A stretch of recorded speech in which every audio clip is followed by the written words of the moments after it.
We ain't done everything I can think of. Hey, hey, hey, hey, hey, hey, hey, hey. All right. Wee-hee-hee. I said a wee-hee-hee.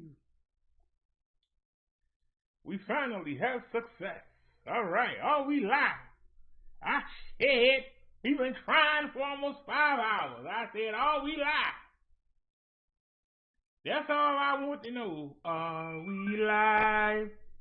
Are we live? Somebody please tell me. Are we live? Are we live? Are we live? Can somebody tell me? Are we live? We've been working at this. The heck is that? The heck is that?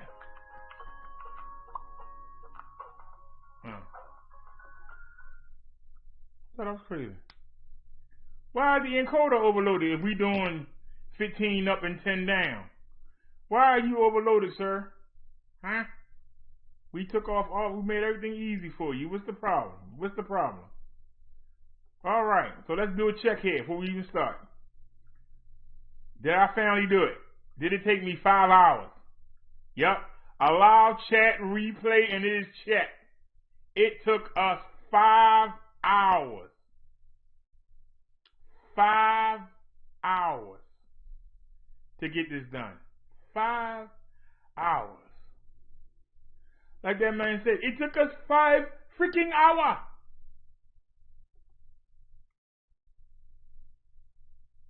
And we never quit. My food is in the microwave. I'm starving. But you know what? We didn't quit. And that's why we can't be beat. We didn't quit.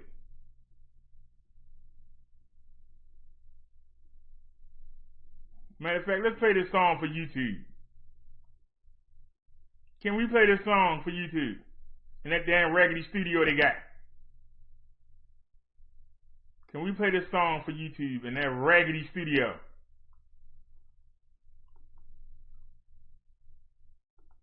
Can we play this for YouTube in that little raggedy studio?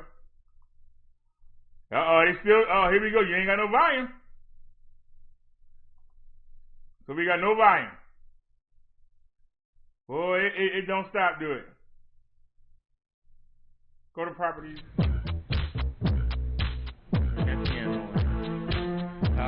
Yeah, here we go. Right one. Yo, this is not some video. There we go. That's a damn shame, boy. Everything is a fight. We got to fight for everything. God, boy. We got to fight for everything.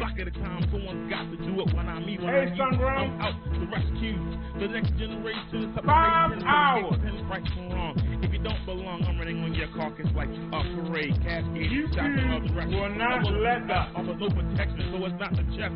Have a chat replay. I'm going to war. I tried changing the screen key. I tried going into all that settings. There's no nothing to change. I actually had to scratch and start all over. And then I finally got the highlight. Live chat replay. The OBS stopped working. How do you want it? Your 2 shots and you're dead. Or 1 shot, point blank to your head. How do you want it? Thank you, Sungrown, chicken on. The OBS stopped working. 2 shots and you're dead. So, I went to re-download it. So they got a new version now. They ain't working either. The daggone OBS site is down. Oh, you got it. So I had to search my computer, and luckily, I had a version. I downloaded that version.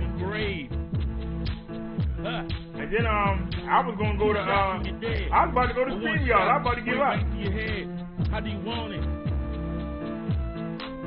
If y'all look, how do you want it? So every man is given a number. If y'all look, must pass. Nothing lasts forever. Your flesh, my blood. I got StreamYard loaded up. Do you want it? In between your lips, in between I got StreamYard loaded up. I was getting ready to quit. And your pants get to say, we'll go to StreamYard.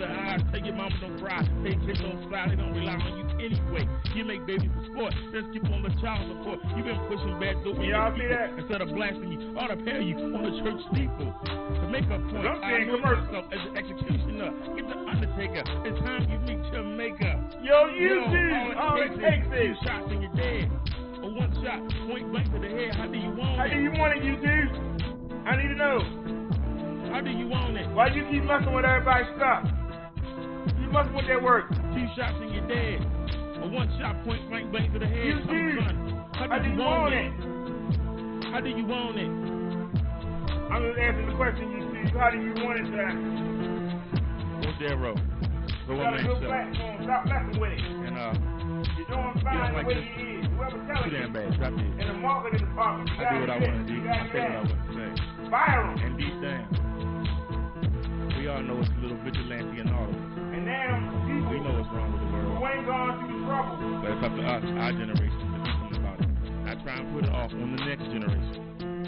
So getting that program to be monetized, if you take care put commercials on in front of your house. So why should the people that's paying us I'm out.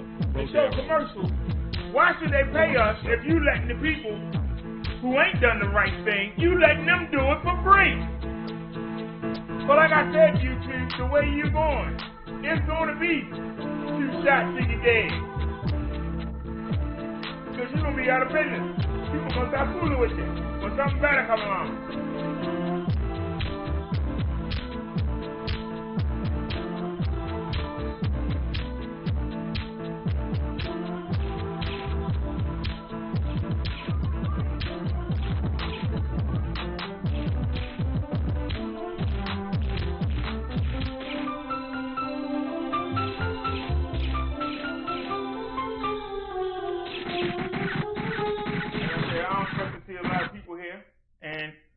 We're not particularly worried, but I'm irritated because I've spent 5 hours of torture. I want to know why I had to go through all that. I'm just asking. I want to know why we had to go through all that.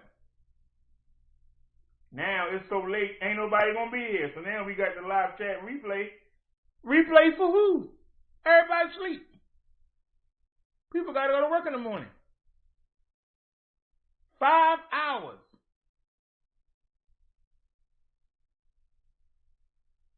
Like that man said in that movie, 5 freaking hours.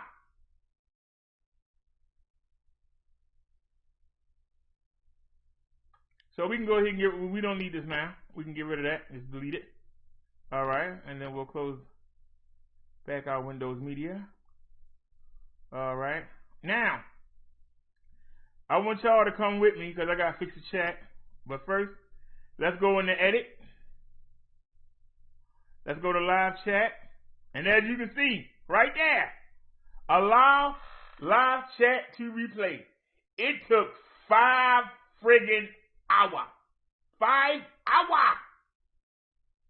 It took 5 hours. Ladies and gentlemen, 5 hours. 5 hours. Just to get this thing, this box of check. Sheesh. So as y'all can see, we are good to go.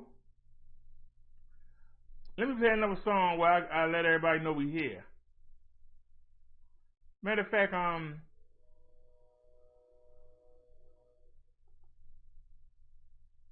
don't want to play. I don't want to get no copyrights. Well, what can we play that won't get us in trouble? Let's come into this bull crap. It's supposed to be R&B, but it's more like RMS. So let's open that.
close my eyes, I will be live on YouTube every day until I close my eyes. Come bring you knowledge, news, religion. We're gonna do it every day.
Trying to get. And for y'all ask, where did I get the headphones from?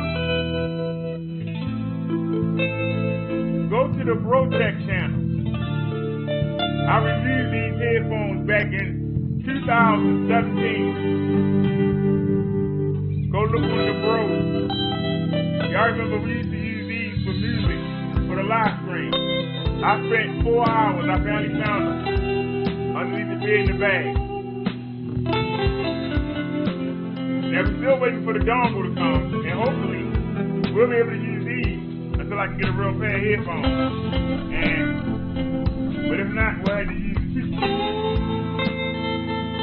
But these are Bluetooth. They got 2 speakers on them. They literally have 2 speakers on them. And they work with the plug. They're plugged in. So we'll be straight. Come the second. Somebody sent me a hangout and I got all the shows set up.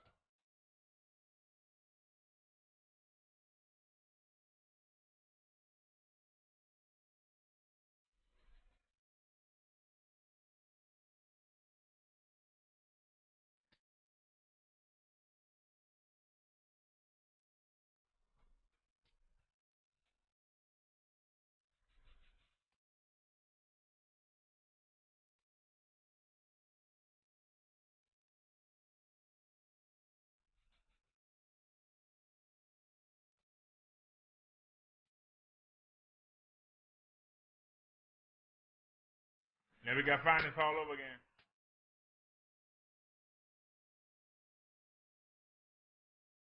See, and it's the wrong one.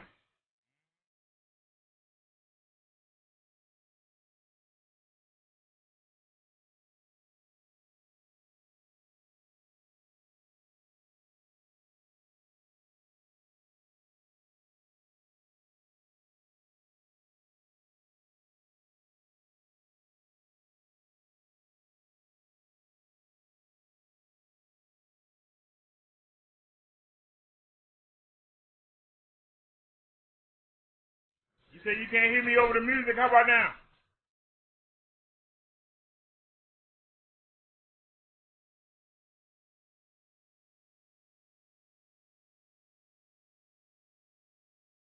How about now? Can you hear me now?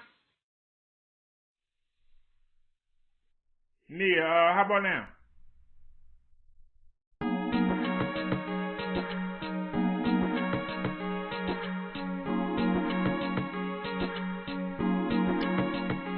Let's put the chat up.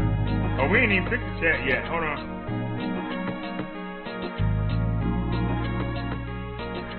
Can you hear me now?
How about now?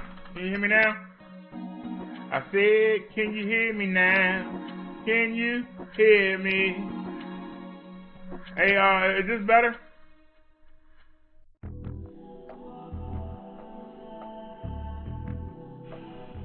Wait a minute. Chat over my head is not helping. What's too loud? The music? I can tone the music down some.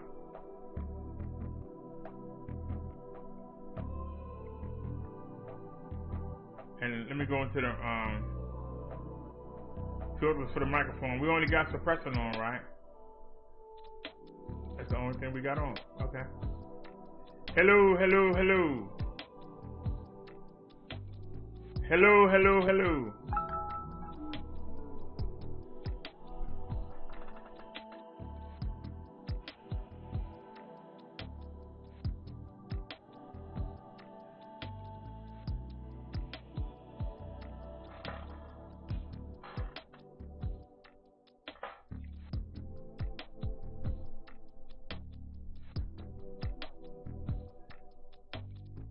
All right, y'all, let me tell y'all, these headphones really block out. These are kind that just block everything out. And as y'all can see, they got speakers on them. Y'all remember we used to put these on the dolly cart. Remember we used to put them on the dolly cart while we walked everywhere before No Night by Kids got us the first bite. We used to put this on the dolly cart. And we used to put all our stuff in there and we would drag it around. It's still sitting over there. The dolly cart. You remember? And there's an old saying, sometimes you gotta go back to the past.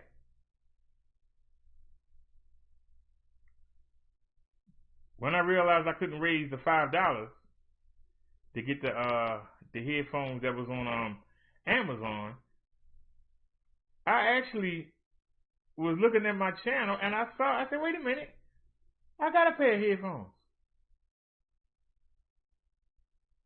I literally have a pair of headphones and they're Bluetooth. I don't know if they still work now. We had them since 2017. I don't know if they still work. We're going to find out on the 2nd when our shipment get here. I don't know why it's taking a week. We ordered it on Wednesday. We ordered it on Thanksgiving Eve, if I'm correct. And it's coming prime, and yet it's going to take a week. I don't understand that. Why is it going to take a week? Why is it going to take a week to get a pair of headphones?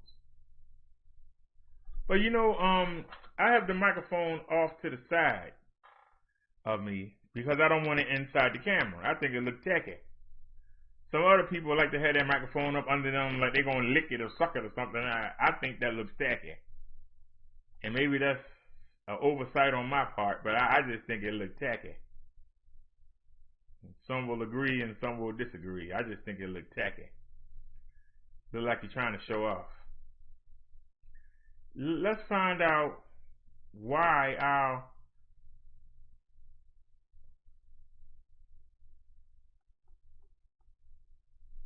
so we placed this Wednesday night, Thursday morning on the overnight show, and you see it say it's arriving Wednesday. Ain't the day Friday? Ain't the day Friday? Has it shipped yet? Because I might cancel this. Let me track the package. Has it shipped yet? It still ain't shipped. So it's been 2. You serious? It ain't shipped yet. If I cancel it, it's gonna. How long will it take for them to give me my money back? Is the question. I'm gonna cancel it. It's out for delivery. Where's cancellation at? Cancel order. Let's cancel it. Taking too long. Shipping soon. I ain't trying to hear it. You got a whole week. What's the reason? What's the reason we gonna cancel?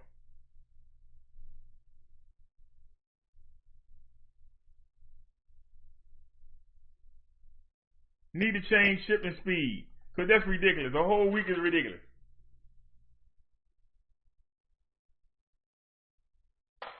Yeah, go ahead and show my information. Go ahead, show it all. I didn't ask you to do that, but thank you for showing my attempting to cancel. Yeah, go ahead and cancel it, suckers. Ain't no way in the world to take that daggone long. A whole week. From Wednesday to Wednesday. And I got Prime. I'm paying money for Prime. I'm supposed to get it in 2 days. I don't want it. I'm just being honest. I don't want it. I got to wait a week. I might as well go to daggone eBay and get it. The heck am I paying extra money for? I can get that same thing probably for about $2 cheaper on eBay. And we still wait the same week. But I'll give them a chance. Let's see. USB. Oops. USB Bluetooth adapter for PC. Can you get something that'll get here before the 2nd? If not, I'm going to go ahead and order from eBay. Ain't no need in spending all that money.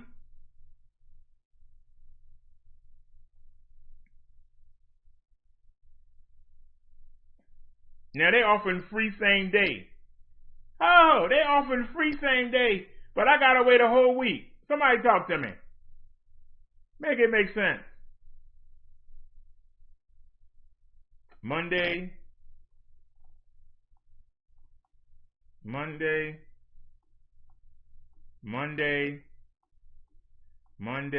Everything say Monday.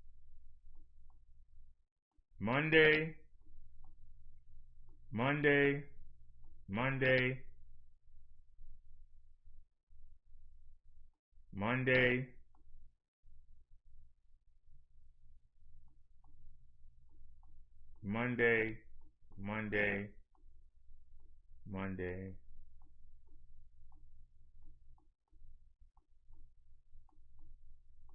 So everything say Monday. So why we gotta wait till Wednesday? Somebody talk to me.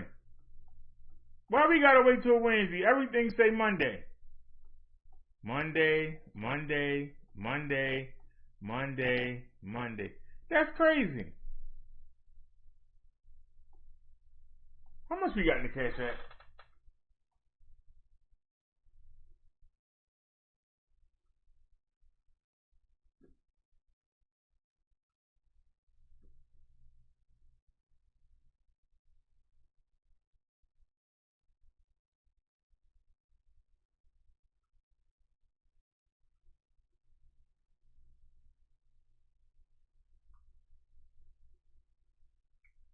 Let me check, y'all.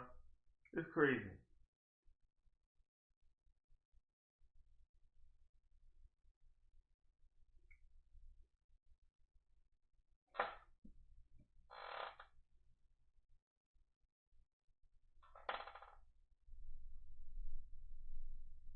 Alright, so what's the cheapest one?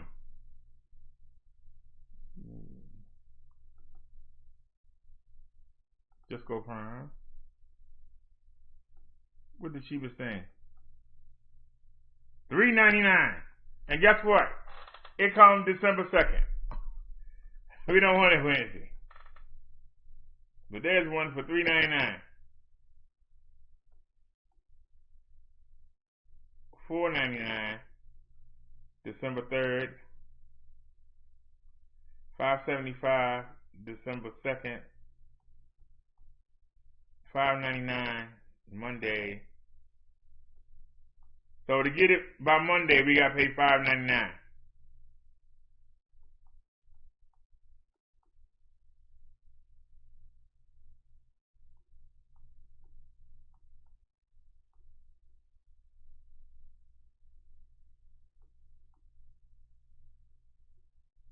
And that's Friday. Got done. Monday, November 30th.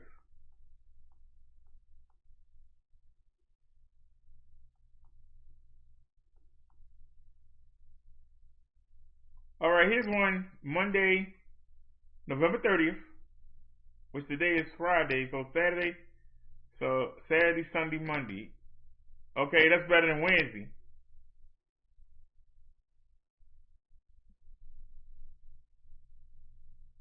I don't know how long it's going to take. And it's 5.0. I don't know how long it's going to take for them to refund me that for something. But I got $4.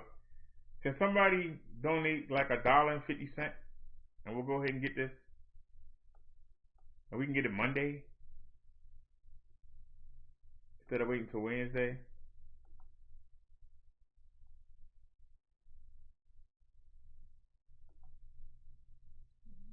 Put it in the cart. Add to cart.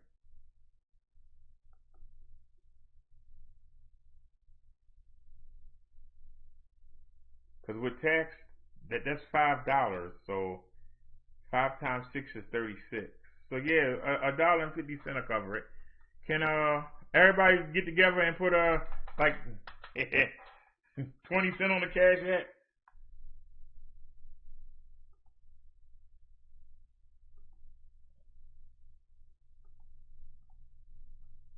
Cause I don't know how long it's gonna take them to refund me that money. Cause they talking about they're attempting to cancel. I got Amazon Prime, and it's taking you a week to deliver something supposed to come in 2 days. Nah, bruh. Nah. That's okay. Why we gotta wait 3 days? Why should my people have to wait 3 days? Because Amazon is jacking around. But then, because we ordered it Wednesday night, we gotta wait a whole week. But yet, we can get something here for $1 more. We can get something here Monday. That doesn't make any sense. We have to wait till Wednesday when we can get something Monday?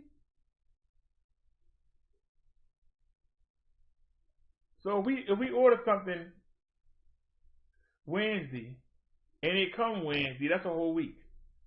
So where's the Amazon Prime at? Where's the Prime? And what does Thursday being a holiday have to do with you not delivering something in a whole week? That's all I'm asking. That don't make sense. Now, like I say, it's late night. I don't expect nobody to help out. And like I said, we'll wait till I get the refund. I know nobody not going to help. And I'm not going to depend on nobody. We'll just get it when we can get it.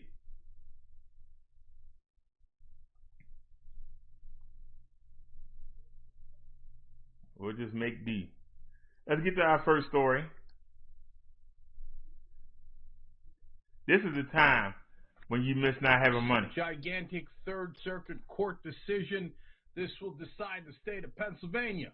District Court already decided this, and he knocked around the Giuliani team real bad. That was District Court Judge Brand, and Matthew Brand, and he was lifelong Republican Federalist Society judge, very right wing, and he annihilated Donald Trump's case. That was District Court. Now it moves up to Third Circuit. Third Circuit is super conservative. Okay. So it's a 3-judge panel. 2 of them DeBrook Smith and Michael Chigars, appointed by George W. Bush. Uh-oh.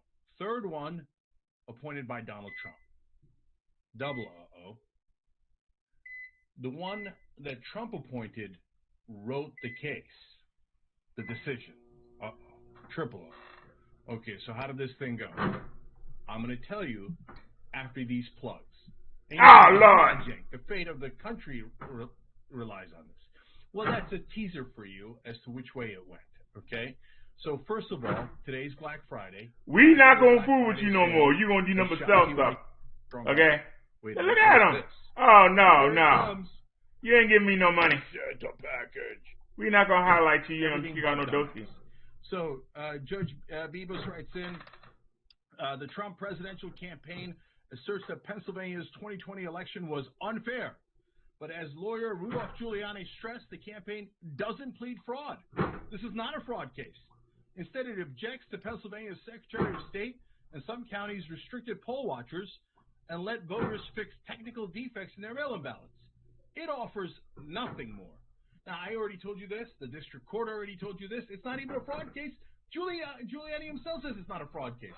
So every idiot Trump supporter out there is like, oh, there's massive fraud. Massive fraud. I saw it on Twitter.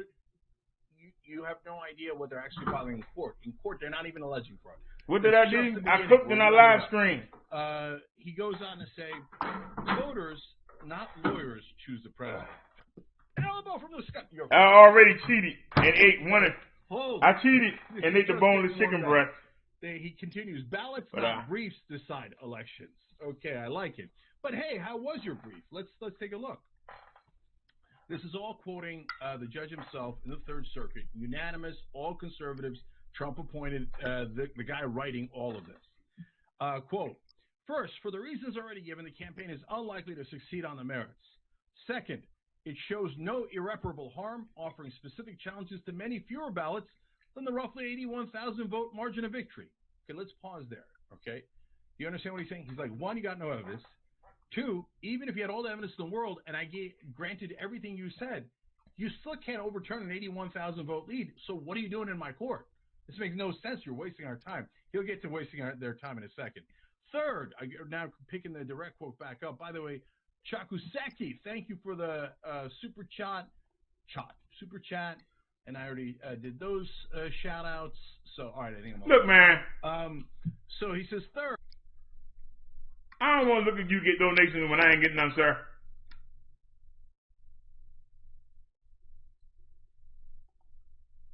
All you doing is pushing stuff. What happened to it being about demand and changing things? And they on that pushing stuff like they trying to get it. Man, come on. I know Christmas coming up, but dad, y'all need money that bad that y'all got to, I mean, you just pushing stuff. Coffee mugs and T-shirts and I'm starting to believe they selling out. We might have to leave them alone. Maybe the haters was right. Speaking of haters, I told y'all I'm sick of these people that made a career. They've made a career off of people needing a stimulus check. They do updates 4 times a day and don't tell you nothing. Now y'all know we watch It's Jimmy. And y'all know that Hustle Bee actually started using the graphics that we were using. They want to talk about the CV. We cover the CV. We don't need you to talk about the CV. It don't say CV in your title. It says stimulus check.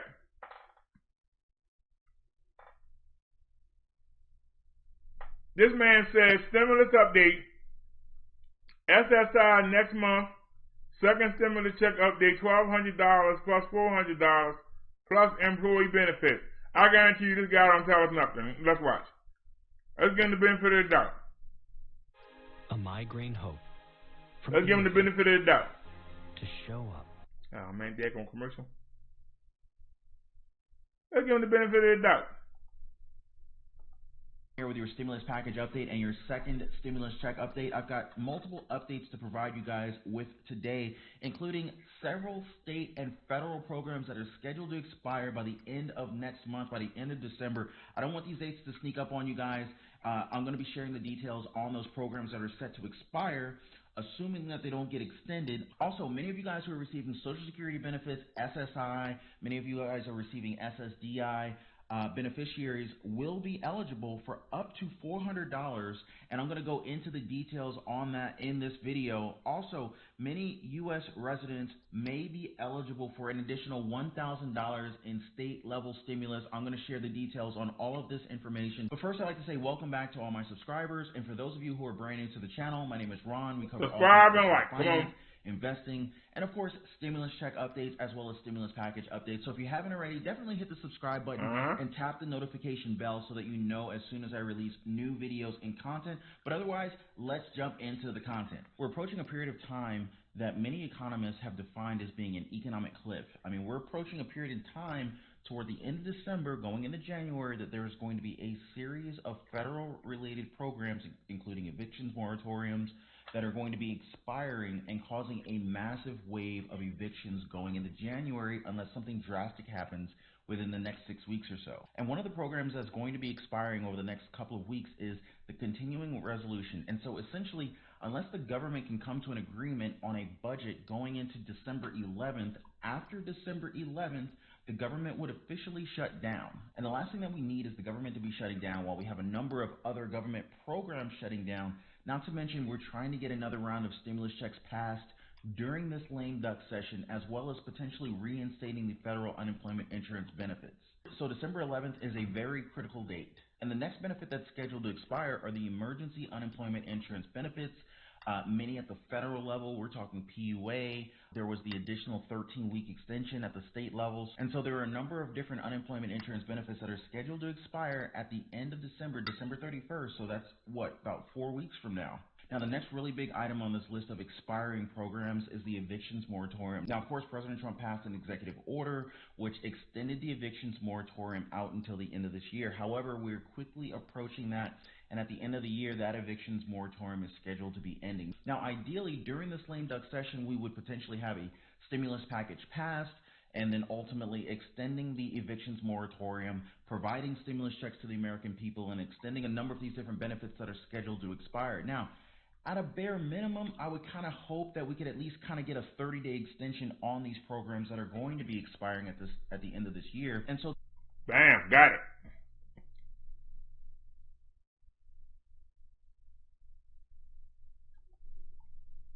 So this is why the December 11th date is so incredibly crucial. If we have a government shutdown because, the politicians can't agree on a 2021 fiscal budget for the government, that would mean that the government shuts down. That would mean that there would be zero chance of extending any of these programs out even 30 days because, of course, all the decision makers would be out of the office if the government were to shut down. So the most critical date we need to kind of focus on right now is December 11th. We need to kind of get over that hump first. Then, of course, we've got small business debt relief programs expiring at the end of the year. And, we're talking about businesses that are kind of hanging on by a thread here. So, if we kind of pile on some additional bills that they've been able to kind of like push off, that's going to probably tip a lot of these businesses that are kind of like on the border of shutting down. It may force them to close their doors and, of course, lay off additional people and, of course, impact the total unemployment rate. So it's almost a perfect storm, unfortunately. And then, of course, you've got the student loan forbearance that is expiring at the end of the year. Thankfully, President Trump kind of was able to extend those moratoriums on the student loans out until the end of the year. But, hey, end of the year is, 4 weeks out from now. And so unless we can at least get a 30-day extension, perhaps allow President-elect Joe Biden to come into office and do whatever he may need to do in terms of, allowing for additional relief or whatever his plans are, if we could at least get 30 more days, because we're in this really weird period of time where, during the lame duck session, if we were to have a government shutdown and then we've got one president kind of out the door and we're trying to transition a new president in, I mean, it's the perfect storm in a bad way. So, hopefully we can, get some form of an agreement, even if it's only temporary, in the next couple of days to kind of push some of these critical programs forward and extend those expiration dates. I don't know if you guys remember during the executive orders that President Trump was putting forth. He provided the LWA, which was the Lost Wages Assistance Program, which kind of extended the federal unemployment insurance benefits, at $300 a week out. I believe it was for 6 weeks. Initially, he was trying to get $400 a week, but that didn't work out. But at least $300 per week was provided. And then, of course, the payroll tax deferral. We talked about this before.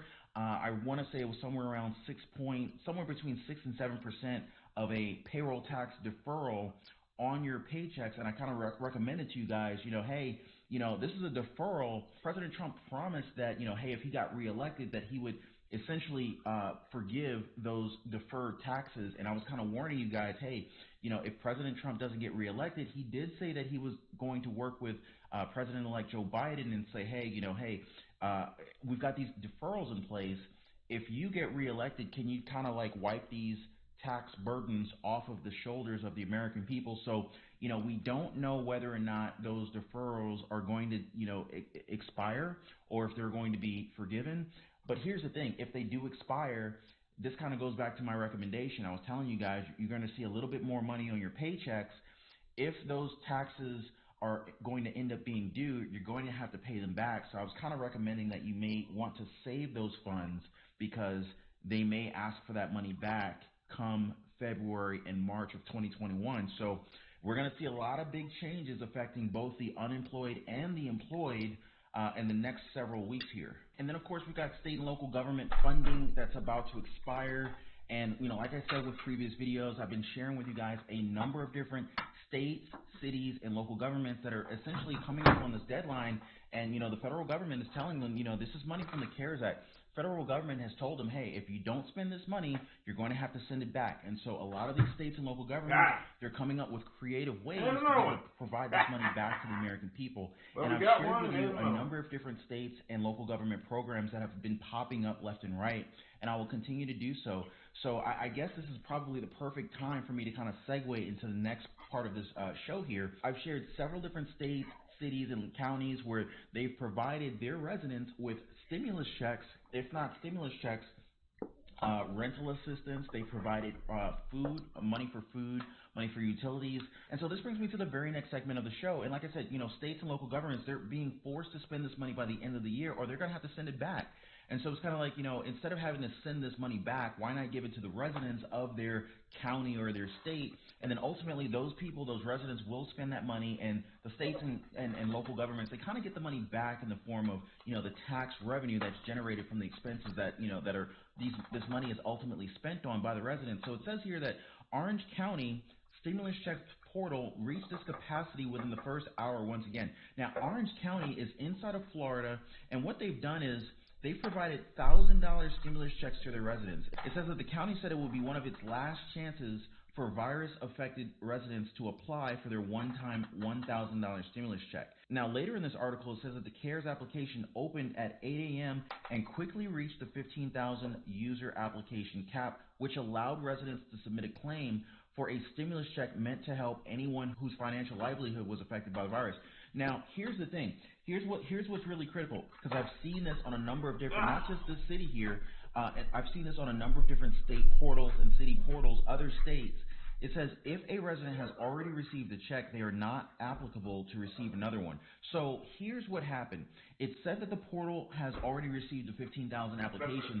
Lots of people are going to reapply more than one time. And so what's going to happen here, just like I've seen it on the previous times, there's going to be a number of different applications that are just simply thrown out because they've already received a check. And so what that will do is it'll open up slots for those who actually will qualify. And so you want to keep very close watch over these different state-level, city-level stimulus programs, because many times they will receive more applications than they can handle at one given point in time, and then they kind of weed out who's actually eligible, and then there's new slots that people can apply and fit into. And December is a very big month because not only are a number of these different programs expiring, those who are receiving Social Security benefits, SSI, SSDI benefits, they're going to be receiving the 1.3% that was discussed in my previous videos. And so what that means is the COLA is the cost of living increase. You want delicious, delicious coffee, but you also commercial want to keep all of your money. And I see another Okay, sucker. and so Let me what get it says here is that the latest COLA is 1.3% for Social Security benefits and SSI payments. Social Security benefits will increase by 1.3% beginning with December 2020 benefits, which are payable in January 2021. It goes on to say that the federal SSI payment levels will also increase by 1.3%, effective for payments made for January 21. Because the normal SSI payment date is the 1st of the month and January 1st is a holiday, the SSI payments for January are always made at the end of the previous December. So I wanted you guys to be aware because, you know, that's going to be some additional money for Social Security benefits recipients as well as those receiving SSI, SSDI. And also I wanted to kind of just go over this with you and kind of see what this actually breaks down to. So it says here that the average Social Security benefit was $1,503 per month in January 2020. The maximum possible Social Security benefit for someone who retires at full retirement age is $3,011 in 2020. So I just wanted to quickly go over the numbers with you guys. So if you happen to be receiving the average amount of Social Security benefits, let's just say it's $1,503 according to USnews.com here, then you would be receiving an extra $234 per year with that COLA increase. So, you know, that could certainly help out a lot of families, at least with groceries here and there. And then, of course, if you happen to be receiving the maximum, then the 1.3% increase would equate to $469 per year. So, it's not life-changing money, but at this point, I'm just like, hey, I'll take it if you know what I mean. Anyway, so that's all for this stimulus check update and stimulus package update. I'm definitely keeping my eyes open for state and local level programs that are, like I said, they're opening up right here. And as soon as trying to hide, you can't hide. Definitely can't hide from me. Opportunity. Come on, I challenge you, Mr. D. Bring them. This video, definitely hit the like button. And if you haven't already, definitely hit the subscribe and tap the notification bell so that you know as soon as I release new videos and content. And I will see you guys on. Keep bringing them, punk. We're going to kill them all. No hesitation. We're going to kill them. And you don't got to stop doing what I do. It might be a commercial on, I don't know.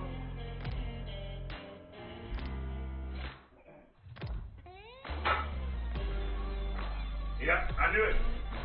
Sneaking me. But you filling my bottle. Whatever, punk. All that time I was working, you ain't said nothing. Now I got the show on. Got another one. Anybody else got some lit?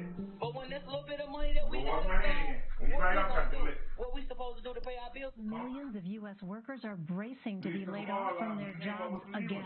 Right now, I'm trying to get a job at Papa John's to work delivering pizzas. Come on, anybody else?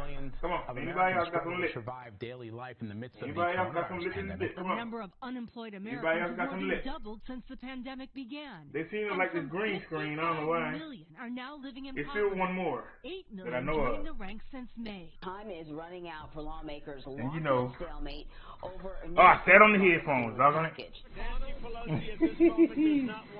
Well, we might need some new headphones now. I sat on the headphones. I didn't get back to doing my show. We still got one more. I ain't forgot you. Tweet. I know you out there. We're walking away from the negotiations. We got one more. What? The Democrats have not been interested in reaching one more little buck. Until they do, we're at a stalemate. But we got something for you. So Molly, let's get real. We're going to destroy you. Americans will see any relief before election day. Because we got something for you.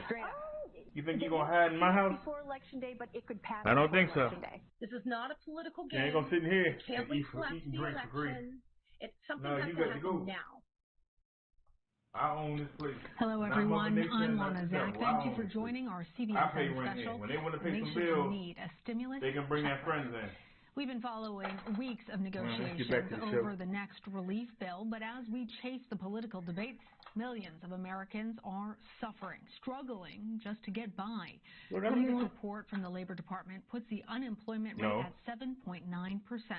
And as we'll show you in just a moment, some people have been laid off twice since the pandemic began.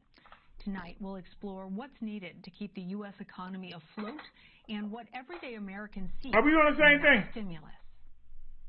Joining us now to help sort through what is really a complicated topic is Lisa Cook. She's Who is a this? professor of economics at Michigan Oh, State CBS News. Okay, I ain't gonna cry about it. Former senior economist at the President's Council What's of going on with the Economic chat? Advisors. Nothing. Professor Cook, welcome. So these stimulus packages involve billions, if not trillions of dollars. Can you help us explain how stimulus programs like this work and how the government can afford them? They work in different ways. Obviously, if you're talking about packages, it really depends on what's being delivered in that package.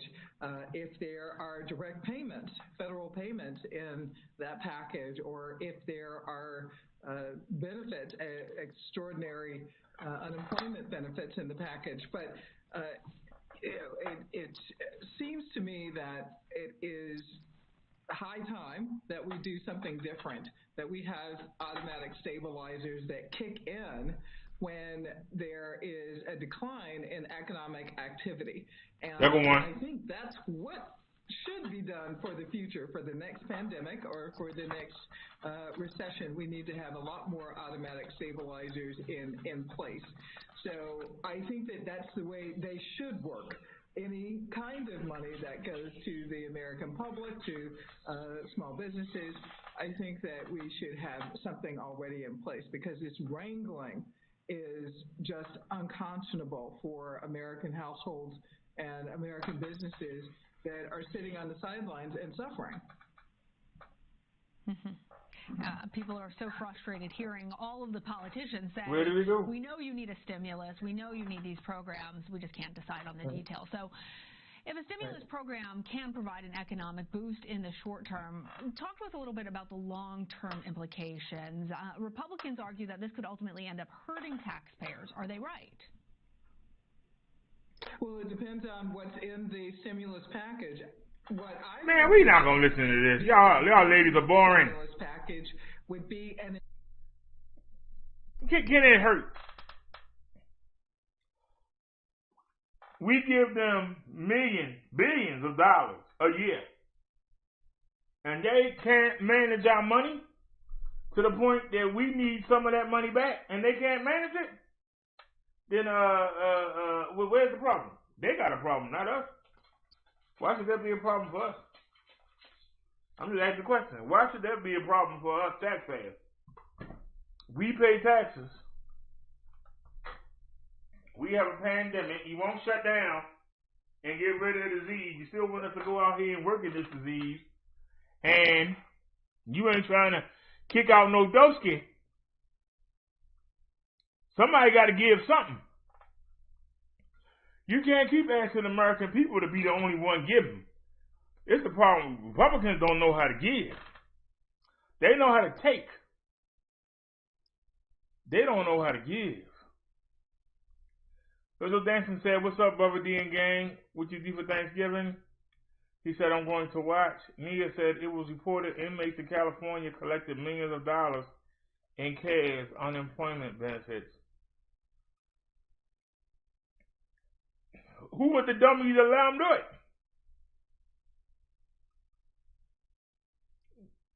Oh, so you're back. You don't come fly right in front of my face, too.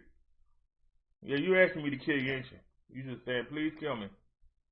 Come over here and take a little rest. All you gotta do is take a rest. You can't fly around forever. You're gonna have to sit down. And when you do, I'm gonna nail you.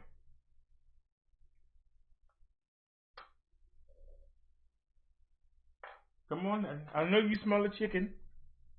There he is. And you gonna cheat. Damn. And you still flying right there. You survived that. That's because the water is not coming out right. The water not coming out the bottle right. And it's allowing him to get away. There he is. I just hit him point blank. Them wings is wet. Are your wings wet, sir? Huh? Your wings wet? I don't understand where they coming from. I keep killing them. And they keep coming. Now, I haven't been putting the skirt over the door. Maybe I ought to put that back. You got to know to be right in front of my face. Punk. Where'd you go? Did I get him? That's all right. I'm going to get you. I made sure I put some dishwashing detergent in the spray bottle. I got some dishwashing detergent in there. That's going to really slow them wings up. And also, when they land in it, it's going to hurt them. But like I say, it's not an infestation. It's just one or two at a time. That's irritating. It's like somebody just putting one in. All right, he killed them two, send two more. All right, he killed one, send one. All right, he killed both of them, send three. Just, it's like a one at a time thing. Like somebody just pushing them out. And like I said, I just don't like them. They don't hurt nothing, but I just don't like them. You ain't paying no rent. You ain't coming up in here. Pay a bill. You ain't gonna come live in my place. I don't come live in yours. Starting. Here we go. All I'm saying. Learning some new information about a woman hit and killed in a hit and run this morning. Now, we're told that she was working at the sponge docks in Tarpon Springs and leaves behind children and several grandchildren. Pinellas Bureau reporter Christine McClarty joining us now live from the area where she was killed this morning. Christine. Whoa! We're along U.S. Alternate 19 and Wood Dove Avenue, and police say right here. All right, y'all, we need that Bluetooth adapter. Killed at 5 o'clock this morning. She was riding her I bike. just caught the speaker. Spoke with her friend and former co-worker who's pleading with the driver to turn themselves in. I literally I can't see how anybody could do that to another just person. caught the speaker. Very, very sad. I literally was a friend and co-worker to 59-year-old Terry. I literally just caught the speaker. Police say Brulard was riding her bike. I'm dead serious. I just caught it When she was hit and killed by a car. A witness tells police the driver never stopped. That's cold-hearted.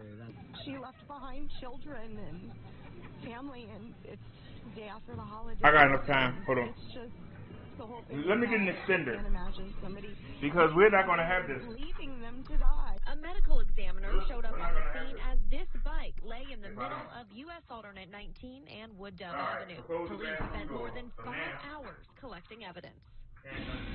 Police say a helicopter flying above was searching for the car. Police say they need your help. They say the car is a light-colored, newer model 4-door Hyundai sedan with damage on the passenger side, including a damaged headlight and broken side view mirror. If you know anything, call police.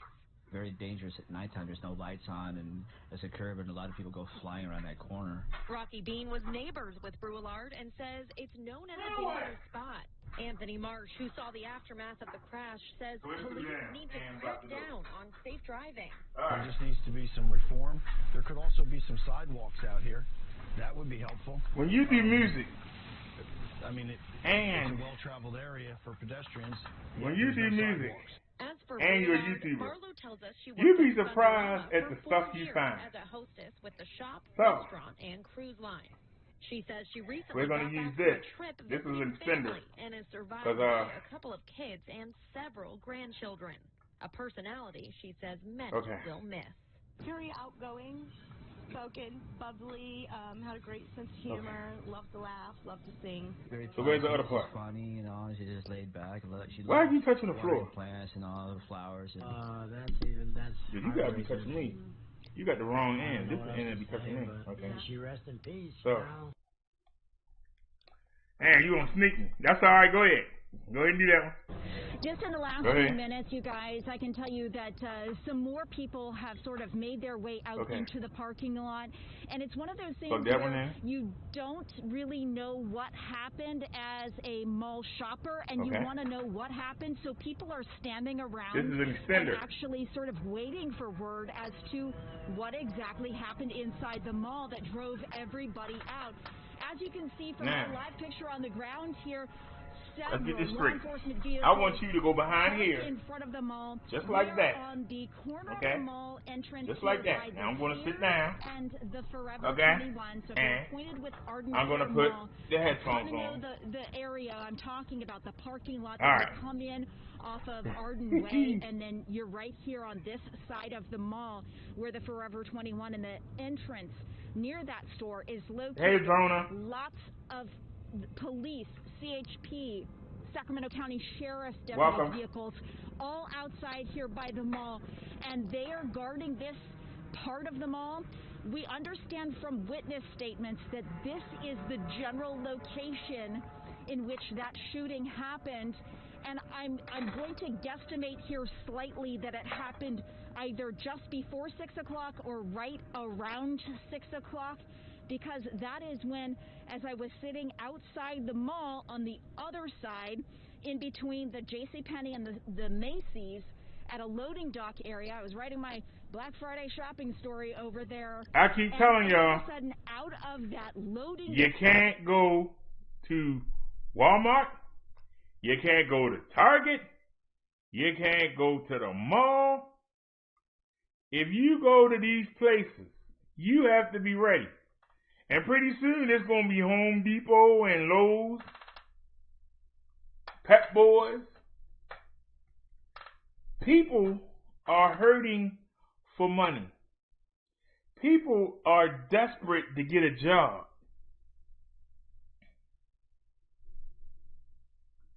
Wait a minute, somebody left us a message. I see it got deleted.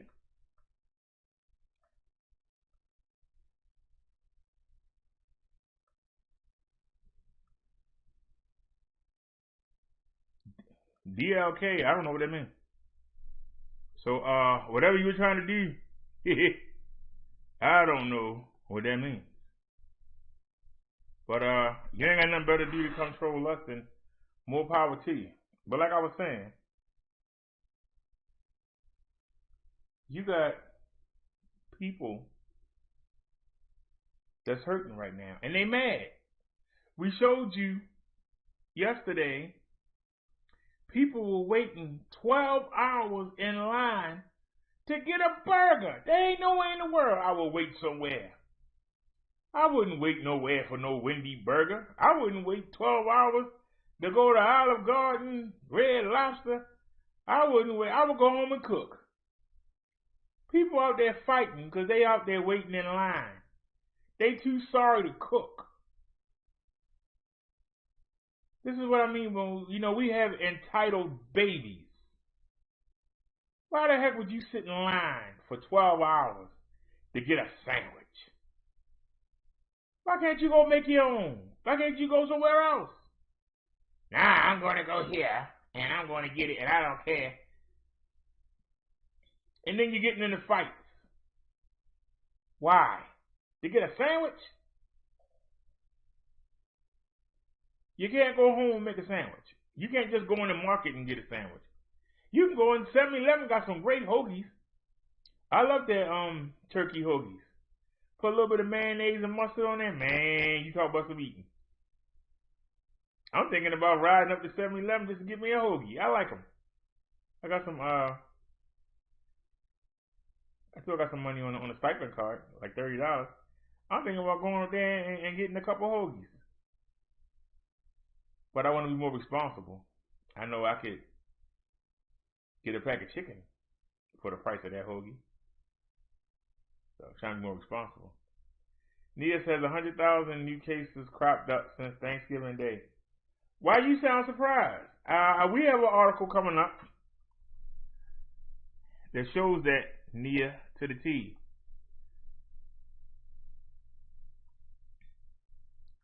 All right. People getting crazy now. New York having a rough time right now. I'm Sandra Smith in for Martha McCallum, and this is the story. As millions of Americans hunker down this year for a socially distanced Thanksgiving, millions of others are hitting the road. In fact, the TSA is reporting the highest number of travelers since the pandemic began, despite the CDC urging Americans to stay home for the holidays. But many are growing frustrated, in particular with state officials, because they believe some measures just go too far. For example, in Pennsylvania, businesses cannot serve alcohol on Thanksgiving Eve. The biggest day for drinking is the Wednesday before Thanksgiving. It leads to an increase in the exchange of the fluids that leads to increased infection. And in Oregon, Governor Kate Brown urging people to call the police if they see someone violating COVID mandates. This is no different than what happens if there's a party down the street and it's keeping everyone awake. All right, hold on a sec. Hold on a sec. Nia, talk to me, dear. This is what I mean when I say people are too spoiled. If you know that you cannot buy liquor on Thanksgiving Eve, why don't you buy it on Tuesday and make sure you got enough for Wednesday night, Thursday, and Friday? Why you got to just go get it fresh out the bottle from a bartender? If you know, this is what I mean when I say people are too spoiled, they too lazy, and they too sorry. If you know that you can't buy liquor on Wednesday night, why don't you load up for the week?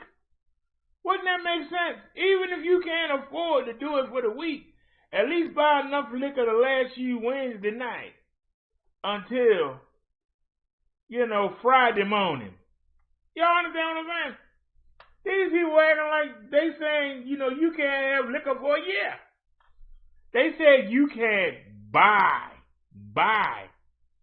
So that means that you that sorry, that it just kills you to go get a couple of your bottles. If they say you can't smoke cigarettes on New Year's Eve, then you buy 4 or 5 packs so you all right. If they say there ain't no drug selling and you can't buy no daggone crack, well, you better make sure you buy enough crack on Tuesday that you all right for Wednesday and Thursday. I'm just saying, what's so hard? You keep talking about you got money for this, you got money to go to the bar, but you ain't got money to buy you a bottle. I don't understand. Because it ain't about the liquor. It's about you want to go out there and be hanging with your buddies. That's what it's about. That's what it's about. It ain't got nothing to do with you can't drink no liquor. You just mad. That's all it is. You're mad. You just mad. Because you can't go out there and hang and run your mouth and be seen. That's what it's all about. That's all it is. People worrying about being seen. It ain't got nothing to do. They ain't want to let us do nothing. Nobody can tell me it don't make sense. That if a lot of people get drunk and get careless and the disease spreads, maybe it'd be a good idea. Maybe. Just maybe. Just maybe it'd be a good idea if nobody came out and did anything. Just maybe. Maybe. If there ain't nobody in the bars, maybe they won't get drunk and pass the TV to each other. Why is that a bad idea? Hold on a sec, y'all. This sucker right there on the wall. I just sprayed him and chased him on the wall. You did, son. The devil can't help you. You did. Bitch. Got him. He left a spot on the wall. I don't even see him in my hand, but I see the spot on the wall. Ain't no way he survived that. There ain't no way he survived that.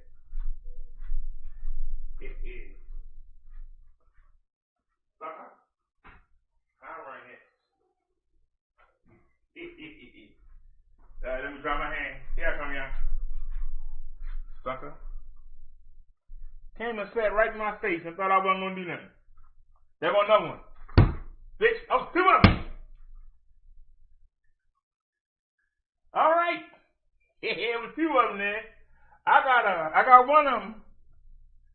I got one of them suckers. It was a 2 for 1. I got one of them. Just got another one. Bitch.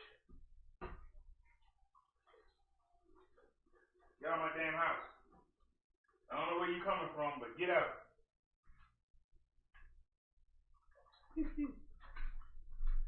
It was one over there by your little box. All right, now where that one go? It was two of them there, and we got one. There he is. You did, son. Got him. Got him. Anybody else got some lips? Anybody else? Come on, warm up. Come on, warm up. We gonna get some vinegar, like our Liz said tomorrow. But anybody else while I'm up? Anybody else got some lip? Come talk to me. Come talk to the Leo. Come on. Come talk to the Leo that steal the show. Come on.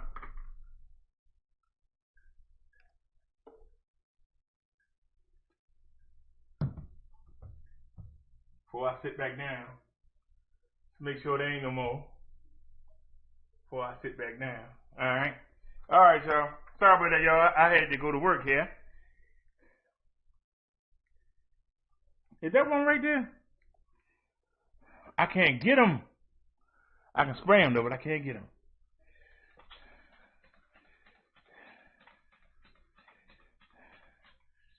He ran behind the radiator, but I sprayed him real good. So the devil already got one waiting for me. And we just gonna have to kill him. Anybody else got any lip? Anybody else wanna come on in through that door? Come on in. Come on in while I'm inviting you. Alright, y'all. Sorry about that.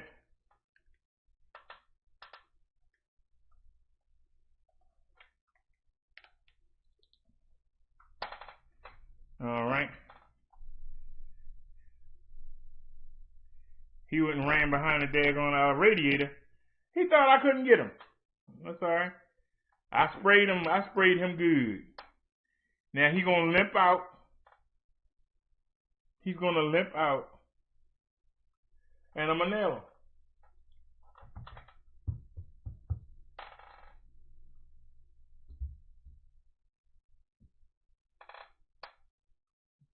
Alright, let's see.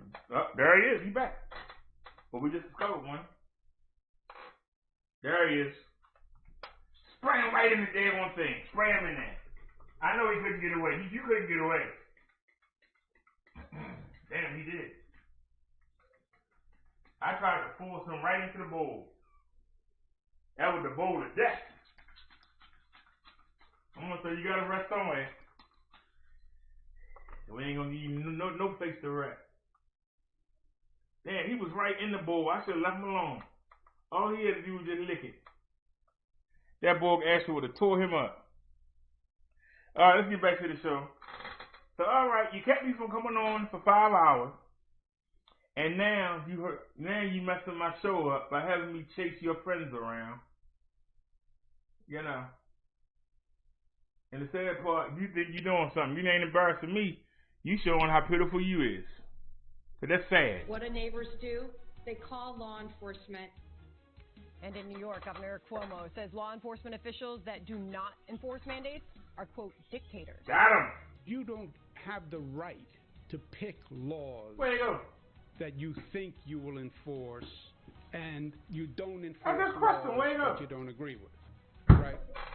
That's not a law enforcement officer. That's a dictator.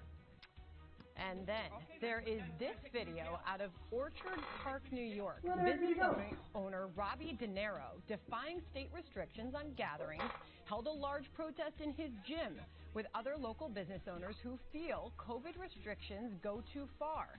Then the Department of Health and local law enforcement showed up, and this happened.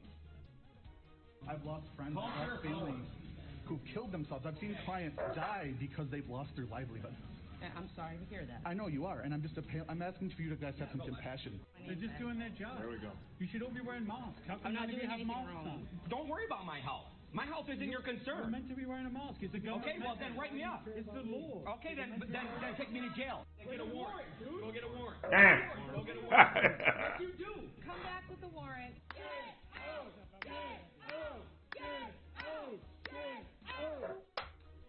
Robbie De Niro is a business owner in Orchard Park. So I did get him. And he joins us now. Robbie, good evening and welcome. Hey, thank you for having me here. You've got quite a crowd there behind you. I'll let you tell me about that in just a moment. But what did we just see happen in that video? They're still coming in. I've got you. You're live on TV right now, Robbie. What happened in that video that we all just saw? Okay. I posted on Facebook Friday night that I wanted to get together, business owners, and protest and fight the lockdown that I feel is infringing upon our freedom. They showed up Friday night. We were about 20 minutes into that meeting when some sheriffs and a Department of Health official showed up uninvited. My business was closed. We were not conducting business. This was a protest. They walked in uninvited. A couple of the patriots that were here with me said, hey, Robbie, there's some sheriffs here and Department of Health officials. What do you want us to do? And I said, get them to leave. And, well, the video speaks for themselves. Those patriots took it upon themselves to stand shoulder to shoulder and tell them to get out. And we were right, because if we were wrong, they would have called for backup and come back. But they didn't. They left. It is our understanding, though, there is an update to this story tonight, and the Department of Health did come knocking this evening. What happened? They did. My business is closed, just like they want me to. But I was here after hours, and the sheriffs came again escorting a Department of Health official. I told them to get off my property. I told them that there are procedures they need to follow. This is after hours, and they have no right to be on my property without a warrant. I told them to come back. He said he wanted to deliver this piece of paper in an envelope. I said, nope, call, make an appointment. It's after hours. You can call and make an appointment. He takes it to the door. I finished kicking him off my property, and I open it up, and it is a fine for $15,000. Robbie, why do you feel these restrictions go too far? Any infringement on our liberty goes too far. We were born with inalienable rights bestowed upon us by our Creator. We are guaranteed by the Constitution, specifically the Bill of Rights, the 1st through 14th Amendments, specifically. Any infringement on our freedom for any reason is too far. Our freedom cannot end where people's fear starts. And I want to make everyone well aware that you're a native of New York. You've spent 14 years serving as an infantry officer in the United States Marine Corps. You've earned many honors in the military. You've got 4 children. We know it's a tough situation. We see your supporters there behind you. How far do you plan to go with this? I plan to take it as far as I possibly can. I want to ask Governor Cuomo and polling cars. I want to ask them to challenge them. Come to my dinner table. Come to any of the dinner tables back here. Look our kids in the eyes and say, your father, your mother isn't an essential. You've never done that. They don't have the guts to do that. They also don't have the guts to answer why they get to draw a $200,000 salary for Governor Cuomo. And for polling cars, $103,000. Anybody else rile them up? Working man and woman doesn't get to earn. Anybody else? They get to take our money, but we don't get to earn. They don't want another one. To tell us that. That's the worst time. I ain't even clean my hand of this. It's getting a lot of attention. We thank you for your service, and we'll continue to watch where this story goes. Thanks for joining us tonight. Yeah, he bleeding. Anybody else line him up? Come on. Send him, Mr. D. Come on. We gonna clean this place out. I don't need no vinegar. Well, the coronavirus really hurt the country. But you know, we're getting rid of everybody. Companies that don't like the country. Anybody else? Come on. Amazon is enormously more than anyone else in the coronavirus pandemic. Small businesses, family-owned companies, restaurants especially, have been destroyed. Research by the website Yelp found that more than half the restaurants that temporarily shut down because of coronavirus closed for good by July. One restaurant that refused to close is the Sunday River Brewing Company in Newry, Maine. The owner of that business, Rick Savage, came on this show in April to announce that he would remain open in defiance of the governor of Maine, Janet Mills, one of the worst governors in the country, in defiance of her order. Watch this. We've had enough of it. We're encouraging all businesses in Maine to open up. We should have never been shut down in the first place. We need to open back up, get this summer tourist business going, or we're going to lose a third of our restaurants. Who knows how many motels and other businesses. So we're advocating for everybody, not just for my restaurant. It's time to go back to work. So that was in April. Rick Savage Anybody else? Come on. the governor of Maine. Who else got some lip? Come on. Anybody else? Come on. Vicious. Anybody else got some lip? Come on. This is not a governor's role. You're hiding behind his green screen. What happened? She set out to destroy his life. Not an exaggeration. Finally, Janet Mills got that restaurant, his restaurant, shut down this week. Rick Savage joins us tonight with an update on what he's been through. Rick, thanks so much for coming on. So you knew you were taking a risk in speaking publicly against your governor. It shouldn't be the case in a free country, but you knew that it was. Tell us what's happened since. 100%. Tucker, since I come on your show, the next day we they brought in, she had the state troopers in her office at 9 o'clock in the morning trying to figure out how they could shut us down. She had department heads in her office trying to figure out how they could shut us down. We said that we were going to open up at 4 o'clock on Facebook. We actually opened up at 11. They shut up a little bit after 4. 2 health inspectors, one health inspector and 2 liquor inspectors. They came in. I'm going to work. We walked them down to the office. We were in a small office, 6 of us. We cleaning house. The office is like a 6 by 12. We talked for a few minutes. The health that laundry detergent works better than Dawn. We can't serve booze because you need a health license in order to serve alcohol. Who else got some lit? So we signed the paperwork. We were very good with them. And then they left. The next day we got another one. We're up to like 30 something inspections since I was on your show. The state has been coming right after us. We've been in court. They opened up a court for us. The courts have been shut down. She had a court open up for us. These are court papers right here that we've been dealing with just since May 1st. He said he can use his bed for a mask. Better with a buzz. It ain't buzz. It's just one type of buzz. Same people in there every day. The same staff. Same people sitting at the bar. We've got let me just interrupt you there and just get to the science really quick. Is there any evidence at all that your restaurant has been a source of coronavirus infection? Is there any reason to be doing this to you other than personal pique? Okay. None. Not at all. No, they've been fining me $600 a day for months to stay open. The health inspector that were in my office, they didn't have masks on. They weren't doing social distancing. Then from the same health inspector, she writes a sworn affidavit for the court that she witnessed nobody with masks on and not social distancing as they didn't have them on. They came in several times with no protection gear on themselves. I'm talking 3 or 4 times for inspections. We've been inspected so much. We're the most inspected restaurant in the state of Maine. We're the only restaurant in the state of Maine that's been in court. Okay? We're the only restaurant in the state of Maine that they've shut down. We're the only. So why are you crying? God darn. What are you crying about, man? You shouldn't be open at all. What you crying about? They coming to inspect you? Let's hear some more crying. Treat yourself to a black. Northeast ain't doing that well with these closures. Fox News alert, a big win for houses of worship. The Supreme Court siding with religious groups who sued New York Governor Andrew Cuomo for his coronavirus restrictions. Good morning, everyone. Happy Thanksgiving. I'm Julie Bell. Hey, another one. Happy Thanksgiving to you and yours. I just sat down. Dang, you ain't give me a damn. Implications not only for religious institutions but also for businesses as well. Governor Cuomo tried to limit the number of people who could attend religious services, but the Supreme Court, in a 5-4 ruling, said that order violated constitutional protections for freedom of religion. You gotta be kidding me. New Associate Justice Amy Coney Barrett in the majority. Chief Justice John Roberts, in his dissenting opinion, said it was not the court's place to override determination by public health officials concerning what is necessary for public safety in the midst of a deadly pandemic. How are we going to do this? David Spunt has more from Washington. So, David, is this the beginning of the new era of the court with Justice Barrett now at the bench? Okay. Good morning. It really could be, Julie. Happy Thanksgiving to you, Leland. Happy Thanksgiving to you. Justice Amy Coney Barrett could be sitting on the high court for another 40-plus years, and often it's those first few decisions that people really look at, especially this issue of religious freedom. You mentioned a 5-4 ruling, Justice Barrett siding with the conservatives on this matter, and while Chief Justice John Roberts is a devout Catholic, he sided with the liberal wing on this decision to allow these gatherings to go forward. Now, the ruling came down just before midnight. The decision is in favor of those who want to exercise religious freedom by gathering together during the middle of this deadly pandemic. New York Governor Andrew Cuomo announced various restrictions on gatherings several months ago as a way to halt the pandemic or at least stop further spread.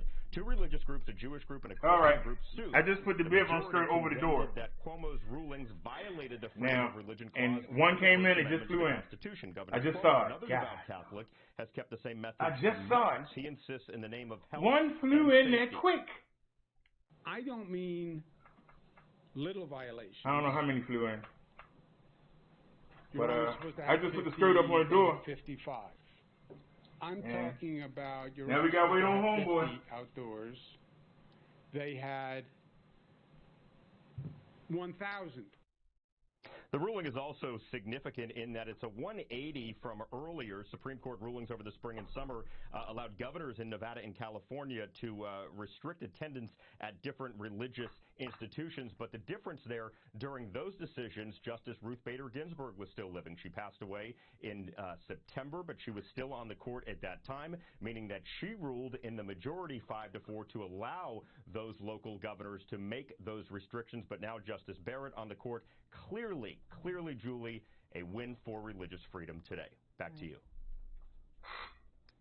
All right, David Spunt, thank you. Okay, this shows you how retarded these people is, and it shows you how the religious people that say that they work for God and Jesus, they more interested in getting the money from your plate than they are. And how you doing?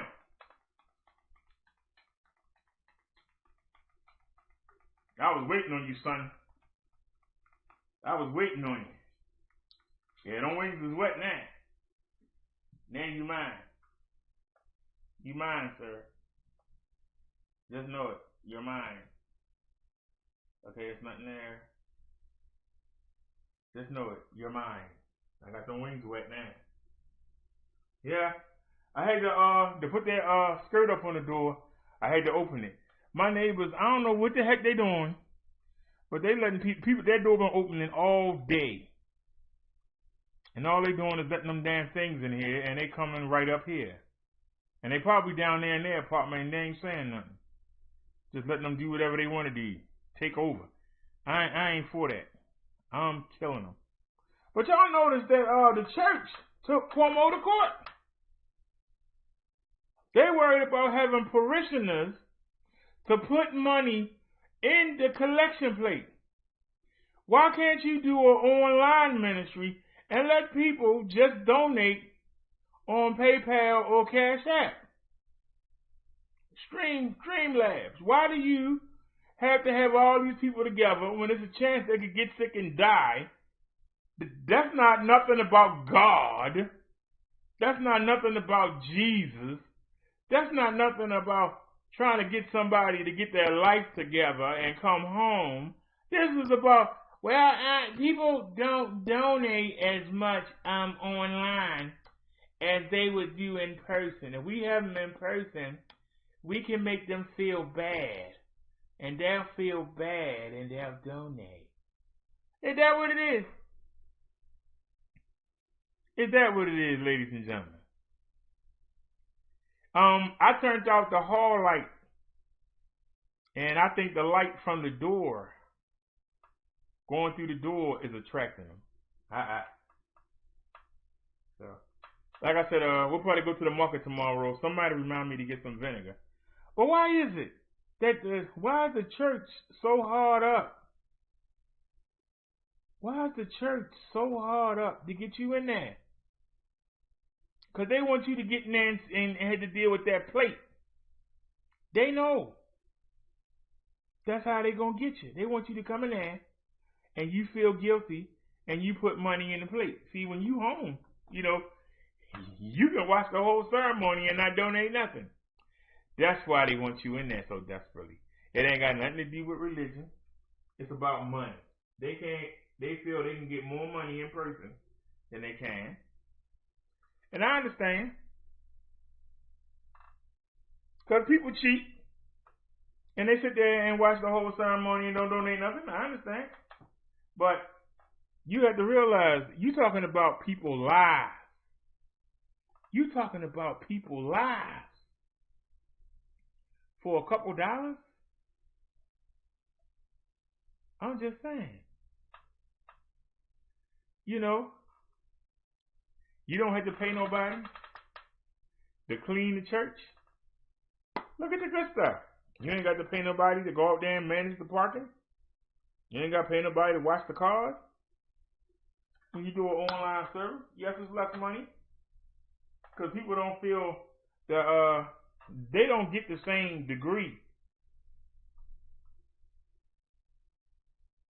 If there ain't nobody in the chat they trying to impress, most people won't donate. They donate to impress people. If there ain't nobody in the chat they want to impress, they're not going to donate. They may put $1 in there, 50 cents, donate. They don't care. But if somebody trying to impress, look how much I put in the plate. And that's what they want.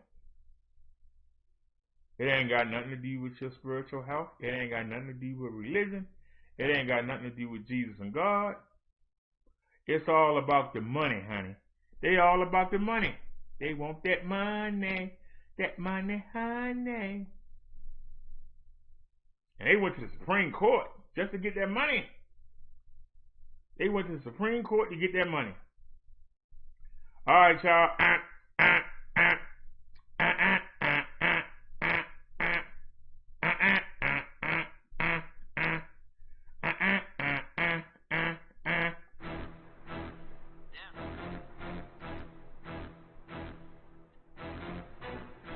What's up, family? Dun, dun, dun. Karen strikes again. This time we got a black woman we got another one. And a white woman in the aftermath of what looks to be a fender bender. The black woman is standing outside of the white woman's car. She is asking for her information because she needs to get her stuff fixed. White woman rolls her window up. She's like, I want to talk to you. You look scary. You're scary looking. The black woman is like, ma'am, how am I scary looking, ma'am? I just need your information. I got stuff to do. I got places to be. She's like, I do too. And she's acting like she's searching for her information. And you know, like, stuff like insurance is like readily available when you really have insurance or when you're really trying to get it. You know, you can grab it like that, right? Anyway, the woman just pretty much antagonized her. She's just standing outside of the car the whole time. Now, the black woman has something around her neck, some type of collar or something, a choke collar or something. I don't know what it was, but that's what she had around her neck. She didn't appear to be threatening to me at all. She appeared to be even calm. The white woman was all loud and belligerent and sounding uncivilized for no reason. Now, it is common practice for people to exchange information when there's an accident, right? But more and more today, you have to be very careful with people that you get into these accidents with, because people will get out of the car and shoot you just to avoid getting a ticket. They'll shoot you. There was a guy in Houston who got hit someone, and they both pull over. The guy shot him and then drove off. Some fool hit me. I was in a rental car. Some dude hit me from behind and took off. Of course, I gave chase. Couldn't catch him, though. I mean, we went down a bunch of different roads, and by the time I had backed that thing out to get after him, he was gone. Now, what could I have done differently? Number one, get the license plate number. Just let it go and just reported it. That's the wise thing to do. But my ego told me to get him. So I went after him. I'm glad I didn't catch him during retrospect, because if I had caught him, I would have done something very, very bad to him. Or perhaps he would have done something to you. Drop on me. Who knows? But it wouldn't have turned out good, right? So what could the black woman have done differently with a belligerent, wild, uncivilized Karen? Well, first thing, if you're not going to show the video, we don't know what you're talking about. And if you don't have the courage to show the video, then you shouldn't have the courage to speak on it. Now, that's just my opinion. Y'all might agree, y'all might disagree. Hey, you know, to each their own. But let's get to the next story. You ain't going to show the video. We don't know what you're talking about. Sorry. All right, let's get the Trump dehumped. Let's get the Trump dehumped.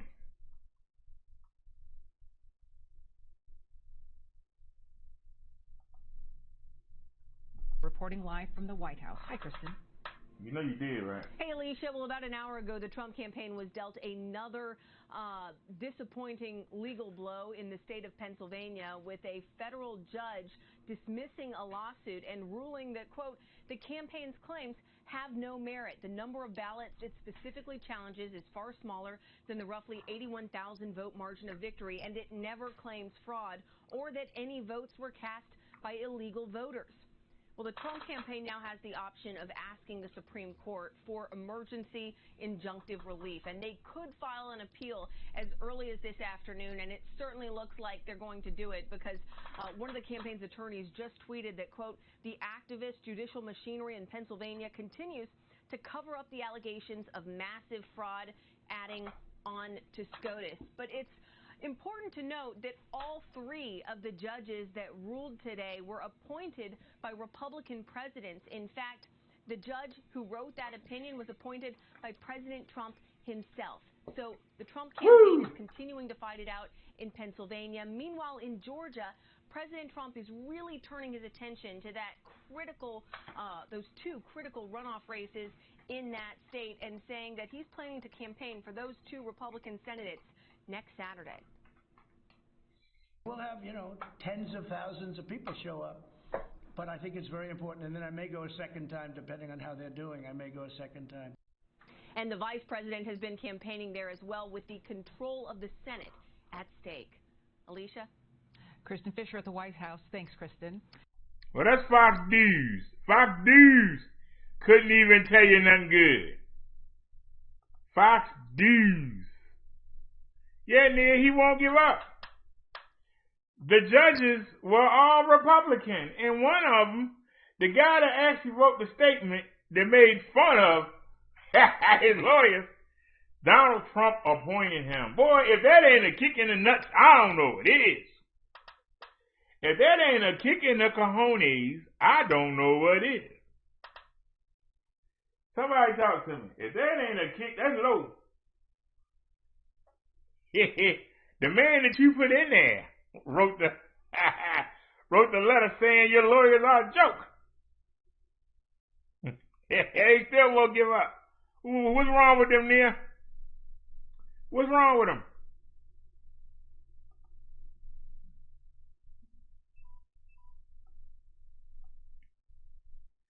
All right, let's keep it going. All right, y'all, today's Black Friday. Like clockwork, one of the biggest holiday shopping days of the year. But this year, it's another tradition changed by the coronavirus pandemic. Many stores that are usually packed are seeing a lot less foot traffic today. And for small businesses, it's just another punch to the gut. For many of those businesses, their sales in the next month could determine whether they can open in the new year. CBS 2's Alice Gaynor has more. Westside Kids on Amsterdam Avenue has been in business for 39 years. This Black Friday has been very different from years past. There's usually some kind of energy in here that's everyone's getting excited about the holidays and people are doing some shopping, but we're not seeing it. Jennifer Bergman, president of Westside Kids, says over the summer the store was doing 25% of what it normally does in sales. Now improved to doing half of what we normally do, but that's not sustainable. Around the corner at John Koch Antiques, 80% of our business is television and movies. Nailed that sucker. And spraying on wings.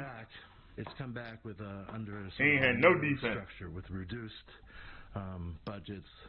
Sarah Williams owns Rituals and Ceremony in Brooklyn, which specializes in home goods and self-care. I ain't been back to sleep yet, so it's still Friday to me. To shut down, and so thankfully we were able to pivot to online. According to the Stanford Institute for Economic Policy Research, the pandemic forced 41% of black businesses to close for good, compared to only 17% of white-owned businesses. So there's a push to support small businesses and also...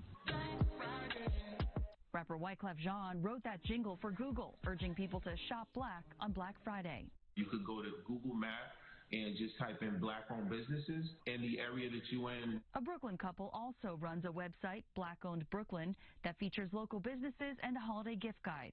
And if you can't make it to the stores in person, you're urged to check out their websites and shop online. Just using us as an emergency or last minute is not going to work. We need your business 100%. Otherwise, they may not be no one already. Holiday season. On the Upper West Side, Alice Gaynor, CBS 2 News. Give you like 5 minutes apiece. They're gonna shame. He got nothing. I mean, he was sent. He just swimming in my face like, hey. You thought you were done. Hey. That's all right. Come on in, buddy. Take yourself a spot on the wall. Take yourself. I got some tracks for him to come over here and lick on. I'm not sure he ain't took a seat on the wall yet. We ain't got them wings wet. We'll get him. Wait for him to come by again. That's daggone shame. I was just saying to myself, I can get back to doing the show and just focus on it. And Shorty came right in my face like, hey. All right, y'all. I want to know why people are surprised. The people of Kentucky knew that when they voted in Mitch McConnell again, overwhelmingly, that he was not going to give out no stimulus money. So why do y'all surprised ain't nobody got no money? Who's surprised? Them idiots in Kentucky. And if you about to buy something, make sure that the seller is not from Kentucky. Don't spend no money in Kentucky. And if I'm correct, I believe that Nancy Pelosi is from San Francisco. Make sure you don't spend no money this Christmas in San Francisco. Don't spend no money. When I say no, I mean no money in Kentucky. And wherever where's the other guy? Where's the other senator at? The one that's speaking for Mitch McConnell. I forgot his name. Mark Meadows, Ted Cruz, whatever states they in. Don't spend no money in them. Since they voted them chumps back in, we gonna show them with our money. Let them suffer. I bet you we get a stimulus package then. I bet you that. Stop spending your money. Don't go to San Francisco and buy nothing. Don't buy nothing. I don't care how cheap it is. Don't buy nothing from Shucky Ducky, Kentucky. Why do you think I call it Shucky Ducky? Because that's where Niche, Twitch, Stitch, a man is too rich, McConnell. He think we all rich and that we don't need no help. But that's all right. They finding out real quick. How long that stock market going to stay up when ain't nobody buying nothing? How long is the stock market going to stay up with nobody buying nothing? I'm just asking. You know, the well-to-do will always be well-to-do, but the middle class and the lower people, don't spend your money. Show them how without our money, they ain't rich. Save your money. Don't buy nothing. Tell the kids, I'm going to give you some money this year, but you can't spend it. You can't spend it until January 20th. Go open up a bank account for your kids and tell them there's your Christmas present. You can buy them on January 20th when the new president come in. Then you go spend your money and have the economy up. Since they not going to help us, why should we help them? Let the economy flop so that when Trump try to run in 24, we remember the lousiest Christmas ever since the Depression was under Donald Trump. We already got all the violence. We got all the riots, and we got the whole country divided. We got the CV. Man can't even pass a stimulus package. And now, let that stock market drop. Don't buy nothing. Save your money. I'm dead serious. Save your money. Let me check and see if they sent my money back yet.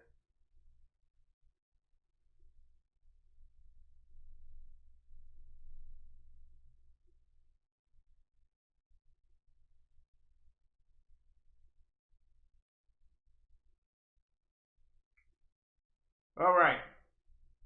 They was able to cancel the Bluetooth dongle. Let me see how long it takes to get the money back.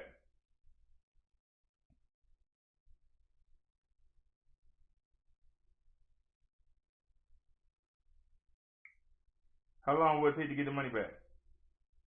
Successful cancellation from your Amazon.com order. Hello, Derek. Right when you know it's been successfully canceled. In most cases, you pay for items when we ship them to you, so you won't be charged for items that are canceled. Okay, so now I should have $9 in my account, then, you liar. Let's go look. Do we have $9 in the cash app? No, we don't. Did they just lie to me? I don't like that.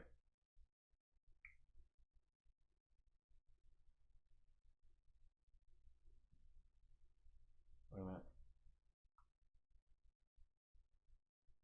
They just lied.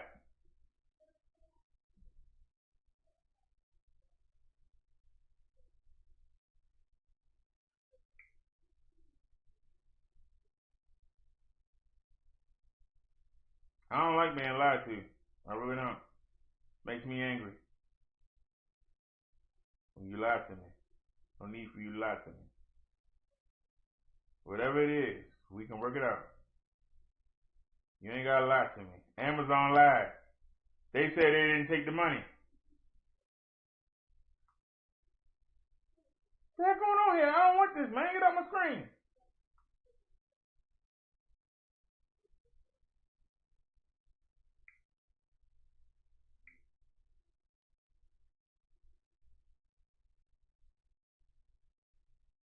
How did you see your transaction?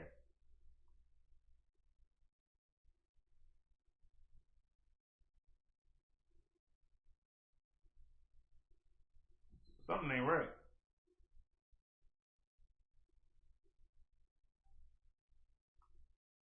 If they didn't take the money, then why don't I have $9 in here?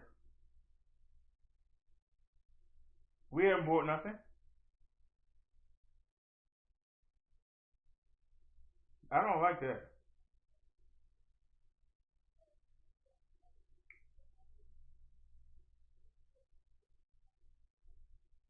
Does anybody know how you see your transactions on this thing?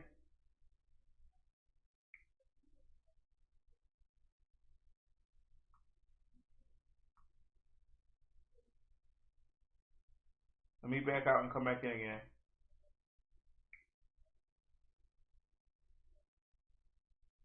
Nope. So let's go back to the app then. I don't like that.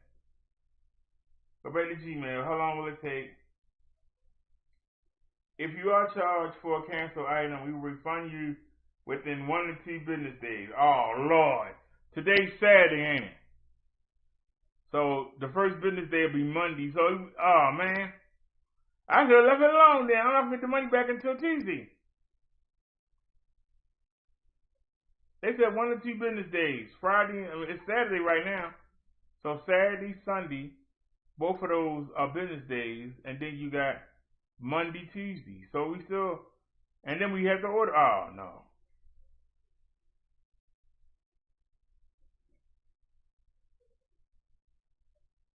Okay, let's do this then. Wait a minute.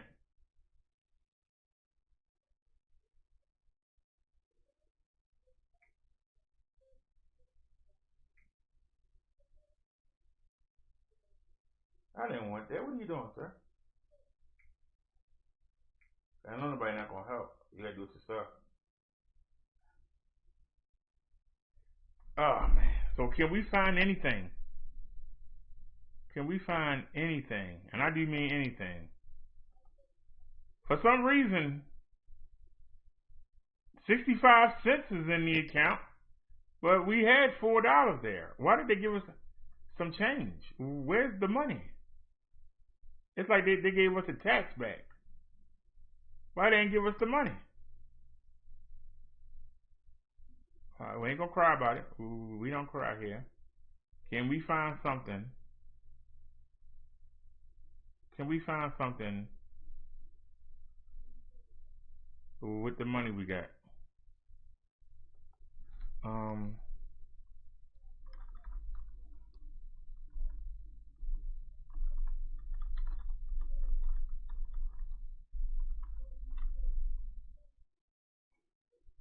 It don't have to be 5.0. I'll take a 2.0. I ain't all that. Just whatever the cheapest price is, we can get it at least by Monday. Now let's go.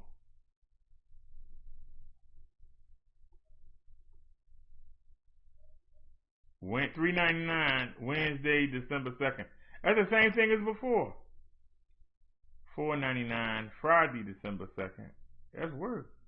I'm at December 4th. Wednesday, December 2nd. Monday, November.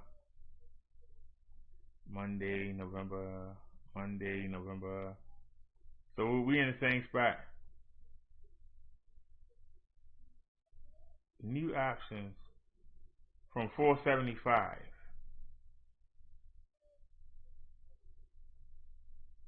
Let me see. Is that Prime? Show Prime. Is that Prime? No, it's not Prime. Shucks. That's not Prime.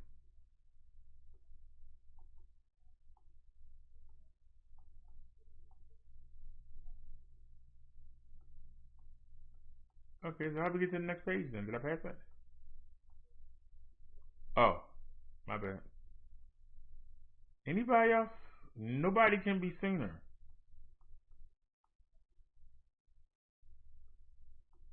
It's too expensive. But that's Monday, Saturday, December 5th.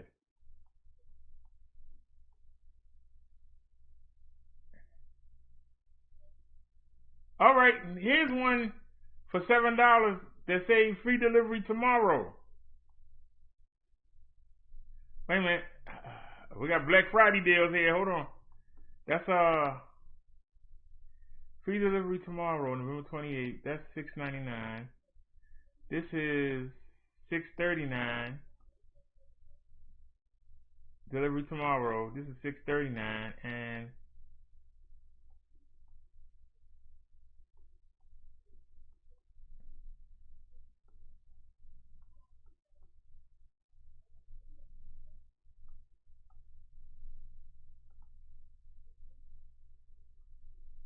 I'd already had a 5.0, but they can have this here tomorrow.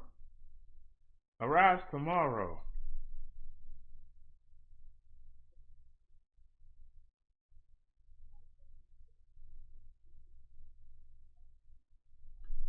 So we're looking at $4.62.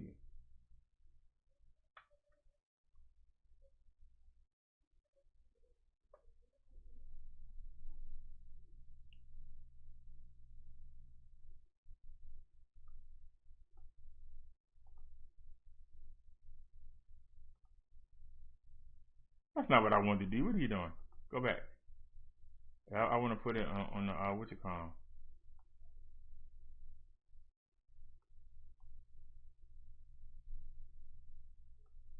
And they'll be here tomorrow.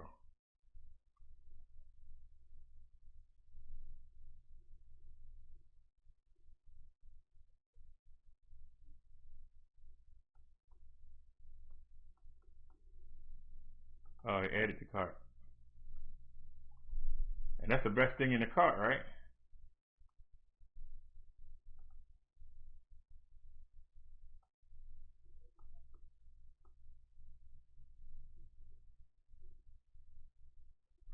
And this one was 503. And when that one come? Monday.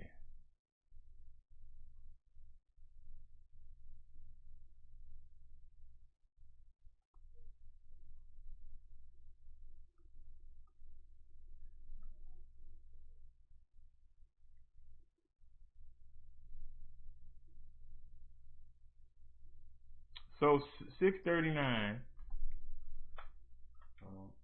I don't know how I'm wasting my time doing this. Ain't nobody gonna help, but I hope y'all do. So you got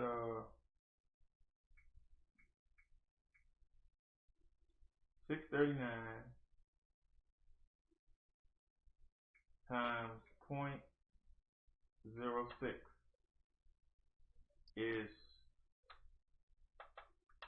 39 cents. So 39 cents. So 639 plus 0.39 cents is 678 minus 4 dot, I think it was 65, is $2.13. Can somebody help us with $2.13 and we can get this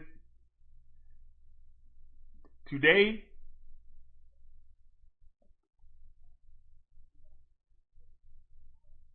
Can somebody help out with $2.13?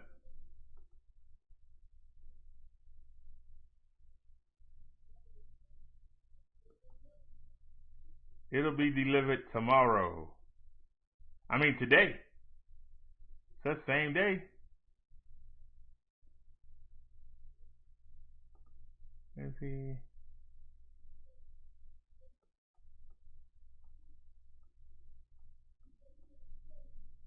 You didn't hit that.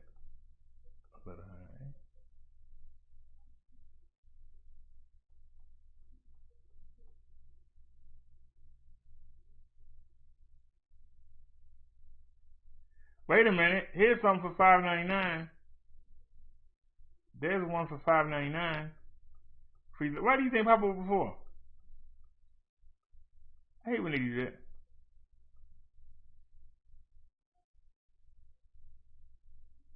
And there's one for $6.10.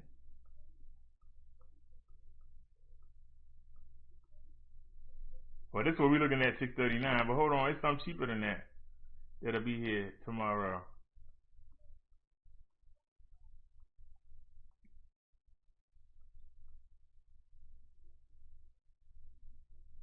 This is $6.10. Oh Lord, that's $5.99. That's the lowest.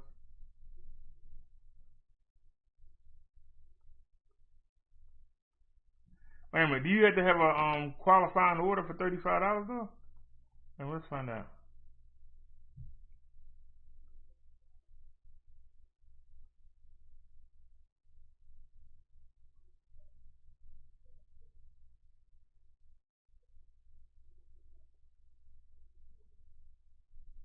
Wait a minute.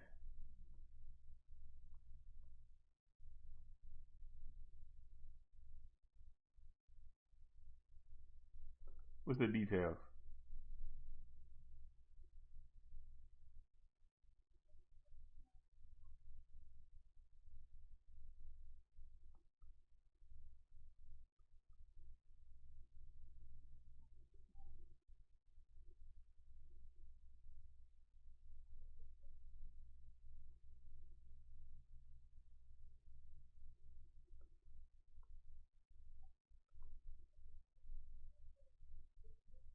Now that arrives tomorrow.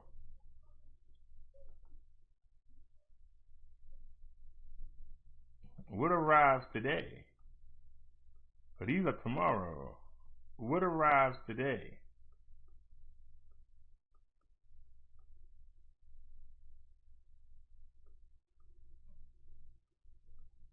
Wait a minute. How do we just go from what arrived yesterday now is tomorrow? Hold on. Wait a minute.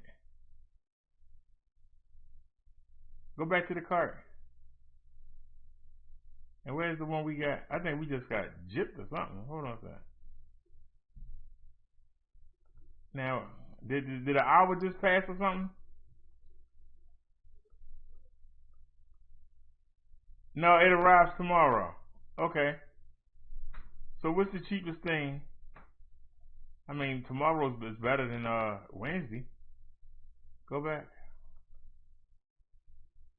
Now they said same day.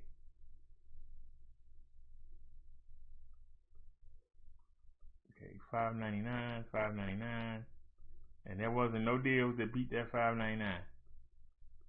That's a 610, $7.96.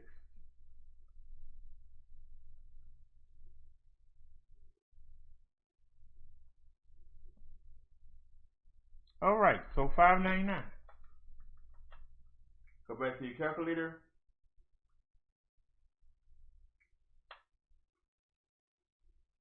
Okay, 462.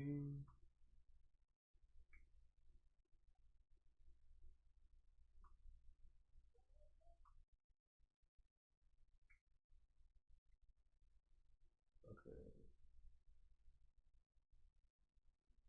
So you got $5.99, right?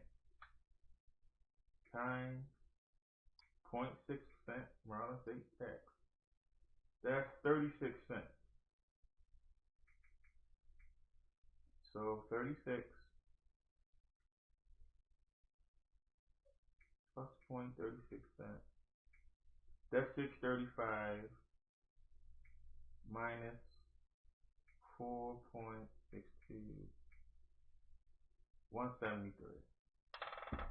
Dang, I just missed them. They got another one already. It's like, as soon as I kill them, they just come right back. I just killed one right there. So I didn't miss him. I just hit him so hard he bounced on something else. That's pretty cool. I think it's one right there. Is that one right there? No.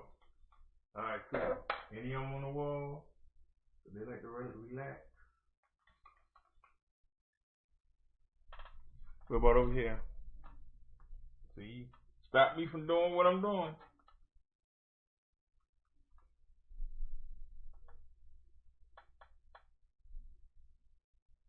Make sure you're not hiding over there. No. Alright. Sit back and relax. And wait for the next batch to make its way. I know they're having a hard time coming through that thing, but good. We'll wait on the next batch. Alright. Let him do what he gotta do. So alright, can somebody put 173 on the Cash App? Anybody? I know it's late. Can somebody put 173 on the Cash App? Anybody? Somebody. Did everybody leave?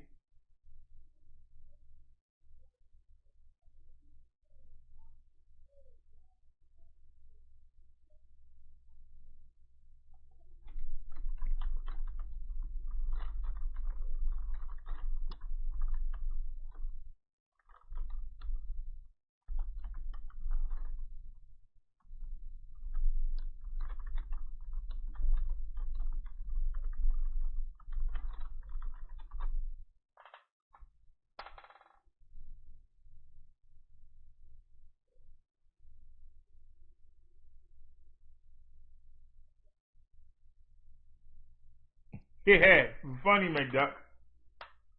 I'm still looking. They still coming through that door. I don't know how they getting in here, but they still coming. I put that sheet up over the door. I thought it would stop them. But like I said, we gonna get a few minutes of peace, and then one gonna just fly right on in here and come right around his light and say hello, and then we gonna go to work and kill him. Like I said, neighbor said, you know. Let me type it.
And Duck says, I don't have the mark of the beast or bank account.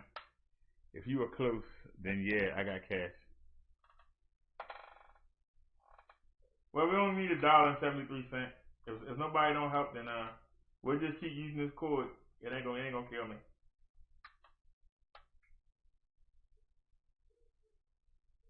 You see, I'm still looking. Even though I think I killed everybody, I'm still looking. Seems like they always can find one. Every time you think you're done. So let's relax. Let's get back into the show. I think I've killed them all. And right now, somebody's working to get them in. Somebody's hard at work. I'm not working. I'm going to do my show.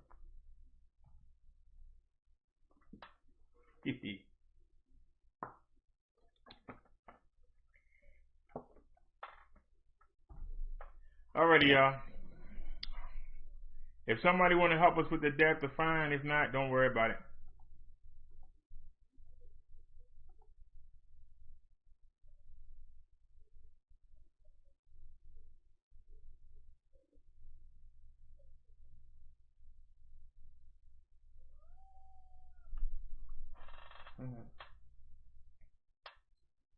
Is there anything on the PayPal?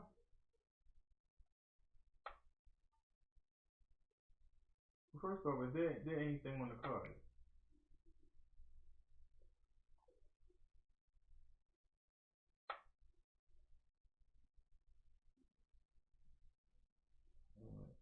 I might have to do this myself. Hold on.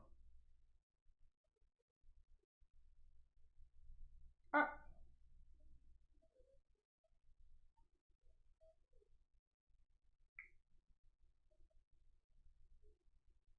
Thank you for calling Direct Express.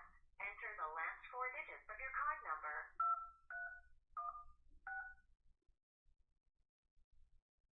Enter your 4-digit PIN. Your balance is $0. Yeah. An SSA deposit in the amount of... Well, 15 cents on that one. Ain't no help there. So what the PayPal? PayPal got a couple dollars for us. Can we do it on our own?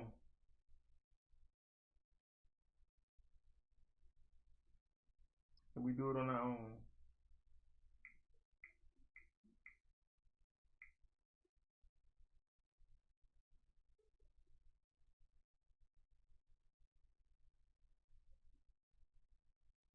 Nope. Alright, what about the bank account? Anything in there?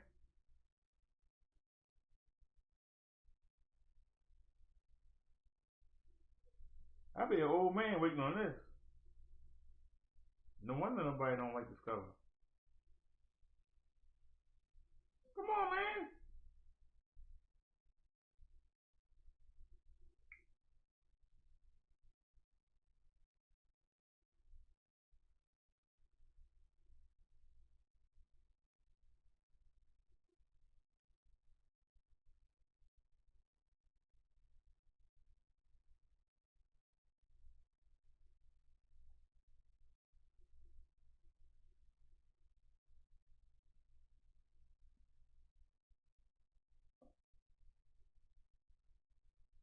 I got 81 cents on a, they so slow though. That's still not enough. Alright, let's get back to the show. Boom, boom, boom. Boom, boom, boom. What's our next story?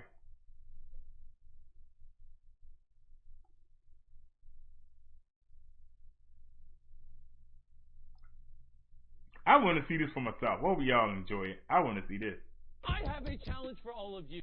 How you lock somebody out their own PC? What is up, Scammer Vault here, and today I am bringing you guys another SysKey video, so I hope you guys will enjoy this. But before the video starts, as I've been saying, if you guys are not on TSU, join it. It's been going crazy over the past few days. Y'all have just been going crazy on the forum. We've had hundreds and hundreds of people join, tons of people posting numbers and just sharing stuff about scam baiting. So if you're not on TSU, top link in the description below. But other than that, I hope you guys will enjoy this video. And also, if you want to join the Twitter, follow my Twitter, or join the Discord, both of those are below too. But yeah, I will see you guys in the next one. Peace. Now it says like. Oh, there's a mouse on my screen. Like moving around. Okay, that means you are successfully connected to our session. Now you can go ahead and minimize that. Any decks. Minimize any decks. Both of them? Okay. Yeah, both of them. Minimize it. Like that? Yes, sir. Okay. Now, what can you see on the screen? The normal desktop icons, right? Yeah, like my home page with all my icons and stuff. Okay. Now, can you just tell me, like, how much is your refund amount that you are supposed to get from our department? Well, the last guy I was talking to, he said that it was going to be $3.99. Okay, so your refund amount is $3.99, right? Well, yeah, that's what the other guy told me. Okay. Now, for a security reason, sir, I just wanted to let you know, like, do you know why you are getting your money back? Well, he said something about the company shutting down. Yes, sir. And also you got a problem in your computer. Like, can you please go ahead and press the Windows key and the letter R together at the same time? Windows and R. Windows and R? Okay. Yes, Windows key and letter R. And then type over there, E as an echo, E. You said type what? E as an echo. E?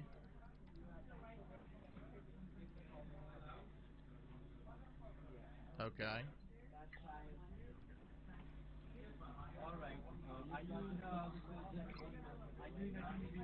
Hello? Yes, sir. Just shut down your computer completely, sir. Shut it down? Hello? Yeah. Yes, sir. Hello? He just unplugged it. Oh, I didn't even talk because his computer was slow. Oh my gosh, I was so scared. Session closed. He was so. We were both like quiet, and the only thing he could say was like, "Sir, shut down your computer." And I'm sitting here like, I'm just sitting here like, Siski, you fucking. Oh my gosh. Let me hang up the call. Oh, that's so funny. Oh, we're getting a call back. Hello? Hello? Hello? Are you there? Hey, this is Brandon, American Police Up. Shut up. I just got called by a bot while I'm in the middle of this. Let me call him back. I thought it was the scammer for a second. I was like, oh, there he's calling back.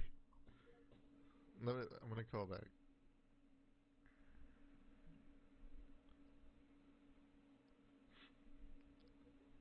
Hello? Hello?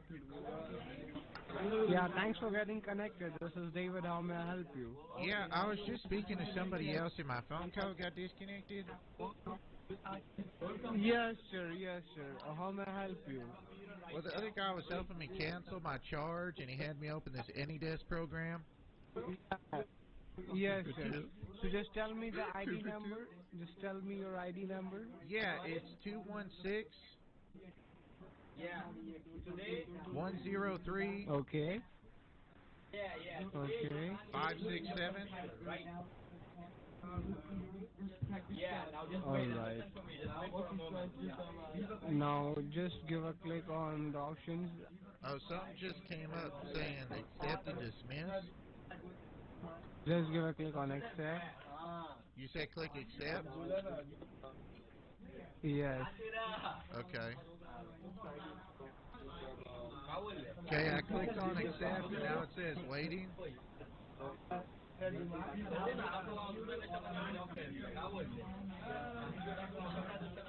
Oh my goodness. Huh? Wait, तेरे live अच्छे accept में क्या click किया था देख हमको भी भेजा देख. He does. तेरे पर accept में click कर दिए होला. Yes sir, you need to give a click. You need to give a click on accept. I did click accept. Here, I'll click it again. And now it says waiting again. You're a liar. See. Well, you know what? I got a question for you. I got a question for you. Here, I'll let you connect. I got a question for you, okay? Hey, you got really shitty internet. Go ahead. I got a question for you. Don't click X on it, you damn idiot. You minimize it, stupid. Hello? No, you just block this computer. Just give me the password. You know? Tell me. Wait. Is he mad? What did he say? What did he say when it happened? What did he say? He thought that you are a hacker, but he don't know that he allowed. Is he mad? His computer. Is he mad? Yes. Tell him this. This is for him, okay? Is he listening? Yes. Okay, tell him he's the biggest benchot I've ever seen in my entire life. Hello? Did they just lag out? It still says I'm in the call. Their internet's so bad. He's still connected though. Wait, what? Hello? Ah, no, he's deleting my icon. No, stop. Well, he's trying to. He can't even do it right. Oh, jeez. Hello?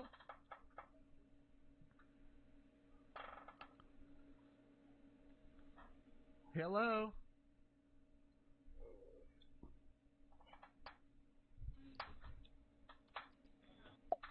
Oh, it went up. I started hearing them right when I hung up. Shoot, let me call back. He can't figure out how to delete. Hello?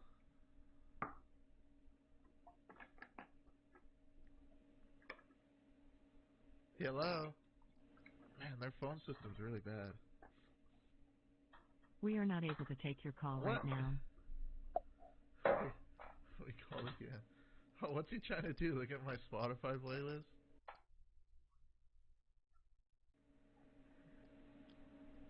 I'm calling again.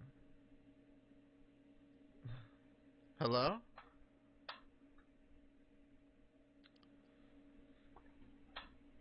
Hello? We live in a world that strives for more. Nailed me.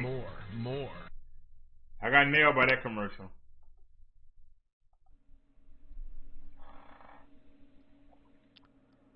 Hello, is this the person on my computer? We are not able to take your call right now. Goodbye. It's like somebody's super quiet. I'm calling with another number, so they don't know it's immediately me.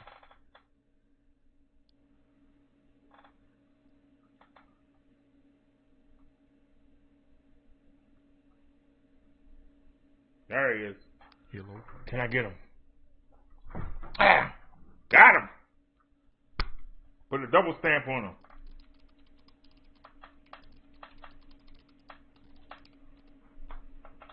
Wash him right off my hand, sucker.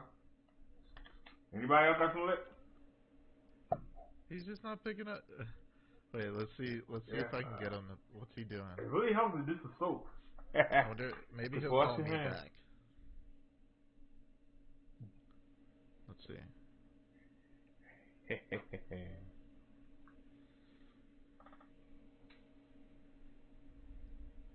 I don't go inside and out. They were coming through the door.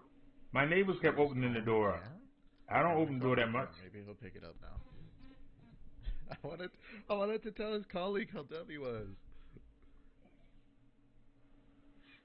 I got stairs. If I'm going downstairs, I'm going for a reason. Well, hi, sir. A very good day to you. This is Alex Martin from the refund department. How may I assist you today? Yeah, can I talk to the guy that got sis-keyed? What happened, sir? Can I talk to the guy that got sis-keyed? He got the lock on his computer? Sis-keyed? Yeah. No. Why not? We are not able to take your call. What? It's like I'm getting the department across the freaking call center or something. They got another one. Hi, this is a call from Amazon to inform you that your Amazon Prime account will be auto-renew for $39.99 from your bank account, so enjoy using Amazon Prime services, or if you want to discontinue or unsubscribe the services, then speak to an Amazon Service Manager by pressing 1. Hold on. Thank you for your response. We would now like to transfer you to a poll taker for just a few more questions. A poll taker? Please stay on the line. What the hell is going on? They're trying to distract you while they destroy your computer. Since you won't give them no money. And then it just hangs up.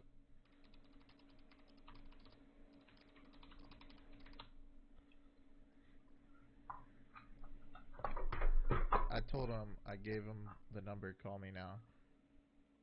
I just got called, it said Amazon, and then it said something about a poll taker. Oh, he disconnected me. What? After all of that, he's just gonna disconnect? I'm gonna call him back again. I'm just gonna call back. You know what time it is? These guys have been screwing with me. If we can get somebody to pick up, we just gotta finale with the chicken, you know? Oh wait, he's Thank you for calling. This is Kevin. How may I help you? Yeah, I'm trying to get back in contact with someone that I got disconnected from. Yeah. Yeah, it was the guy who got his computer so are locked. You sitting in Can I talk to him? What happened? Tell me. Can I talk to the guy that got his computer locked? What's your name? Roger. Roger. And can you tell me that guy name? I don't remember his name. Just ask the guy that got his computer locked. Ask for that guy. He'll know. There's no guy. Yes, there is. You know what? Fuck you, Bencho.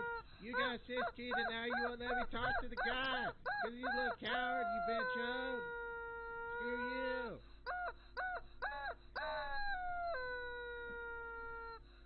Put me on speaker. I hear you. You put me on speaker. I'm on speaker now. Hello, call center. You pieces of crap. Get sis-keyed, benchodes. All your mothers are benchodes. Chutia. Your mother is Bencho. Your mother's the biggest benchode I've ever seen, man. I saw her walking down the street. I was like, damn, that's a big benchode. That's what I said. You are the big benchode. You're a big benchode. Have you looked at your face? Have you looked at your face? You're the biggest benchode face I've ever seen. Yes. You okay, said yes, you are a benchode? No. I locked your computer, stupid. My computer's fine, you damn idiot. We are not able to take your call right now. Goodbye. Wait, so that whole time he thought that they had gotten me? Oh my gosh. You want your computer back? No, my computer's fine. They couldn't even, the guy was sitting here going, how do I do this? Like, he couldn't even figure out how to delete my icon. It's up to now, man. And he was literally connected with any desk, and he couldn't figure out how to do any damage with any desk. Literally gives full access to my VM, and he can't do anything with that.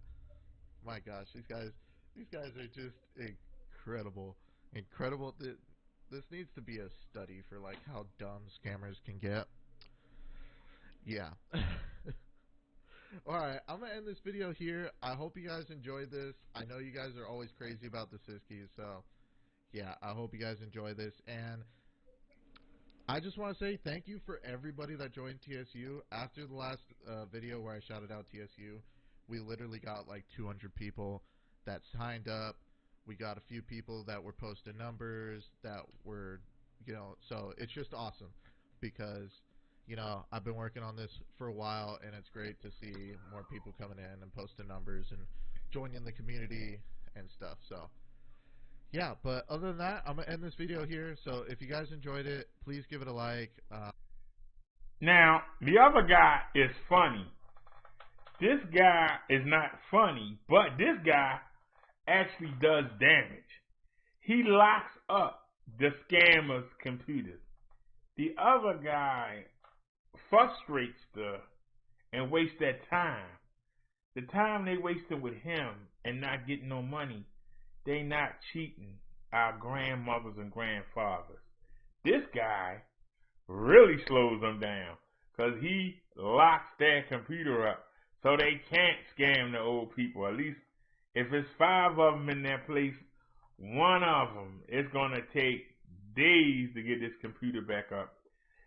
That's days that he's not harassing our elderly and uninformed people. So that's why I wanted to spotlight him. He not only embarrassed them, but he shut down their PC. He not only embarrassed them, he shut down their PC. Let's go back in, see what else we got.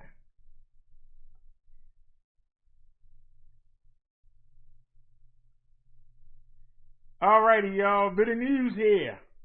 Update on Ahmaud Arbery. Ahmaud Arbery shooting video. Take a pause. Let me set it up. Alright, we at Court TV, y'all. For those of y'all that fell into a stupor, I hope you didn't, because it's time to get up.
Alright, y'all, this is, y'all remember the Ahmaud Arbery case. Y'all remember William Roddy, remember Roddy, the man that was driving the truck.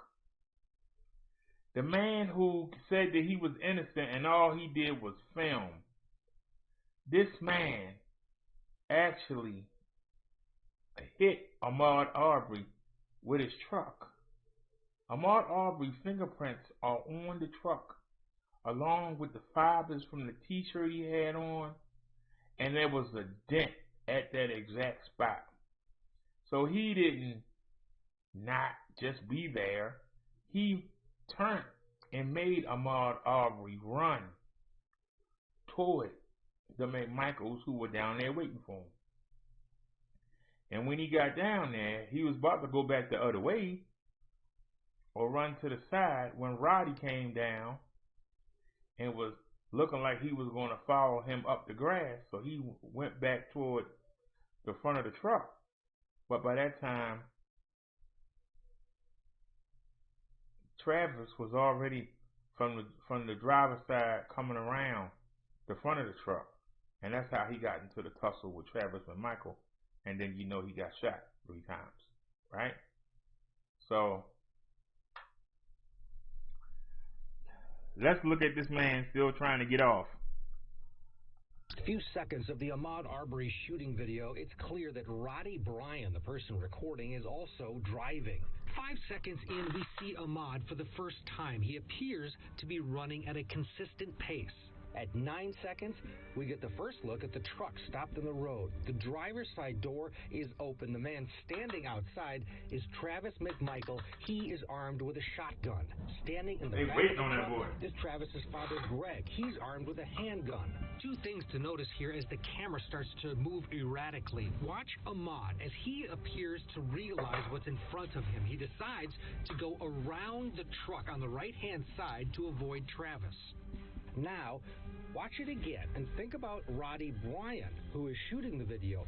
He keeps driving towards the evolving situation, and then listen. That sound raises the question.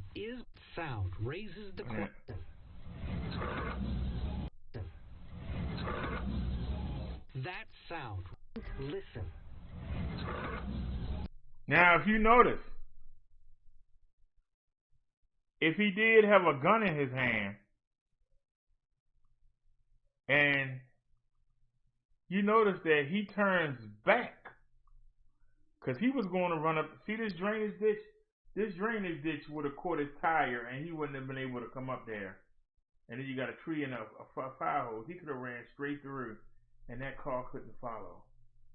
He could have ran straight through, ran around the back of the house. The problem is, it's nothing but a swamp on the other side of the houses.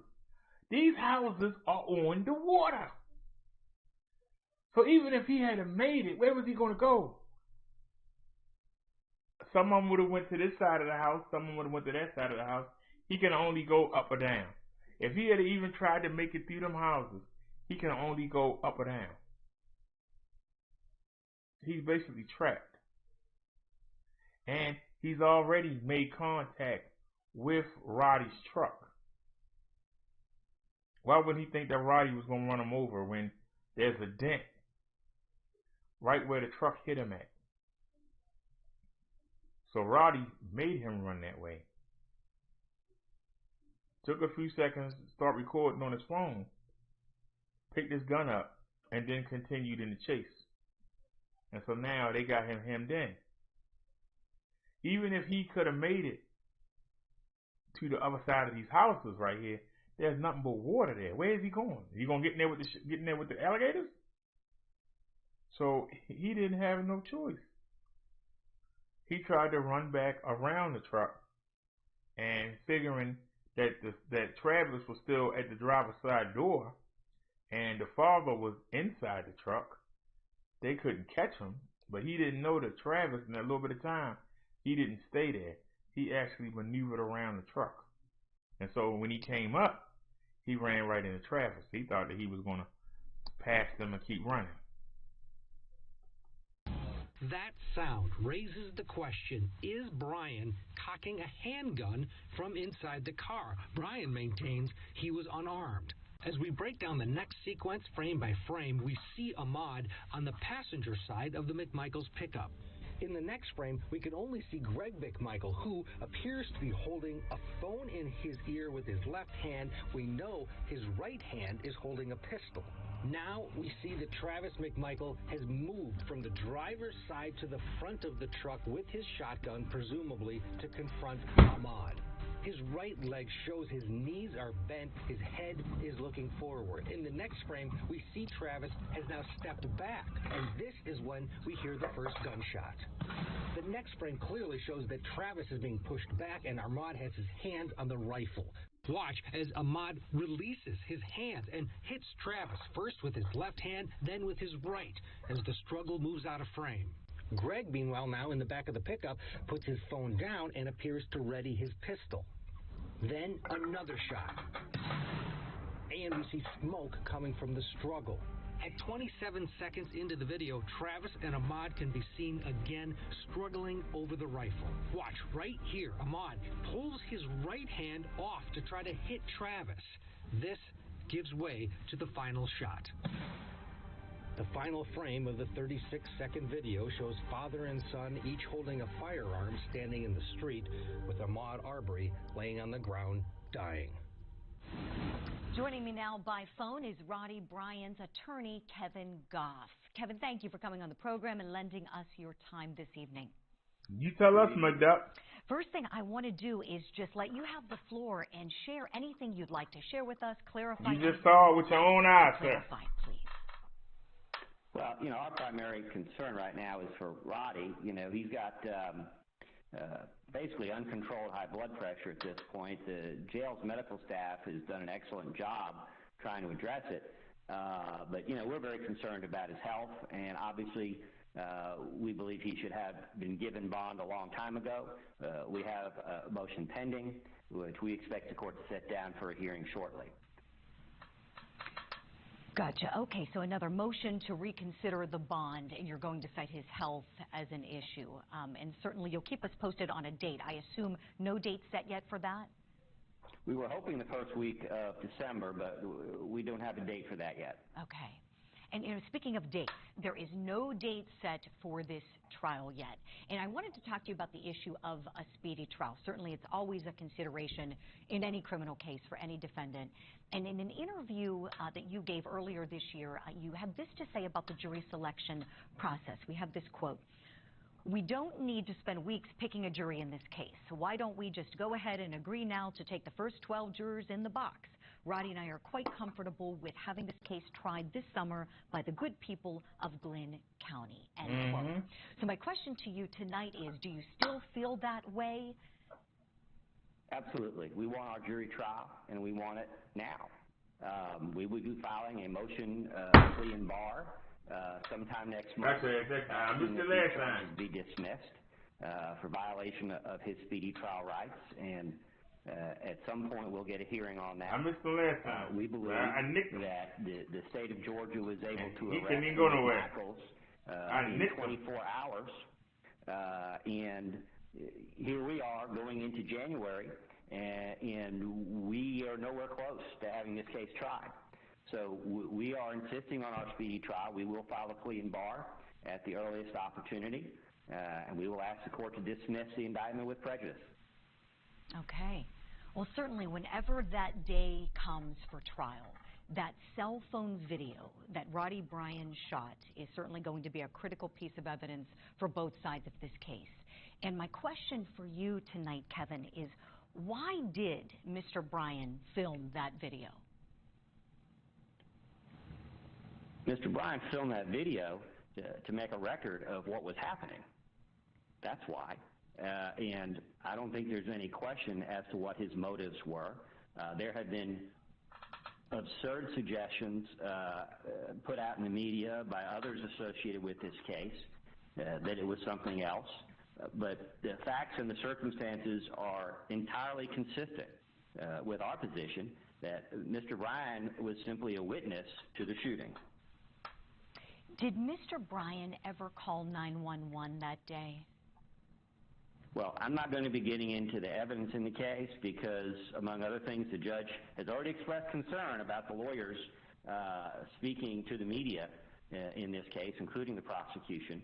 But I don't believe there's a dispute as to whether he called 911. You've heard the video. He's using his cell phone as a camera during the incident. So, if you hear a 911 call on there, then it's there. But the video kind of speaks for itself. So I guess to be clear, are you then confirming he did call 911? Because I don't know that anyone could necessarily recall what was said on that video to a dispatcher. I just want to be very clear whether he did or not, and if he did, at what point he called. The video is in evidence, and the video is made with his cell phone. If he called 911, it would be on that call. So the video addresses that question, but I'm not going to speak for Roddy or put his testimony out there. We're going to try our case in court. Okay. Well, then I guess the other point that could be made, we don't know how many cell phones he had in his possession. That's just why I wanted to clarify. But if you won't answer that, that's okay. I'm not trying to be difficult with you. I don't think there's a question as to how many cell phones he had. I think you're aware of all the cell phones that were in the vehicle. No, I'm not. That's why I'm asking. I'm just trying to be fair and be very clear on the facts because I want to be accurate. Accuracy is imperative in our reporting always.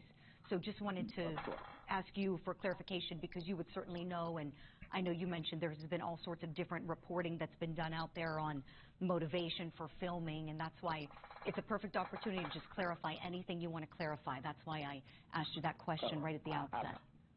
I'm sorry. The only cell phone I'm aware of is the one that you're aware of. Okay. That's what I'm aware of.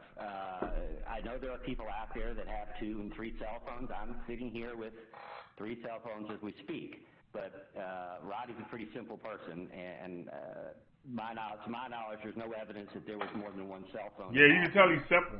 Okay. All right. We can leave that right there. And let's move on to something else. Let's move on to some pretrial motions. I've noticed you haven't filed any joint motions with the other defendants' attorneys. Do you have any plans to file a motion to try to sever your client's case from the McMichaels cases? I do not have any intention at this time of filing a motion to sever. The deadline, if I recall correctly, the deadline to do that is passed, but even if it hadn't, I don't anticipate filing a motion to sever. Okay. How about a motion for change of venue? Is that a consideration at all for you, or do you prefer for the case to be tried in Glynn County? Well, as I've already said, we'll take the first 12 if everybody else is comfortable with that. That's in Glynn County. We have no interest in a change of venue. There's no reason why the citizens of Glynn County shouldn't have this case tried in the venue where the crime took place. No, because you know that the citizens going to feel sorry for Roddy and let him off. That's what you're banking on. I remember some testimony came out when you were cross-examining one of the detectives on the case. And he testified to finding some text messages on Mr. Bryan's phone that had racist content. Do you have any plans to try to file any motion to exclude that from being introduced by the state as evidence in the trial? We'll file a motion in limine at the appropriate time to exclude testimony and evidence that's not admissible under 403 or 404. But, you know, we'll see where that goes. The McMichael defendants are going to be filing similar motions. The state's already filed its own motions with respect to these issues. And the judge. All right, McDuck asked a question, and it's starting to get boring. Because the man not answering anything. I don't know why she thought he would. You said the virus is not racist. It will get everyone. This is just 2 people. How many got the virus today? Well, we'll check that in a minute, McDuck. But that's not the issue here. The issue here is that if these men get off, it lets white people think that they have the right to shoot down minorities like a dog. That's why this case is so important. What makes this case horrific is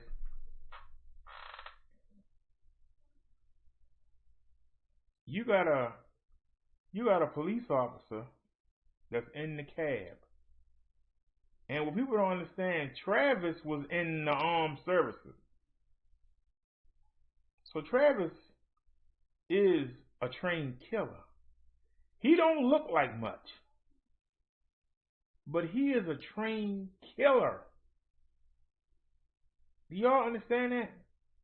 You had a 25-year-old boy out there with 3 men chasing him. One which was a cop and one which was a trained soldier. And I don't care if you in the Navy, I don't care if you in the Marines, I don't care if you in the Air Force. A soldier is trained to kill. And that's what Travis did. He killed that young man. Even though the man was trying to get the gun from him. Even though the man was trying to punch him. This man was trained to kill. You got 3 people on one young man.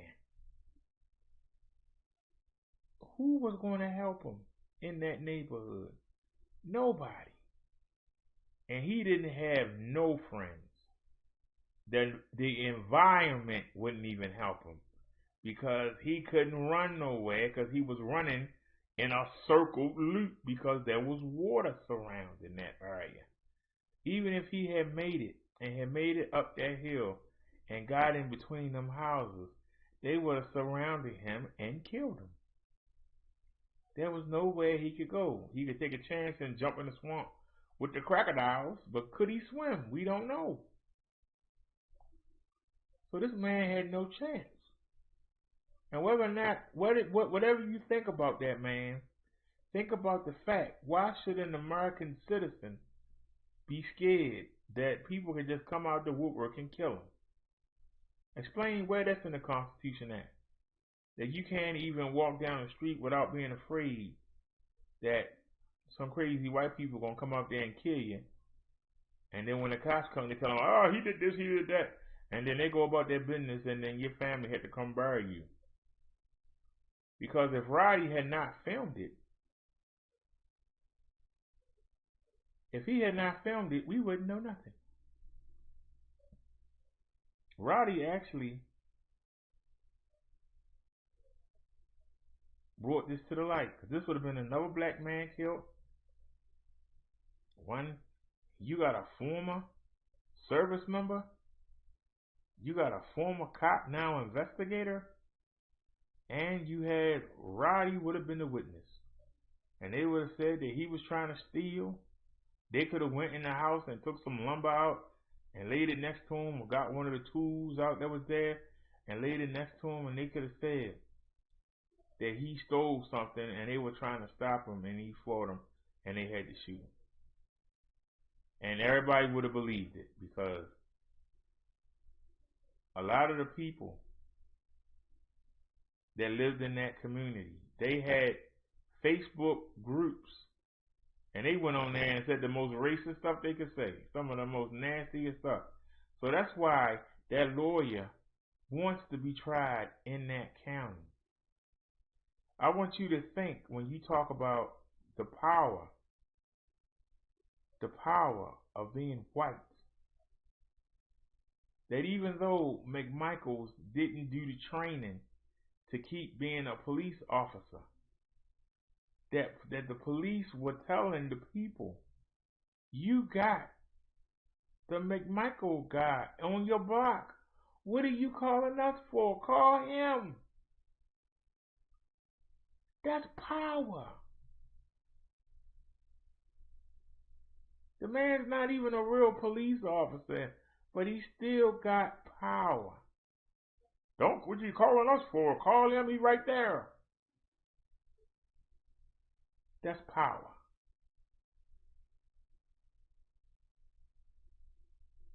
And if you live in Georgia right now, and you're a black person that gotta commute to work, and you got to go through that neighborhood every time you go down that road, you better remember, when you pass the McMichael's house, somebody might come up there and get you. Any one of them neighbors might grab a shotgun. Hey boy, what you doing? I'm just going to work, sir. Yeah, what you coming through here for? They actually consider, even though that's a private road, they consider it theirs. This is ours. You ain't got no business coming through here.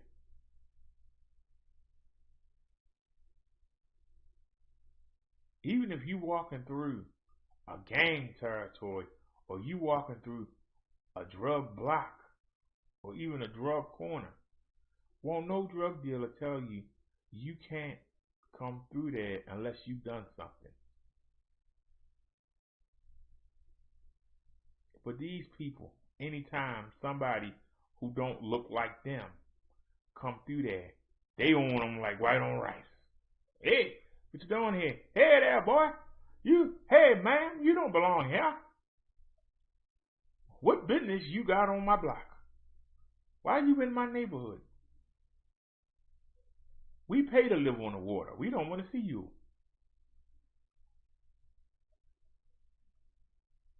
It's a wonder that black people still live in Mississippi. It's a wonder that black people still live in Georgia. It's a wonder that black people still live in Texas. I'm dead serious. It's a wonder that black people live in Tennessee. It's a wonder that black people live in Milwaukee, Wisconsin. They got some of the most racist cops you'll ever see and some of the nastiest people. But yet they still live there. I don't understand it.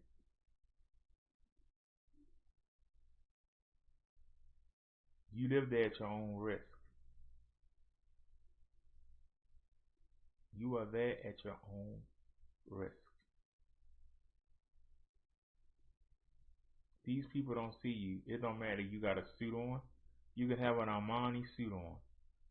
To them, you a porch monkey with a suit on. And that makes them feel bad if they poor. Wait a minute. I'm white and I'm not no Armani suit. What this jigaboo doing? He must be selling drugs or be a pimp or something. How the heck does he make more money than me? And we need to go get him. This is something that goes on every day in this country. It's been going on for 400 years. And you can say, oh, it's got better. It ain't got better. It's just not out in the front. But now, with everybody got cameras, with the news needing stories now, it's coming to the light more and more. And I can't believe that people were surprised that after the Floyd George incident, there were so many riots around the country. Because every city got their own story. They all got their own Ahmaud Arbery. They all got their own George Floyd. They all got their own Breonna Taylor. They all got their own Robert Blake. Do y'all understand? It's just not covered, but it's there. And it's in the psyche of the people. It's in the psyche of the people who still commit this violence and then come on TV and tell you, oh yes, I believe all people are equal. Yeah. And then they go and do some of the most horrendous things that you'd never think of. And we lost a lot of viewers because we were talking about the terrorist things that goes on in this country. And a lot of people don't want to admit it. They want to just sweep it under the rug. Well, you sweep it under the rug, we have to deal with it. You sweep it under the rug, we have to deal with it. Because to be honest with you, do I get nervous when I see a white person? Nope. I'm more afraid of a white woman than I am of a man. All that white woman has just got to say 2 words, and there will be a bunch of simps coming at me. And they know it, and that's power.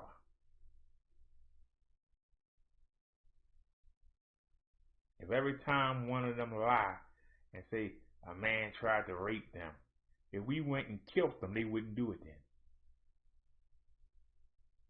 That's the only way it's going to stop. Either they're going to stop doing it,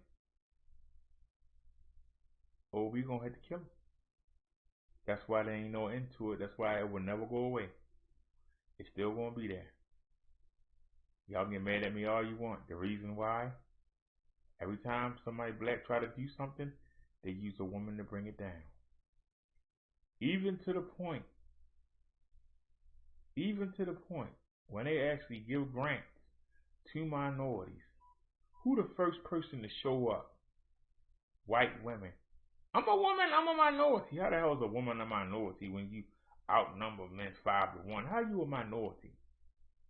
But do you understand? Do you understand how the system is set up?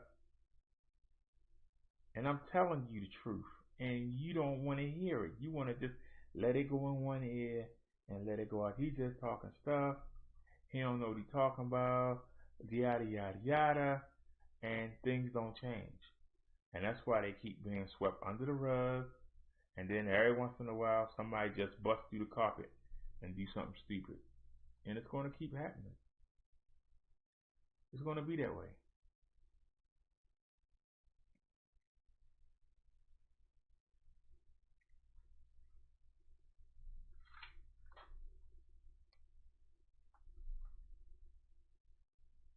Neil says it backfired, talking about Roddy filming.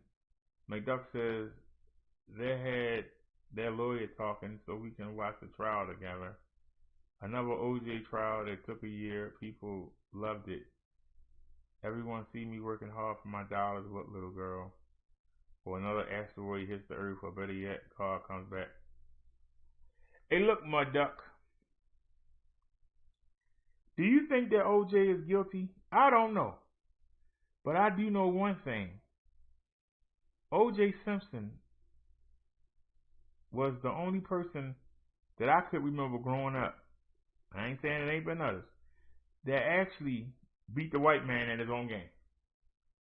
He had the money and the fame, and he was able to do the same thing that Donald Trump did to get elected by using his fame, because he sure ain't had no talent. His fame. He used his fame and money, and he actually walked out that courtroom. And you had a lot of racist people that was in their feelings about that. And they couldn't wait to get that man. They couldn't wait to get him. They couldn't wait to get that man.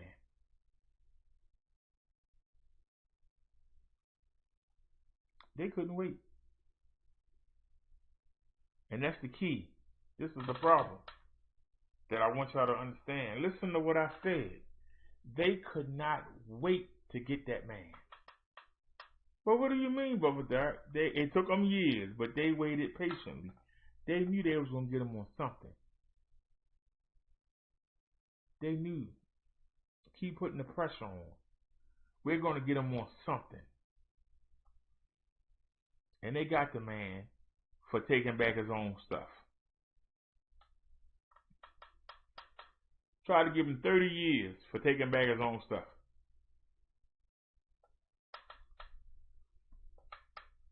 That's petty. But that pettiness is what we're dealing with in the United States. Those people that are petty, that won't put a mask on. Those people that are petty and still want you to come to church so you can spread the CV.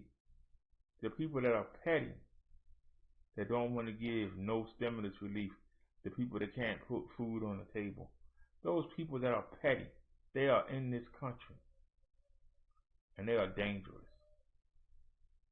And they dangerous to black, white, Chinese, Indian, whatever, Mexican, whatever you is. They are danger. And until we call them out, point them out, and usher them into some kind of rehabilitation or some kind of mind altering, they're going to keep doing it, and they're going to keep raising kids. They're going to keep raising their kids to do the same thing.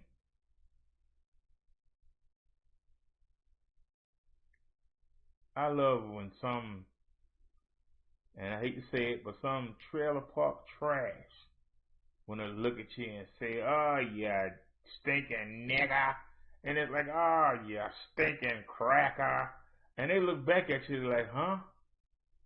How you talk back to me like, well, why would you say that to me?"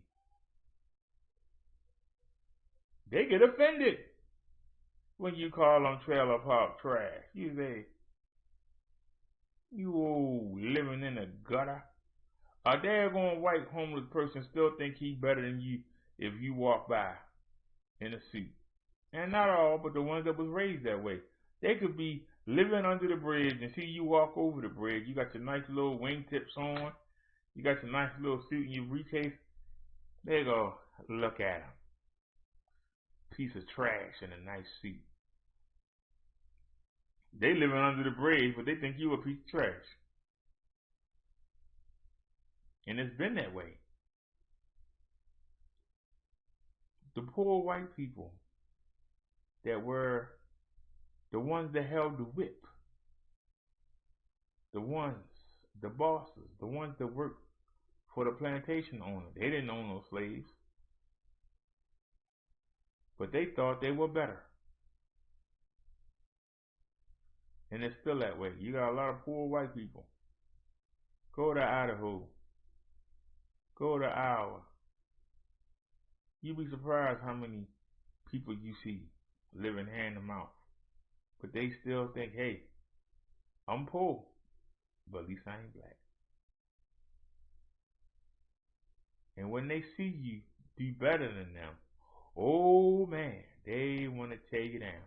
And I'm telling you the truth. And somebody got a problem, come see me. Come on in this chat or call in. 443-461-4518. Come in here. I'll give you a history lesson. I'll take you down memory lane. I'll take you places you don't want to go. I'll make you ashamed of your relatives.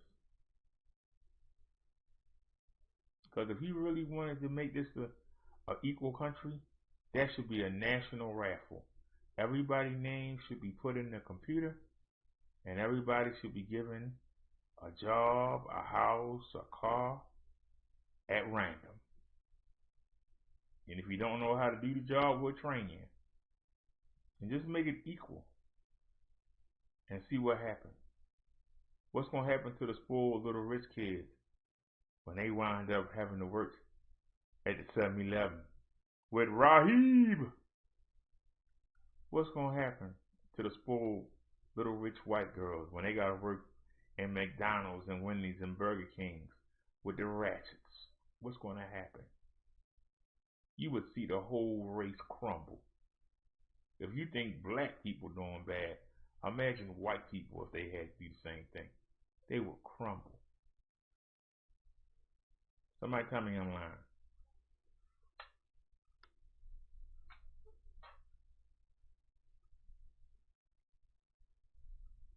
How you go from having a butler to being somebody's butler? They wouldn't be able to take it.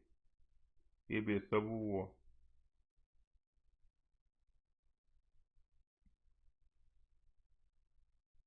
And that's the truth. You can get mad at me all you want, and you ain't gotta watch me no more. Hey, I told you the truth. I don't feel no shame. I told you the truth. Now you don't like it? Change it. Don't like what I'm saying? Prove me wrong.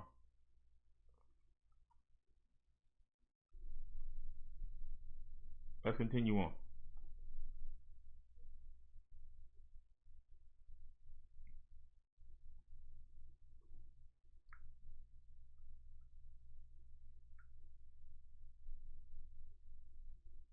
Rappers, white girls, and Lambos.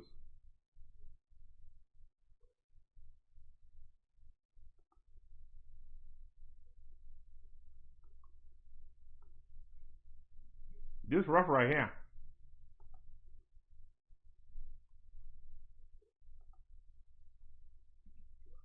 Evil don't take a break for nothing. Not even for the holidays. 46 News at 11. Getting results. Breaking news tonight. Thanksgiving turned deadly. Someone shot a man at the dinner table. CBS 46's Yasmina Alston is live at Atlanta Police Headquarters tonight. And Yasmina, police do have someone under arrest, correct? Tracy, Atlanta police do have a man detained after another man was shot and killed outside of a home in northwest Atlanta. All of this happening while a group of family and friends were having Thanksgiving dinner in their front yard. I was so traumatized. My heart is still beating. Valencia Carter was inside this home on Carver Drive enjoying her Thanksgiving when she heard the gunshot. As soon as I heard the gunshot, me and my brother was like, what? Like, we hurried up and ran outside. Make sure I seen my mom.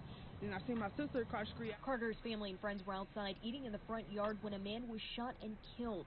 The man, who hasn't been identified yet, was one of their friends. Atlanta police say a man has been detained in reference to the shooting. Carter telling me that person was not part of their dinner. We was just eating. Everything was good. We didn't hear no argument, no nothing. They said it was an ongoing thing, like they already had problems with each other. Carter's sister, Destiny Bozeman, was driving up to the home when the shooting started. She says this is not the holiday they had in mind. Everybody started running to the side of the house, like trying to run away from the bullets and stuff. I just jumped back in my car. I was scared. You heard they're definitely not the Thanksgiving that this family was expecting. And again, Atlanta police, they are continuing to investigate. Live in Atlanta, Yasmina Alston, CBS 46 News. Yes. You can't even have Thanksgiving dinner. I'll be darned. I don't know what to say. Tonight, new. I don't know what to say.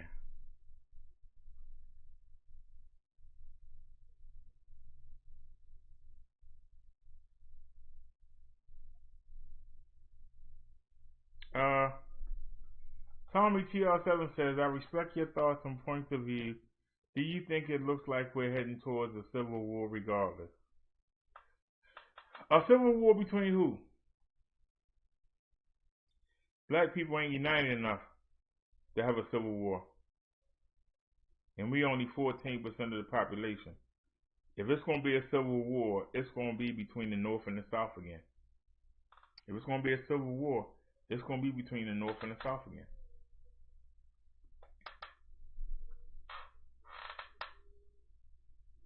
Black people ain't organized enough to fight a war. You said especially Dems versus Republicans? Not even so much Dems versus Republicans. I still believe that the war in this country is not over. That civil war didn't end. It didn't have an ending. You know, it's like when somebody gets killed in your family and they never find out who did it. And every time you see somebody kill somebody, you wonder, is that the person that might have killed your loved one? Well, it's similar with this civil war. You got great-great-great-great-grandchildren still holding anger against the North. And you got a North that know they should have done more. Sooner or later, it's going to boil over. And it's going to be another civil war. And minorities are going to have to pick a side. That's what's going to happen. That's what's going to happen. I don't believe that it's going to be a war between black and whites because, number one, we outnumbered, and number two, we can't unite. Think about all the white people they finding and holding all these guns and ammunitions, and just think about it. They got all the firepower. Yeah, you can say you can beat them up, but I mean, it's hard to beat somebody up when they're shooting at you with a Uzi or a RK, you know, or one of them long automatic rifles, or they throwing bombs and grenades at you, you know, and all you got is a couple handguns and some Molotov cocktails, you know. That's not a good look, you know. What's the solution? I told you the solution. We need to stop having so much separation in the country. We are so separated, it's ridiculous. It is. It is so ridiculous. Even the next time you go to a football game, look at how the people are in the audience. Next time you go to a boxing fight, look at how, even then, when you can buy your own ticket, look at how separated the people are. Look at the first 3 rows. You know it's going to be mostly white. You know it. The first 3 rows of any event is going to be mostly white. How do you tell people that were born with certain luxuries and were gifted certain things? How do you tell them they need to let go of them so that they need to share so that everybody can enjoy it? How do you tell them that? That's going to be the issue. To get people to put down the flags of the country they came from. Because somebody told me yesterday the things that they bring over from their culture make our culture better. No, it don't. That's a damn lie. That is a lie. Because when you do that, you separate yourself from the rest of the country. Well, we don't do that here and we don't do that there. How are we united if we don't do anything together? We don't even live together. Even when we go to school together. Even when we go to jail. They got different sects in the jails. Where are people united? Even the criminals not even united.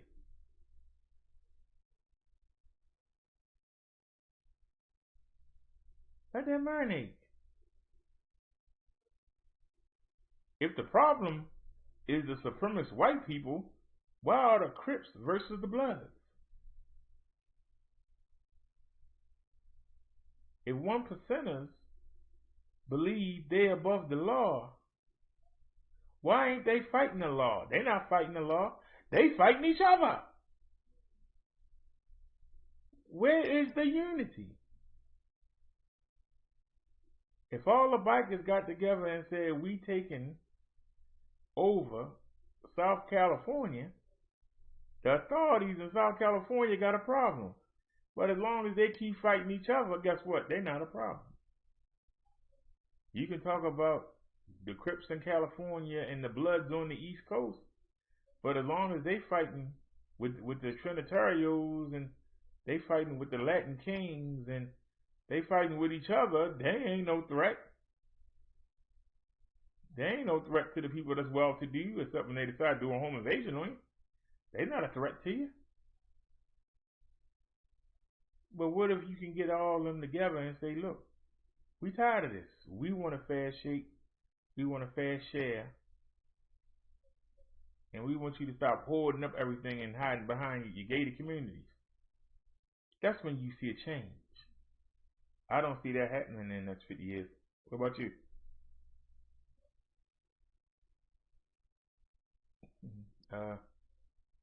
Tommy TL7 says, I enjoy different cultures. I think it makes life more interesting, but I do think too much pride becomes dangerous. It is, because you got Sicilians that don't want their daughters to marry somebody that's not Italian, that's not from the motherland. And that's the same. Even, remember Coming to America? James Earl Jones didn't want Eddie Murphy to marry a common United States black. They had a wife picked out for him. We got too much of that in this country, where people claim they come here for freedom, but they still bring the same crap from their country. And they perpetuate it and try to make it mainstream in this country. But it won't go mainstream. And that's why they section themselves off. You got people that hold the same Bible in their hand, but you got 20 different versions of the same religion that use the same Bible. And then for every religion, you got sects of that religion. If I'm a black Israelite and I'm on the East Coast, I should have the same doctrine as the ones on the West Coast, but they don't. You can Google black Israelites and you'll probably find 20 different chapters. But they use the same book. But one won't let you do this, and one won't let you do that, and one won't let you do this. Why can't we just have one book and everybody follow it? Why can't we just correct what the Catholics did over the years, just correct it and make one religion and have everybody follow it? That will be the first thing. Get everybody to follow one religion. Get everybody to stop keeping flags and memorabilia from other countries. You're not there anymore. You know? You're not in Kansas anymore, Dorothy. You're in Oz. Come blend in with the Oz.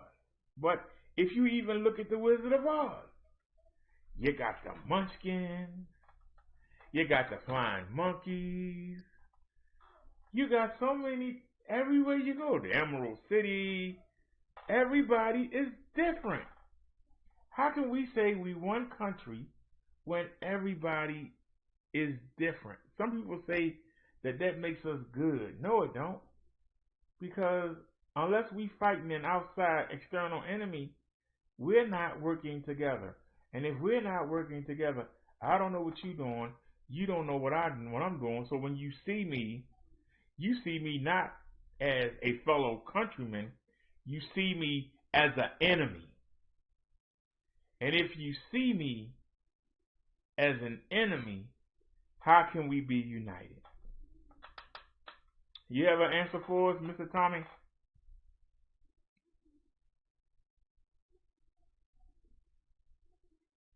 You said Israel make you delete 32 books from the Bible.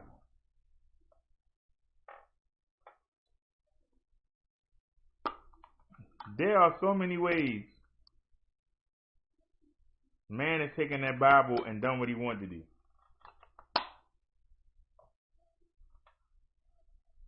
Man takes the Bible and does what he wants, what makes him feel good. We got to stop doing that. I'll give you an example. Y'all know that Georgia is known for having down low men.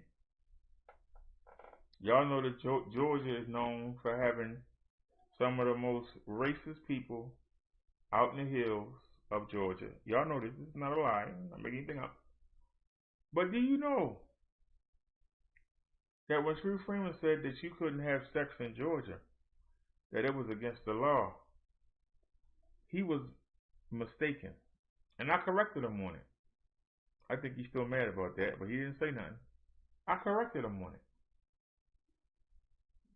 So we looked the law up. The law didn't say you couldn't have sex in the state of Georgia. You couldn't have sex outside the sanctity of marriage in Georgia. That was a crime, whether it was a man and a woman, two men or two women. If you had sex outside of the marriage, it was against the law. It was prohibited, and you could be jailed or killed for it. Now, some of y'all will say, okay, well, so what? Well, you need to understand your history. Georgia was made of the dirt of England, the trash, the scrounge, the skid row, the criminals, the prostitutes, the junkies, you know. Roxanne, turn on the red light. These are the people that were brought into Georgia. Why were they brought there? They were allowed to come over here on a free boat ride, and they didn't have to do the 7.5 years of working for somebody else. And they were given land. Why would they bring in the scourge, the filth, the nasty people? They brought them in there to be the guinea pigs because Florida at the time was owned by Spain. And the Spaniards would come through Georgia and they would attack the Carolinas. And that's the reason why they brought the scourge there, to let them be the guinea pigs until the Minutemen could get down there and fight. That's what their job was. So these are the low of the low. But they got that law on the books. So even back then, the sorriest people knew no sex outside of marriage. Even the bums and the half-deeds, the drug addicts, they knew no sex outside of marriage. And they put it on the books. It should be wide open down there if you bringing in the half-deeds and letting people out of jail to come over here and live. They were the guinea pigs. They were supposed to hold the Spaniards until the Minutemen got down there. You remember the Minutemen? Yankee Doodle. The Minutemen, upon somebody coming through there, the British are coming, the British are coming, the Spaniards are coming. You had a minute. Within a minute, they had their clothes on, they had their gun, and they on that horseback and they riding. That's why they were called Minutemen. They were ready to go in a minute.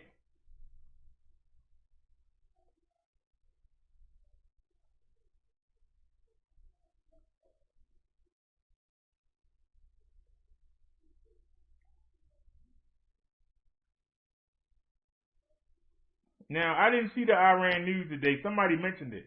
Can somebody send me a link? Can somebody send me a link? Here's the email. Hey, I was typing.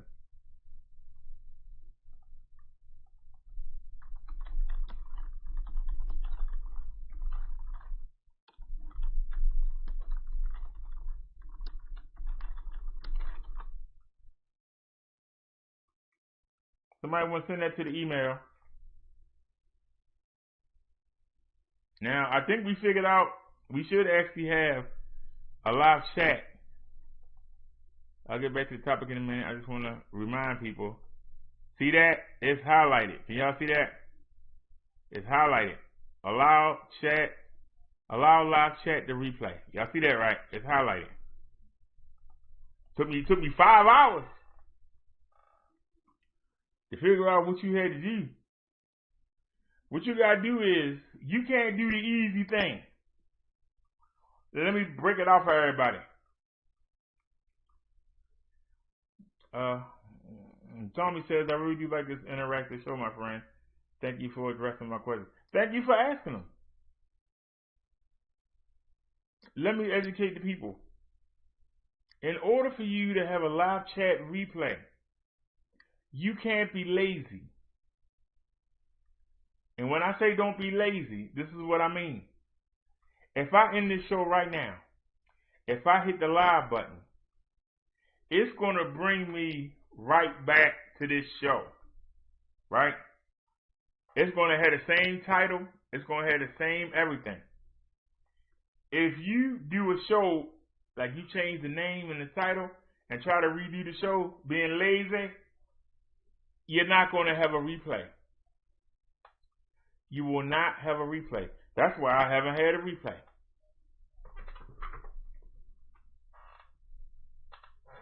You have to go to that little box on the side. Let me see if I can go back there.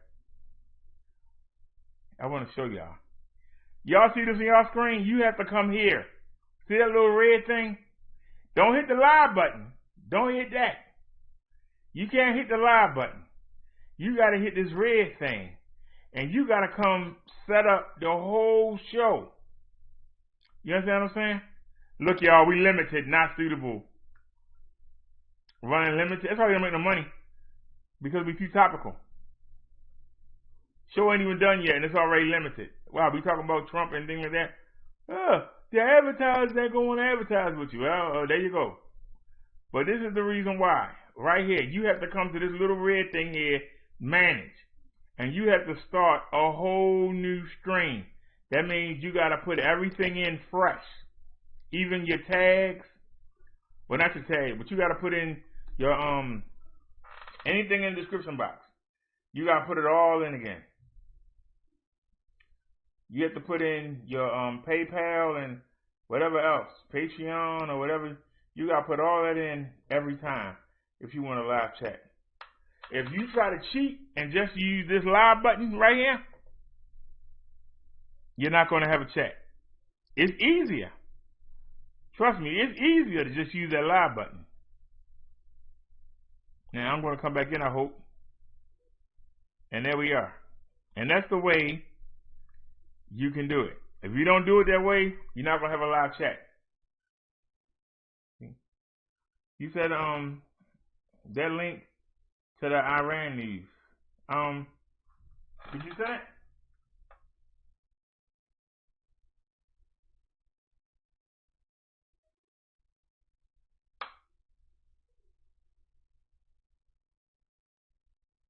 No, I haven't got an email.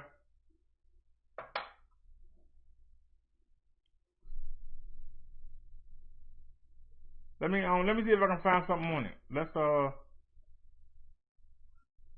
go to YouTube and see anything about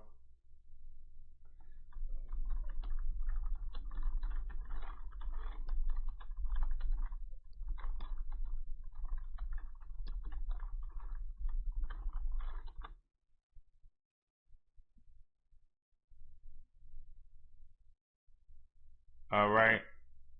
1 year ago. No, I said today. They took me a year ago. 10 months ago. A year ago. 4 months ago. 5 years ago. 1 year ago. First off, wait a minute. What happened in Iran today?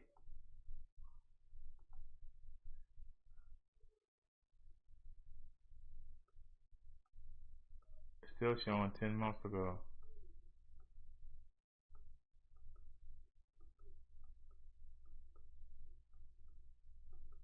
Now see, we tried to do it the easy way. This is what I'm talking about.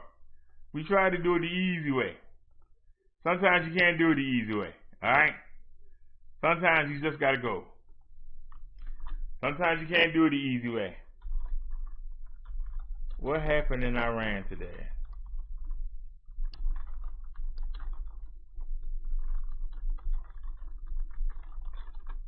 If you want it, you gotta work for it. Here we go. What's this? This today?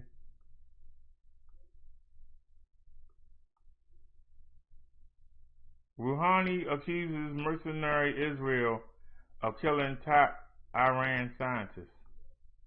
Iranian president accuses Israel of assassinating high-ranking nuclear physicist Mohsen Farzadeh. Mohsen Farzadeh. Top Iranian nuclear scientist assassinated in Tehran. Iran's foreign minister condemns killing of Mohsen Farzadeh as an act of state terror, linking Israel to the attack. Tehran beefs up its naval forces, adding more advanced ships and submarines, and amid tension in the Gulf. Iran detained Moore Gilbert because of Israeli partner report. Sydney Morning Herald says British-Australian academic was arrested after Iran found out her partner was Israeli. Iran swipes Kylie Moore Gilbert with 3 prisoners held aboard. State broadcaster shows images of Australia entering a van and of 3 released Iranians being welcomed home. Iran rejects Sweden intervention on academic facing execution. Iran responds to Swedish foreign minister calling on Tehran not to execute Iranian Swedish academic Asma Dizali. Rouhani, Iran and U.S. can return to time before Trump. Iranian President Hassan Rouhani says Iran and the United States can turn time back on criminal Trump. Israel attacked southern Damascus. Syrian state media reported Israeli warplanes hit locations south of the capital in the second attack in such a week. All right. I don't need to read no more. I'm tired of being right. Okay? Give me the daggone wow. When people was down at the CV and I was blasting Trump for worrying about what's going on in the Middle East, well, there ain't gonna never be peace in the Middle East. It's in the Bible. There will never be peace in the Middle East. So why is he spending so much time running behind them Iranians and Israelis? They not gonna never have peace. So why are you wasting your time? The Bible says they will never have peace. No matter what man does, they never have no peace. So why? Why are we getting involved? We got our own problems. Why are we getting involved in what they're doing? They got oil, they got money. The Bible said they will always have it. But they won't have no peace.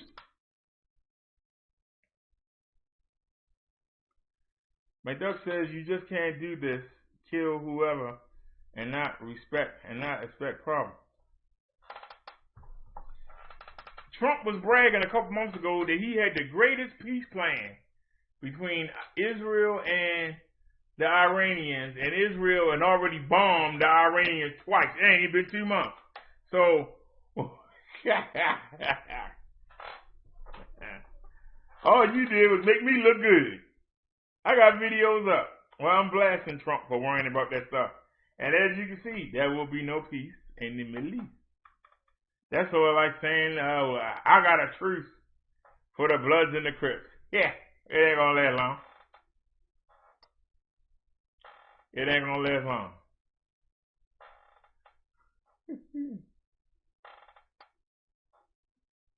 Mudduck says, no, 4 different gods. Who is your God? He said, some gods expect more dollars. I appreciate that, Tommy, whatever your name was, Tommy something. But yeah, you kind of made my day. Because a lot of people gave me the funny look. I could see it and I could see it in their faces when I said it. But like I was saying, I don't want to hear nothing about what's going on in Israel and the Middle East. The Bible says there'll never be peace there. So you think you better than the Bible? All right, good luck. You said, peace over there is hopeless. Who is their real God? Muslim or God? Sounds racist. Well, I'm telling you, the Bible tells you not to get involved in it because it ain't gonna never be no peace. They got their reward. They got their oil. They got their oil. They got their reward. They'll always be wealthy, but they ain't gonna never be peaceful. That's why you keep seeing the bombings and the gas attacks, and it ain't never gonna be no peace. Why do we want to get our soldiers involved in that mess? They ain't sending nothing over here. Leave them alone, I say. If they ain't sending nothing over here, I say leave them alone. What we going over there for? We can't even take care of our own country. Why are we worrying about what's going on over there? We can't even take care of our own shores. You worrying about overseas. Take care of home first, then talk to somebody. I love we always trying to tell somebody how to do something. We don't even run our own. You said, but Middle East, where we were born Christian. There ain't nothing holy about the Middle East. But don't you read your Bible?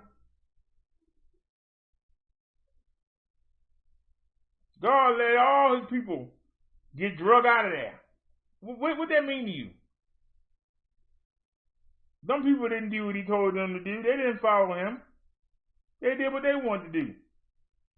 That's why he banished them from there. Let the Muslims have it.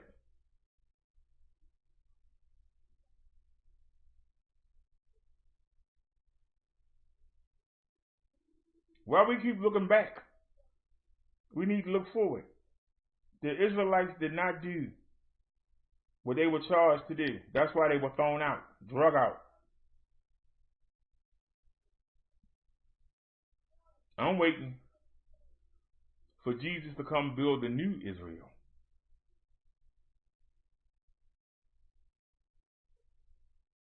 Medupham said, so no peace when God getting born. Well, it's more mash them and alien divining God. What? Tommy says many seem to be concerned with WWE breaking out over the Iran stuff. What are your thoughts about this? If Iran and Israel go at it, let them go at it. What we keep getting involved for? We already know that those are the fake Jews. They ain't the real Jews down there. We know the United Nations gave them that in 1941. Ain't nobody here stupid. They got that on lock. The Bible says if we ever get Jerusalem back, God gonna give it to you, not the United Nations. We know that some people got up in the boat, went up there and taught them people up near Greenland some religion. They picked it up. Hitler beat them up. And they decided, hey, you know, we were the real Jews. You know, we was up there living in the caves. Or guess what? We were the real Jews. And people believed them. And that's how they got it. Well, let them have it. Okay. Now, we gave them money. We gave them training. So they can handle themselves. Let them go ahead and fight. We need to stay out of it. None of our business. My duck says, well, I read the Bible when we came baptized because Mom wants to save me. But are you walking with Jesus, McDuck? It's not just enough to be baptized. Are you living the life? Are you living the life? Sometimes I'm glad I don't have a lot of money. It'd be too easy to go out there and do dumb stuff. It's actually easier to get in heaven if you poor. Because if you got a lot, you tend to be out doing a lot, which means you more apt to be sinning a lot. You know?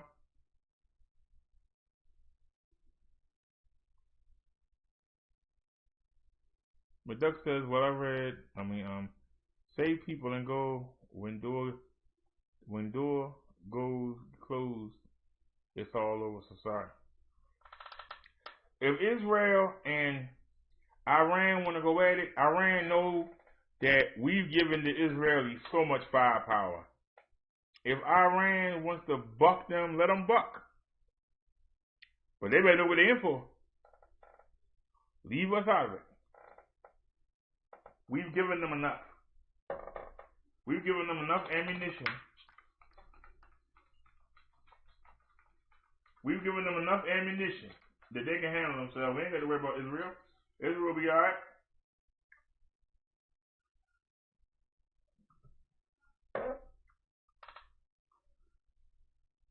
They the reason why there ain't no peace. They can get along. They don't want to get along. Got him. Got him that quick. You see, I sprayed him. He had to go someplace safe. That wasn't it. That wasn't it. Thought he was going someplace safe. That wasn't it. Sprayed him. He ran right to the wall to rust. Nailed him. Tommy said, another recent news, how do you feel about the recent censorship? Do we still have freedom of speech? As opposed to what? Tommy? What do you mean freedom of speech?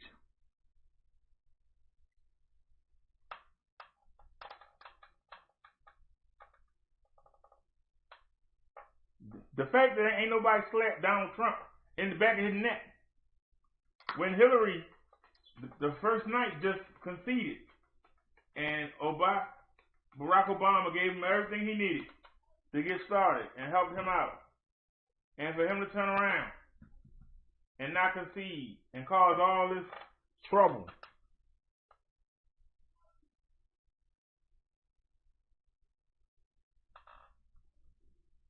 You said you got him. You got who? Who did you get?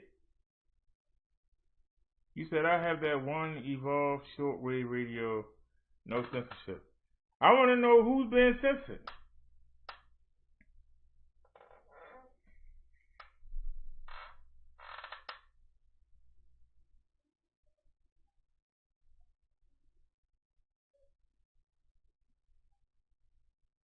Tommy, can you explain about the censorship? Or we can go look it up. I know what you're talking about. Who's being censored? I think that the fact that Republicans feel that they can't come out and say something about the fact that Donald Trump should concede and that he's embarrassing the country against the rest of the world by not conceding, I think that's something that should be spoken up for.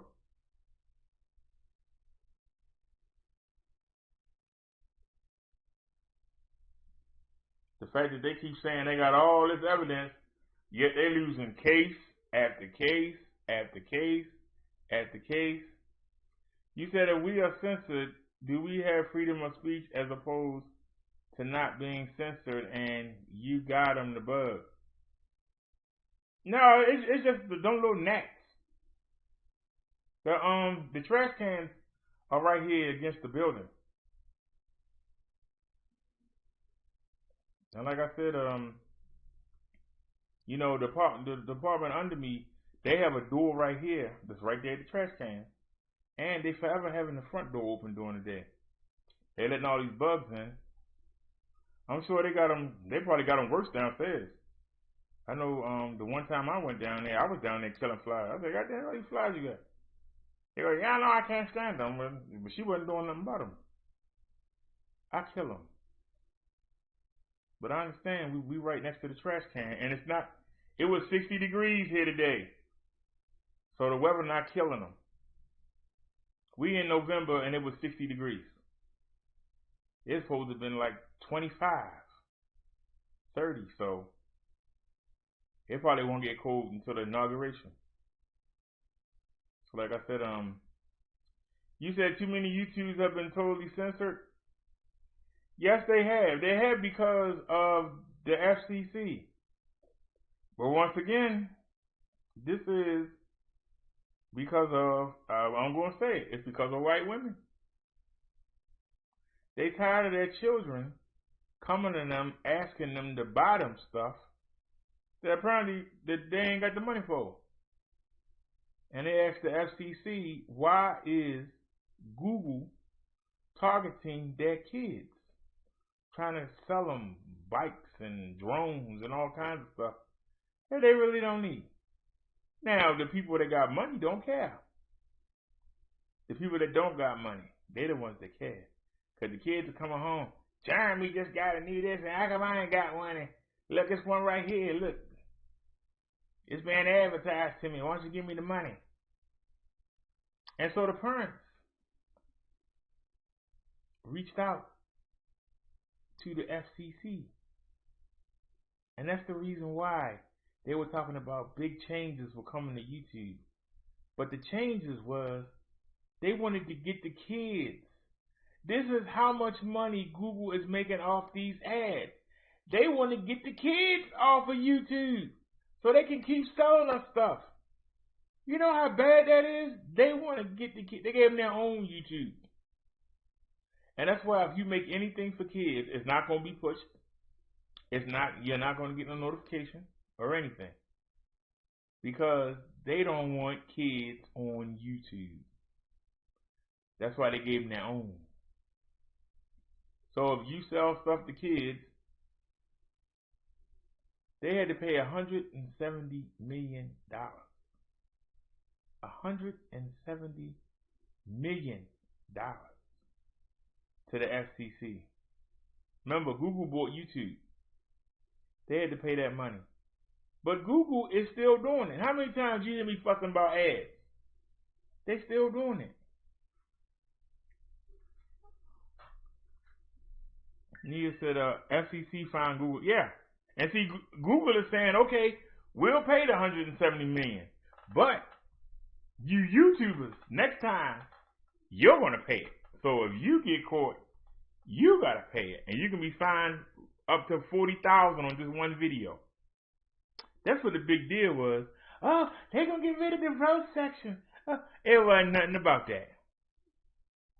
It's about money.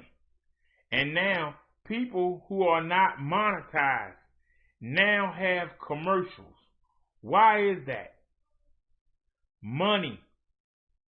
If they can put the commercials on people who are not monetized, why should they pay us for the commercials? Man, do you see what's going on here? Why are the commercials coming so fast now? Every time you turn around, you watch a video, you got a commercial. I got a tablet here. I hit 4 commercials already.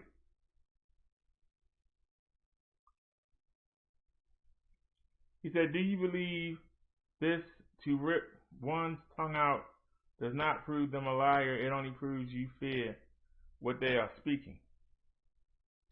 Well, I agree with that.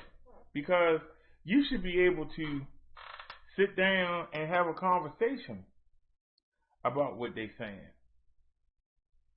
And if you can't make them see your point ain't no good. If I have to beat you up, if I have to lock you up, if I have to cut your tongue out like you said, if I have to stifle you, you're telling something that I don't want told. You're telling something that I'm ashamed of. That's why I come here every day. I don't live in the best place. I don't have a lot of money. I couldn't even get somebody to donate $2 so we can get the dongle tomorrow. But I still come here because we will get it. And the sad part is it might still take till Wednesday to get it. But we'll get it. Because I roll on. I come at you real, 100%. There's nothing fake. You're not going to go find no scandal. A lot of people don't live that way. A lot of people live in a lie. And they so scared somebody going to find out their secret. And they just go anything, just keep putting on a lie. And they come and tell you. Donald Trump lied when he said he can get the Republicans to give us a stimulus package. The Republicans said we ain't doing it. Mitch McConnell said, I don't care what the president said, we not going for it. But yet he still lied to you. I want to give you bigger and better than the Democrats. All I got to do is make a phone call. They told him, you lost your mind. We ain't giving no money up. They told you. I noticed that the tablet is spinning right now, and I'm wondering, are we getting flagged because of what I'm saying? If you flag me, I'll come right back on another channel. I hope somebody realize that. We got 24 of them. We actually got 25 if I get the one back from Archie.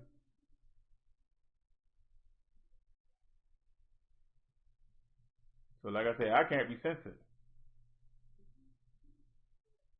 You might can knock a channel down, but I got 2 websites that Google can't touch. And I got 2 websites, 2 Wix websites that nobody never go to. And we got 2 Twitch channels that we never use. And we got a TrueTube, the Black YouTube channel. Every once in a while I send some videos over there. So I can't be censored. If I have to go outside with a mega horn, I'll go outside with a mega horn and do my show. Don't matter to me. But some people are dependent on this money. Those are the people that get hurt.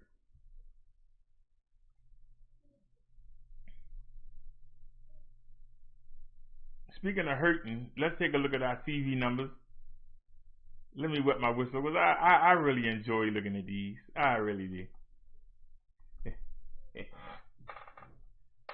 I really enjoy looking at these numbers.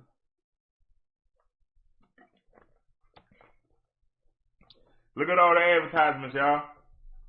This is the problem.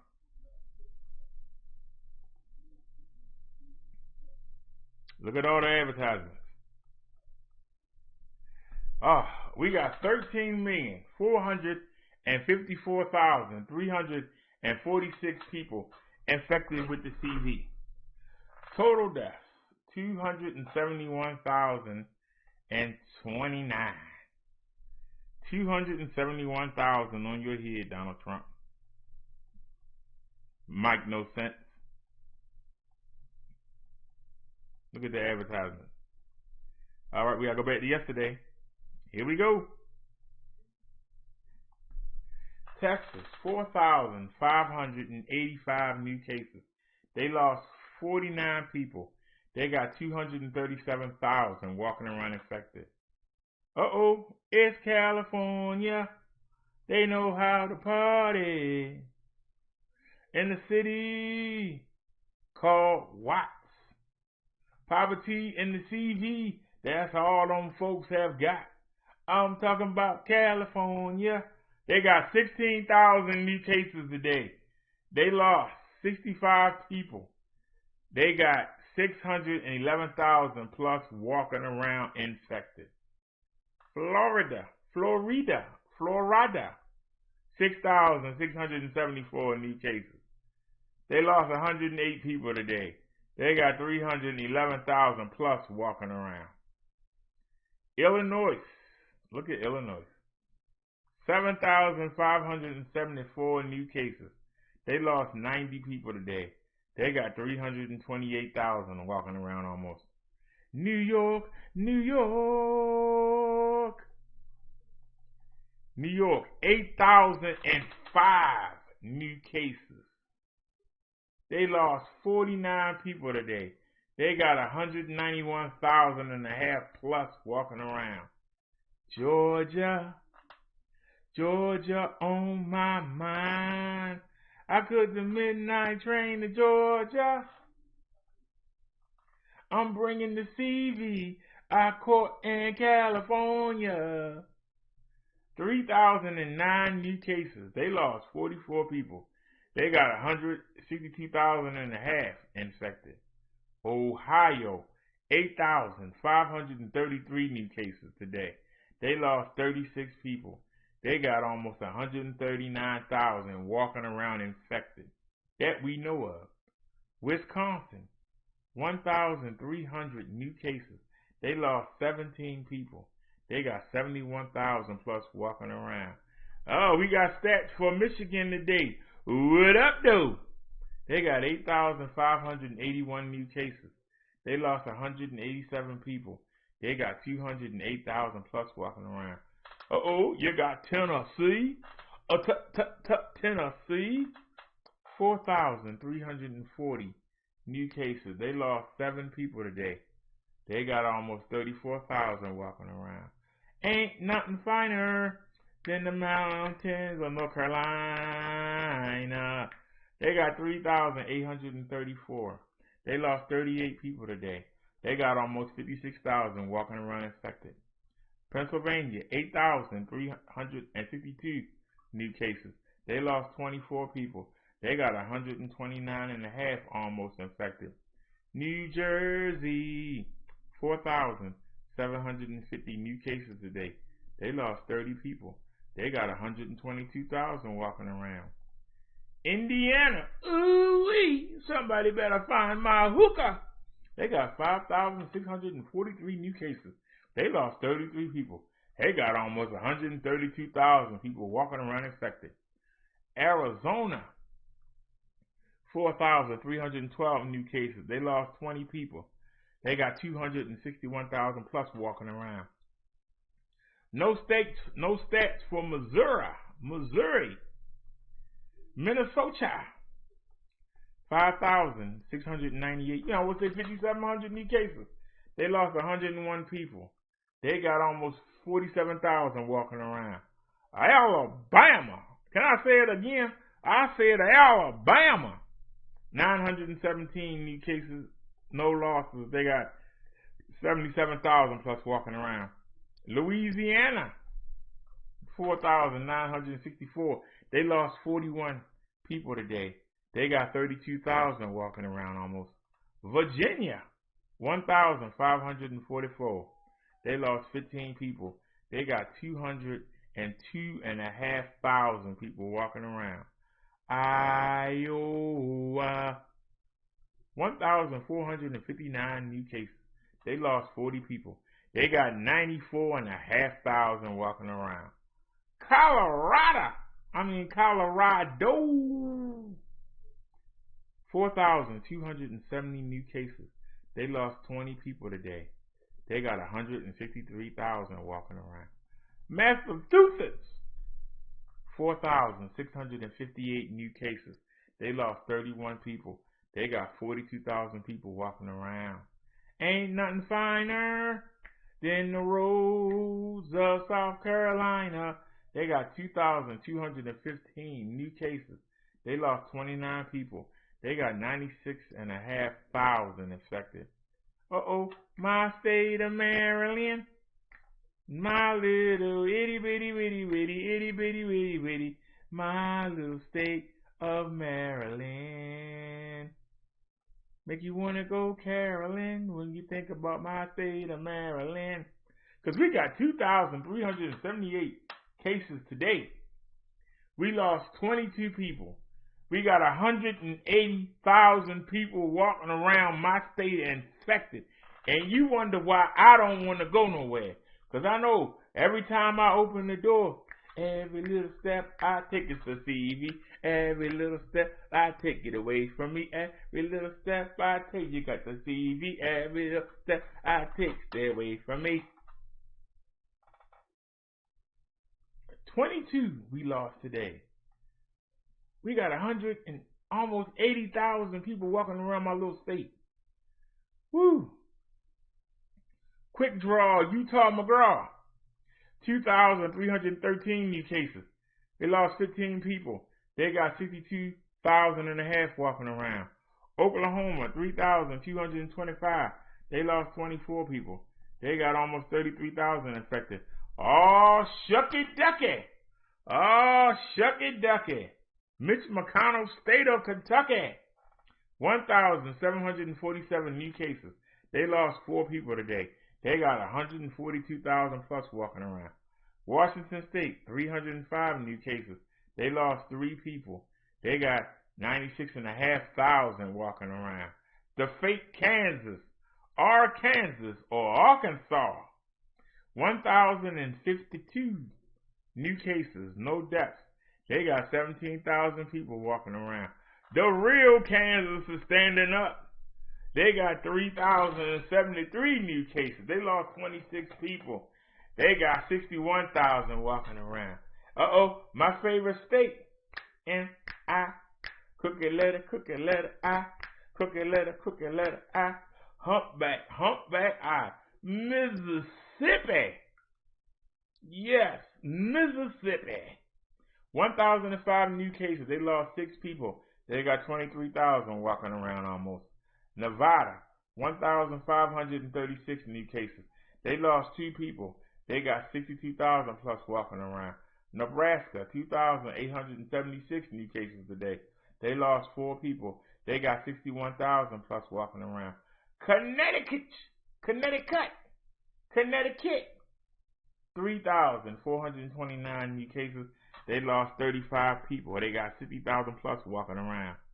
Idaho, Idaho, Idaho, Idaho. They got 2,000 new cases today. They lost 14 people. They got almost 58,000 walking around.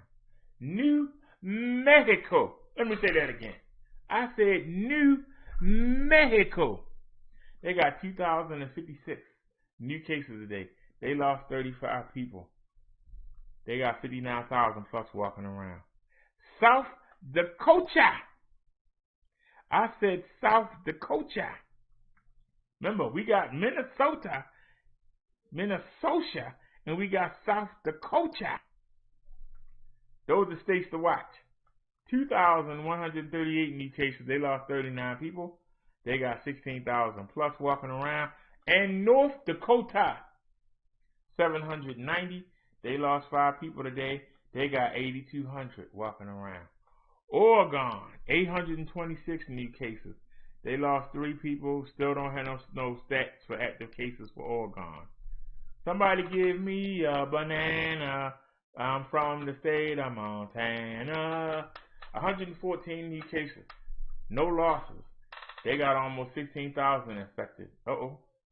Time to roll the R's. Rhode Island. I said Rhode Island. 463 new cases. 6 deaths. They got 49,000 walking around. West Virginia. 866 new cases. No deaths. 15,000 plus walking around. Delaware. I said Delaware. I like Delaware. 591 new cases. They lost 2. They got 16,500 walking around. Wyoming. Wyoming.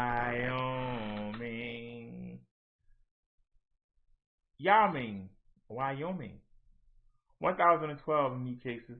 No deaths. They got 99,000 walking around almost.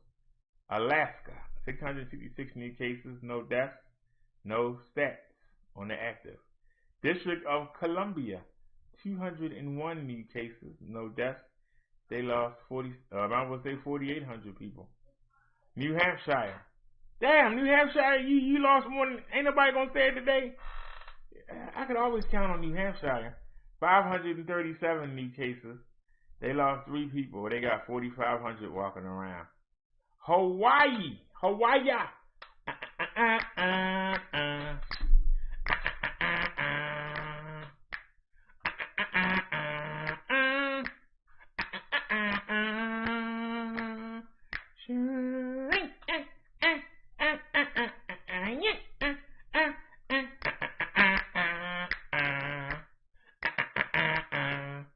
Hawaii 5-0. They lost 90 people. I mean, they picked up 90 cases. They lost 3. They got almost 4,800 on that little island. It's a pain to live in Maine. I feel the strain having to live in Maine. Nothing but the cold. Most of the residents are old. It's a strain and a pain to live in Maine. Maine. No stats. Vermont. Dun dun dun dun dun dun dun dun dun dun dun dun dun dun dun dun dun dun. Not hot. Y'all remember that from the 70s? Or was it? It was the 70s, wasn't it? The 70s, early 80s. Anyway, Vermont, 99 new cases. They lost 3. They got 1,500 walking around. We got another R. Puerto Rico. I said Puerto Rico. 2,070 new cases a day. They lost 7.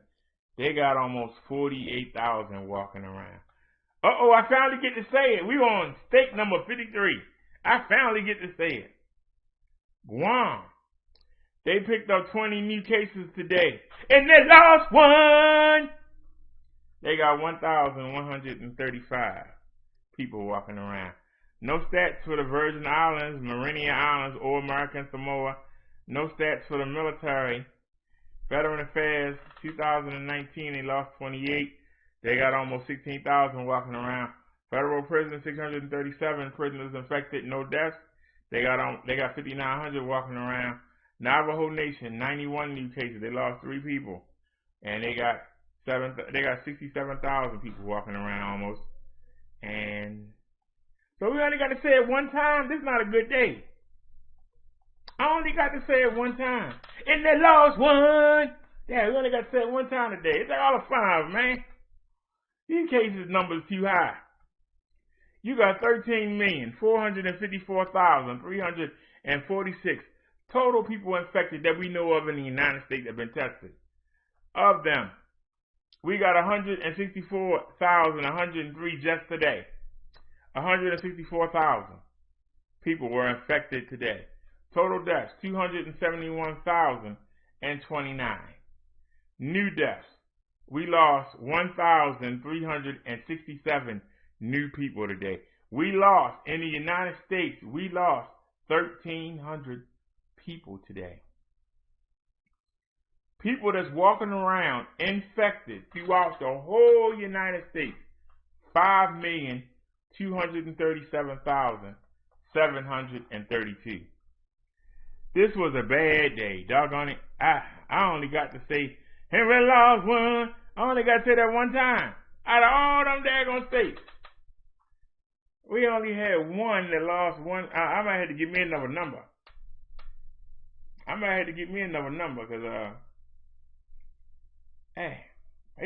that's where the fun is. You know, we look at those numbers, I try to make it fun. You know, I try to make it fun for y'all.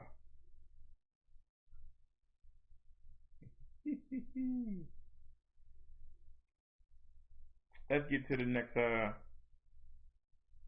are we?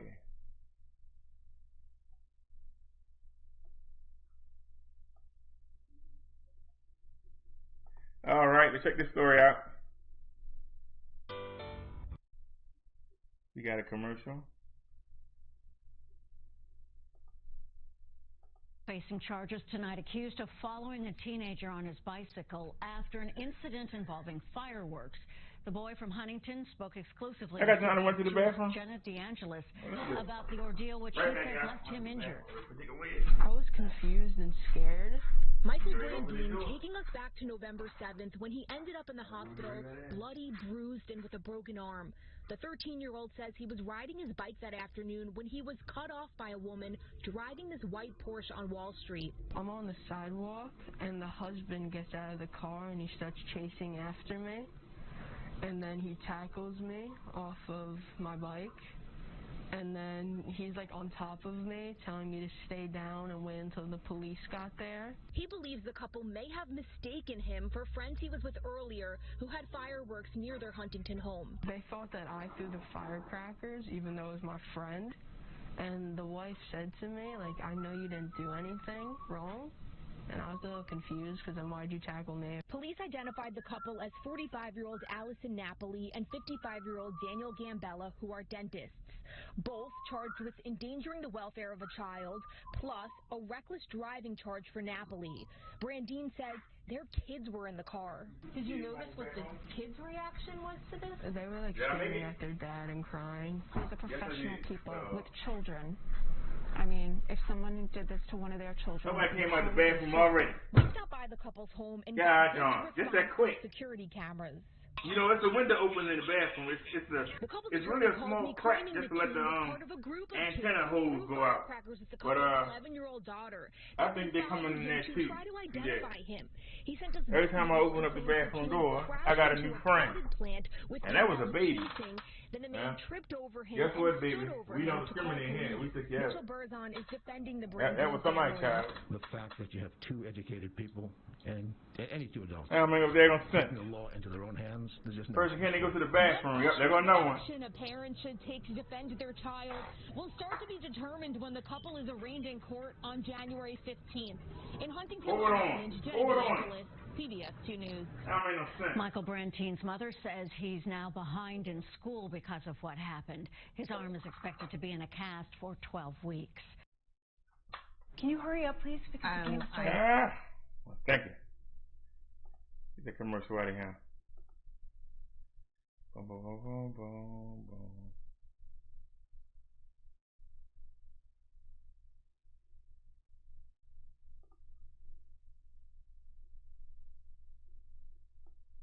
All right, y'all. People getting crazy nowadays. People are getting crazy. Thieves ripped an ATM right off a wall in a brazen robbery this morning in Brooklyn, and it was all caught on surveillance video. Cameras inside a gas station in Cypress Hills captured a man first making a purchase before he started pulling on an ATM near the door. Meantime, an apparent accomplice bought a lot of the worker behind the counter. A camera outside shows sparks flying as two men yanked the ATM until it came loose and then loaded it into the truck. The store worker could not believe it. If you survive that, you deserve it. I'm like, what the hell? Hey, I'm trying to say. If you survive that, you deserve it. Trying to distract me. When they pull the ATM and drove off. Yep, every time I open the door. So I'm at to unplug that window. Inside the ATM, possibly. So they're coming through that window too. They're small enough to get through the screen. They're small enough to get to that screen. So I'm going to have to go plug that window too. I just realized that when I was in the bathroom. That's why there's so many of them in the bathroom. They're coming in through the window. That's there I'm saying. I can't even comment because I didn't even get to watch it. Kept me busy. And these are babies too. Charges are pending against a man accused of taking a New York Post delivery van on a dangerous joyride. Cell phone video shows police taking the shirtless suspect into custody. He's accused of stealing the van around 3 o'clock this morning from East 42nd Street, driving through Lower Manhattan and hitting two police vehicles. He was finally arrested on East 39th Street and taken to Bellevue Hospital for a psychiatric evaluation.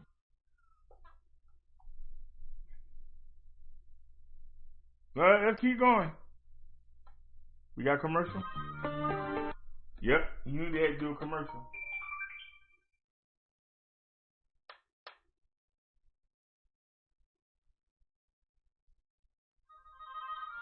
Oh no. Now we got less money. Shucks. My membership went through. Damn, Google. Yep. Damn. Well, so much for us getting that dongle down. We had to wait till we get the refund. Damn. See, if somebody would have donated, they wouldn't be able to do that. Damn. Shucks. Yeah, we only had 4 something, now we down to 2. I'm Sade Better-en-Moi. Bill is off tonight. Well, as holiday shoppers grapple with the new reality of retail violence erupting in a mall, a teenager stabbed during a fight at Roosevelt Field, the largest shopping mall on Long Island. A juvenile is now in custody and charges are pending. As Eyewitness News reporter Stefan Kim shows us, it was an isolated incident during a strange shopping tradition. Roosevelt Field Mall was packed today. COVID be damned, and not even a violent crime was going to stop shoppers. Well, Black Friday. W win today. Consumerism is as American as apple pie. At Roosevelt Field Mall in Nassau County. I challenged you to send as many of them as you could, and you did. There were lines wrapped around stores. There was little social distancing. And at least there were masks. We didn't get the dongle. At least we had it coming. Now we ain't got nothing. And a lot of just people in groups, kind of standing in the middle of. The lines were wrapping all the way. Yeah, we got nothing. Front, like towards the back. So yeah, I was kind of surprised, but it was pretty crowded. But COVID wasn't the only danger lurking around this mall. A stabbing after a fight at the food court this afternoon. At least a dozen cops securing the scene inside. Cops swarming the mall outside. Police say the victim, a juvenile who suffered non-life-threatening injuries. Dr. Jennifer Belfour is an optometrist who works inside the mall. She says the attack didn't slow shoppers. Americans will not be stopped from the time-honored tradition of Black Friday. I'm clueless as to why people come out on Black Friday, and especially in the middle of a pandemic. Yeah. I mean, hello. Meanwhile, this shopper says the stabbing why were you out? Mind than the pandemic. He reluctantly came to the mall only to find out from a friend who works here that his store I ain't heard no phone ring this morning, forcing that store to abruptly close its doors. That kind of got me a little scared because I'm like, damn, I was really just here. Well, it's too packed. It's too packed in the mall. It's still unclear what type of weapon was used in the attack or the circumstances. Did the suspect know his victim, and what was the motive? That daggone shame. So y'all, I'm gonna take a trash bag and stick it in that window. Charges are pending against. I had some paper bags there. I mean, some little fat. I'm gonna put a full trash bag there. That'll handle that.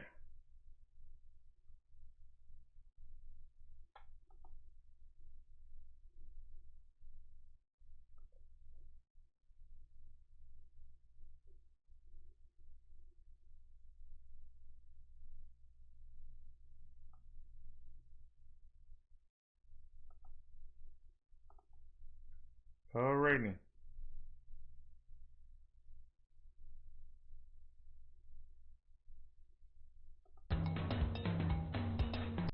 Now to breaking news on Long Island. Police are responding to the scene at Roosevelt Mall. Dan Rice is in Chopper 2 over the scene right now in Garden City. Dan, what's going on?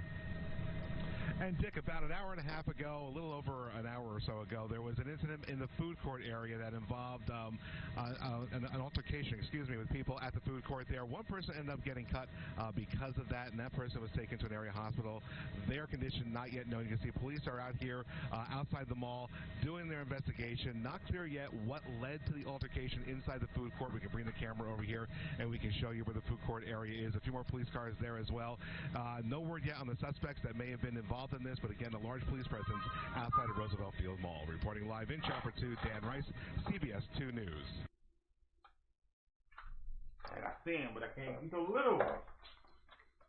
Damn, he's so little, I can't see him. Like a drown on wings. Hollywood movie like Ocean's 11. An organized gang of wily thieves targeting armored trucks carrying a cash to refill ATMs. First, they flatten the truck for tires. And then, when the driver goes to check on that flat tire, the gang steals the cash. They've done it 15 times and made off with $2 million. Eyewitness News reporter Kimberly Richardson with the story. She's live in downtown Brooklyn. Kim? Well, Bill, a, quote, brazen and lucrative scheme that prosecutors just laid out in an 81-count indictment. Authorities say the suspects eyeballed warehouses here in Brooklyn that were full of money, cars that also had cash inside. And when the moment was right, they swooped in and took, in one case, more than $500,000. And I'd have been gone. I'd have been gone. You had to. If I was in New York City, you had to find me in Mississippi somewhere. A body part and the president as officers led him and 3 others into the courtroom. 3 additional defendants are named in this case. $500,000 allegedly shows the suspects in action in February of 2017. It's at a gas station in Queens. The suspects pull up to a van that's unattended, open the back door, and take $4,000. Authorities say the money was supposed to end up in private ATMs, in stores, and in laundromats. This intricate operation went on for nearly 2 years here in Brooklyn, in the Bronx, Queens, and Manhattan. The victims were simply trying to refill those ATMs. The suspects allegedly got away with at least 15 heists, and in the process, more than $1 million. Most of these couriers are not insured, so if they lose the money, it's on them, and they've really had a hardship. But let's also acknowledge the fear that these couriers were under when they realized that they were being followed from place to place, and at any moment they could be subjected to an act of violence. Now, in one case, the suspects allegedly followed a victim home, and when he went to open his garage door, they took cash from his car. And in another instance, the suspects allegedly released air from the rear tire of a victim's car, and when he went to check on it, they made off with the cash. Back here live, these suspects are facing several charges, including larceny. And get this, after 2 of the suspects faced a judge here in downtown Brooklyn with this case, they were rearrested on unrelated charges. Good, get them off the street. That's what you want. That's daggone shame. But that sure is stupid. I'd have got that money been gone. And if I was going to do that, I'd be gone. All right, y'all, this is sad. Told you. Tonight we are hearing from... You can't go to the mall. You can't go to Target. You can't go to Walmart. And I told y'all, don't take public transportation, especially the subway. They're waiting for you to walk out the door of the train or the bus, and they're going to punch you in your mouth or shoot you. So let's get it. Tonight we are hearing from a young girl who was shot yesterday as she got off a SEPTA train. Angelise Ramos said she was coming back from a shopping trip. She says she and her aunt had just stepped off that train in Kensington when they all heard the gunshots. Angelise says she never imagined she'd be the one to get hurt. It's so small. How am I going to get them? A lot of them. It was like basically all their bullets say wolves. I'm supporting her. What a strong young girl. Her mom tells us that her daughter didn't even say anything about her wound until after she got home. She is expected to make a full recovery.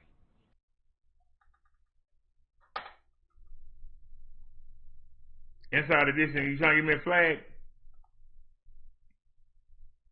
Somebody trying to get me a flag.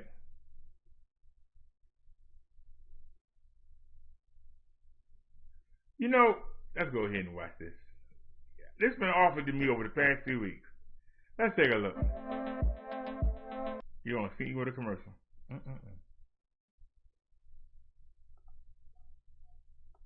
LA's streets of shame have gone wildly unchecked. We've seen some homeless tents popping up with electricity, running water, some even big enough to block entire sidewalks. The I-Team's Joel Grover shows us tonight these increasingly large tents can come with a host of public health and safety problems. Wait a minute, check it out.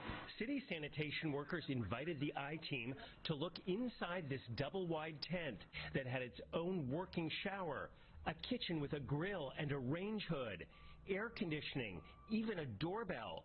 The tent had electricity because it was illegally tapping into a nearby street light. When did these stop being our sidewalks? When did they stop being the public sidewalks? When the pandemic began, the city decided not to touch most homeless tents to try and prevent the spread of the virus.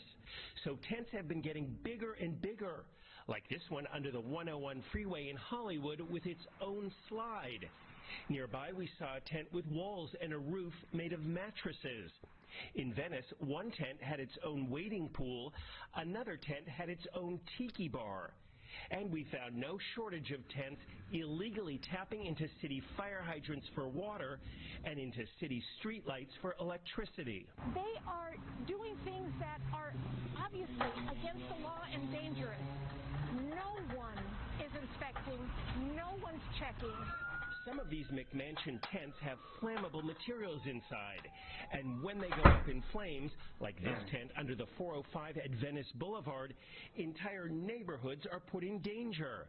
But the big tents create other problems too. This encampment made it hard for city workers to access the DWP meter. The landlord says DWP employees refuse to go near the tents to read the meter and threaten to turn off the building's power. They wanted my tenants to go do it for them. Lisa Rich owns that building, which has been surrounded by a growing encampment that has caught fire, endangering the homeless as well as other people working inside the building. It's very depressing. It's horrific. And some tents are now so big they not only block the sidewalks, but spill into the streets. I think of the wheelchair-bound individual who does not have access to our sidewalks because it's blocked by tents. Under federal law, there has to be at least 36 inches between tents and the beginning of the street so wheelchairs can use the sidewalk. But as you can see, there's no room at all for wheelchairs to pass by. We can't simply have the city turn its back, walk away, abdicate and surrender its jurisdiction over the sidewalk. We emailed Mayor Garcetti's office 8 times over the last month, asking to interview the mayor about these encampments at his soonest availability. His office said they're working on it, but still hasn't given us a time. What do you want to see the city doing? Just like they're still sending inspectors to every single business to make sure that they're following code, why aren't we doing the same with the public right-of-way? Estella Lopez called the city over and over about that huge tent with the shower that was blocking the sidewalk. Sanitation workers finally came and took it down. Even though that tent is gone, many other McMansion tents are popping up all across L.A.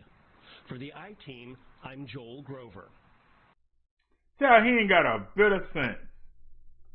He ain't got a bit of sense. Nia says, good thing Dave in court. McDuck says, I can't find church for brother here. Be fun. You tweak out colored on it belief. What? Alright, let's keep it going.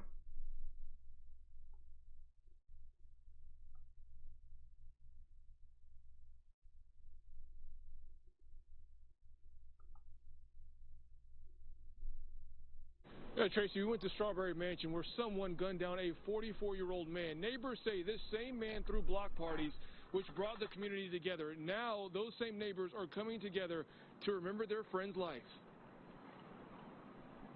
And it hurt my feelings to know somebody's been living in this neighborhood all their life, that a stranger could come in here and take his life like that for no reason. Raw and full of emotion, Shakira Blakely spoke from the heart about her neighbor. Someone shot and killed him in a double shooting Tuesday night in Strawberry Mansion. I was on my way getting ready for work, and I kept hearing this bang, bang, bang.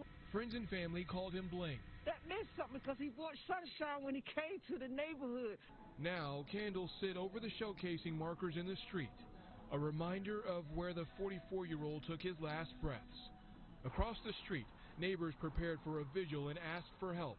I think that our city council and our mayor and our police commissioner need to come in these neighborhoods. What happened on North Arizona Street is one of a handful of deadly shootings in Philadelphia over a 24-hour period. The homicide total continues to surge.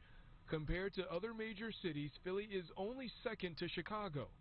And compared to 2019, shootings are up 64%, shooting victims up 50%.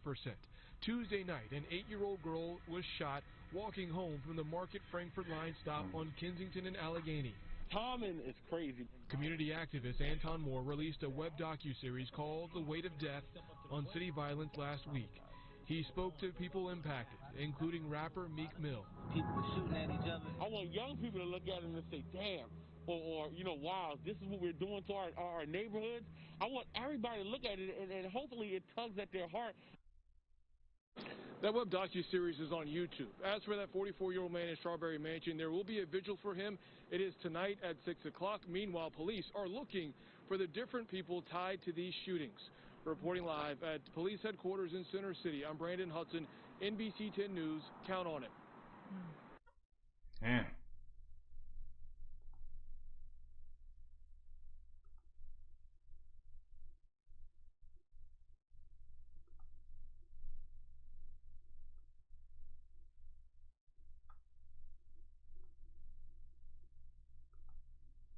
All right, we're going to Delaware.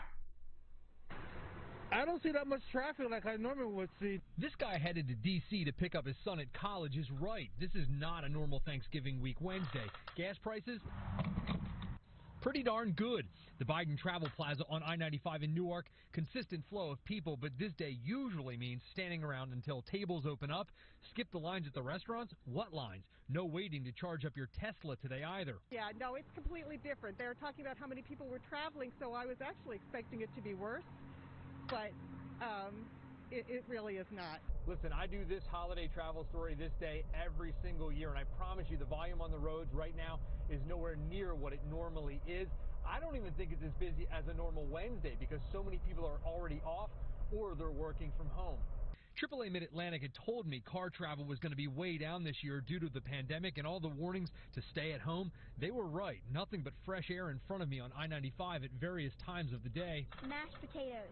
That's what that kid wants when she gets to Boston for the holiday, and yep, I did ask why they decided to travel when they'd been advised not to. Most people here say while they have decided to make the road trip, they're trying to stop less along the way, and they have a safety plan once they get where they're going. Yeah, we're only visiting 2 people, and we quarantined and stuff before we left. On the roads in Delaware, Tim Furlong, NBC 10 News. Count on it. Now you hard-headed. You were told to stay home. Hard-headed. You told to stay home. People gonna do what they want to do.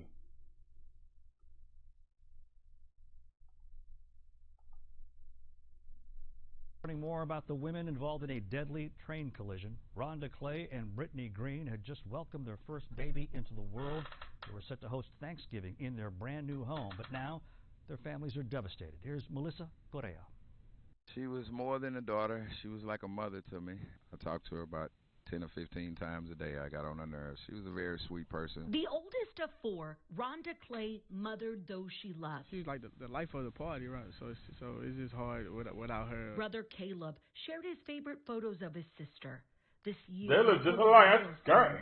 Rhonda turned 30 in May, built a house with Brittany Green, her life partner of 10 years, and was ready to welcome home the couple's first child. That's all my daughter wanted was a baby, more than anything. Rhonda gave birth to lovely Anna Lee November 16th. The baby girl was born prematurely. Wednesday, she went to see her baby in the hospital. Later that evening, Rhonda and Brittany drove home. The couple live about a minute or so from the intersection of Sheldon Road and Beaumont Highway. Rhonda had just had a C-section from the baby, and I heard that her stomach was hurting. So I don't know if Brittany was trying to get her home fast. Harris County deputies say Brittany drove past some stopped cars and around crossing arms before the couple's SUV was hit by an Amtrak train. Rhonda died at the scene. Brittany was flown to the Texas Medical Center, and she's now facing a manslaughter charge. It's something that I don't wish no one would ever have to go through. I don't know what I'm going to do. It's hard.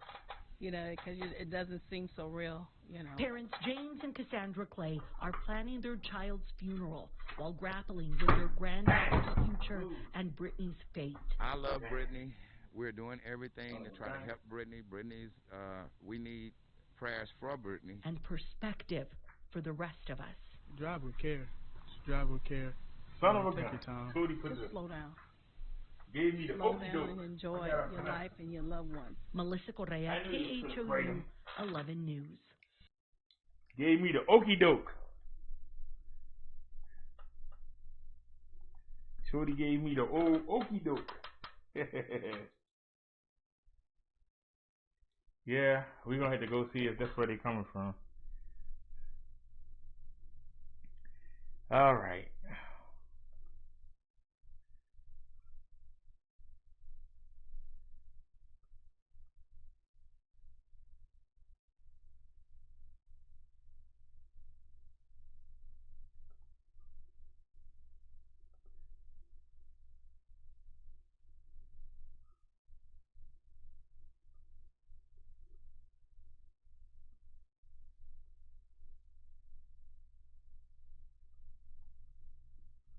Anything we ever seen?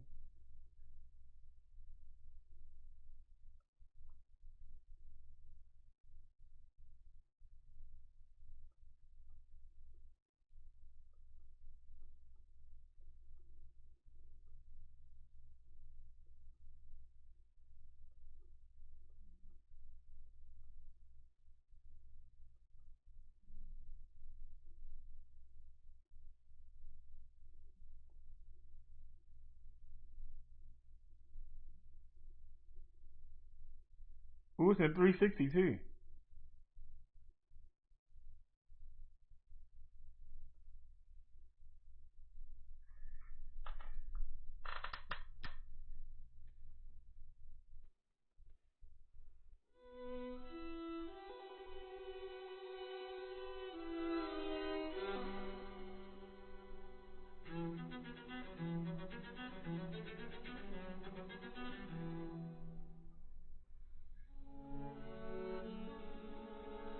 Beautiful.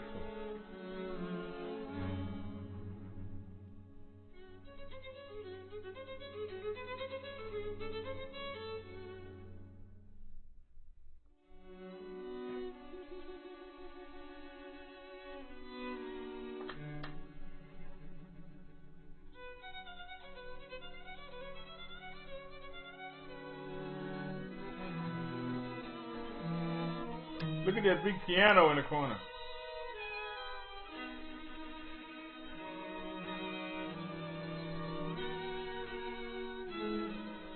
How the ceiling look?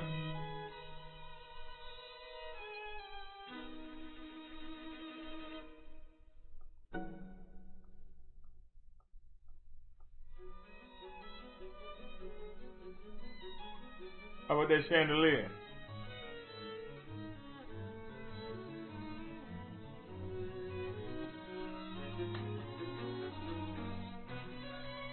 Can we see out the windows?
I don't know if it's the music, but that's just boring. I don't know, that's just boring.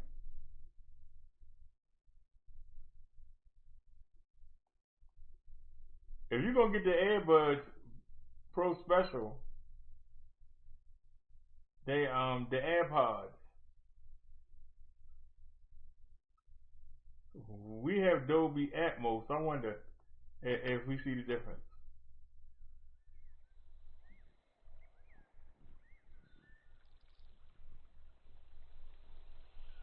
There's one. I told you, don't get no peace. He's back.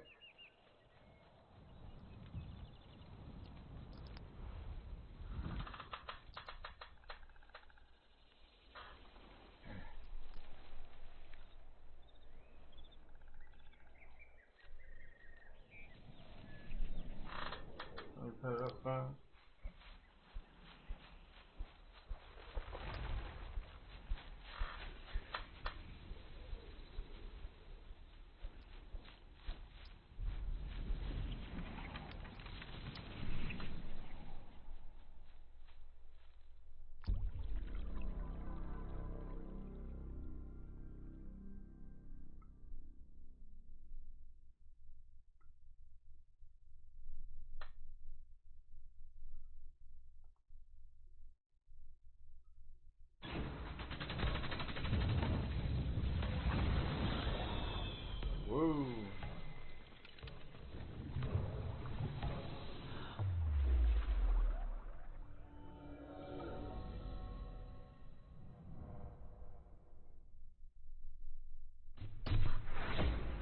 Whoa.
Y'all neighbors gonna put y'all out. Y'all keep after this stuff.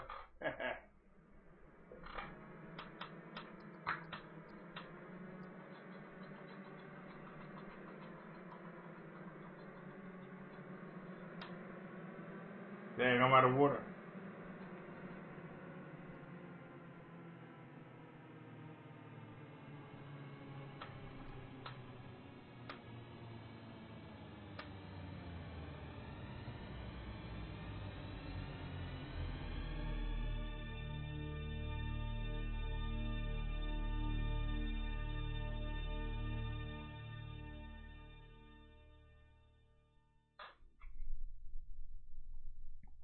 Alrighty, just wanted y'all to get a sample. Don't want y'all to forget that we actually do have. I keep switching up. Today we using Dolby Digital Advanced Audio, and we're coming over top of it with Dolby Atmos Spatial Audio.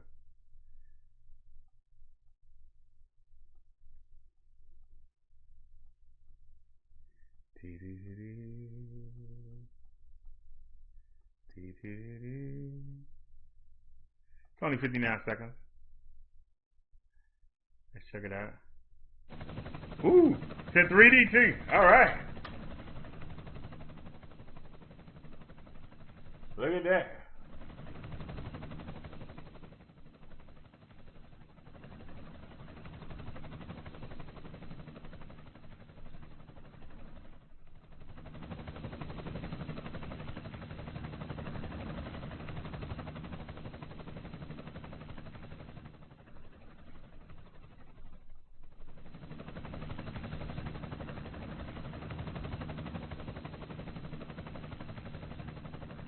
There ain't nothing to see.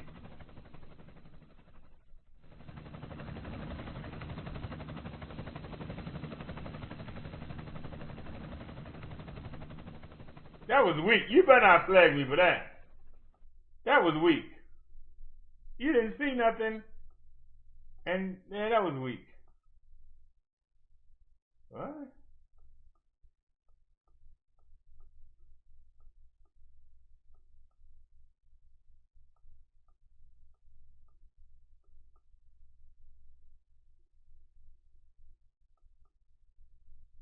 You know we gonna get flagged for this. Do you dare? What the hell? Let's go for it, y'all. Anybody? Does anybody like Fast and the Furious?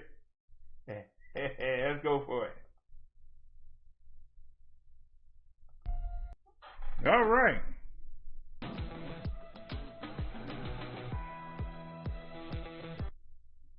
All right. Doing a little showing off. They're going to flag the heck out of me, doggone it. But showing off our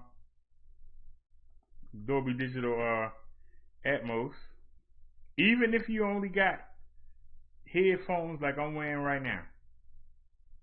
But I'm getting a better sound because I actually, you know, it's coming out the computer. But even if you only just have your cell phone or something, you hear the difference.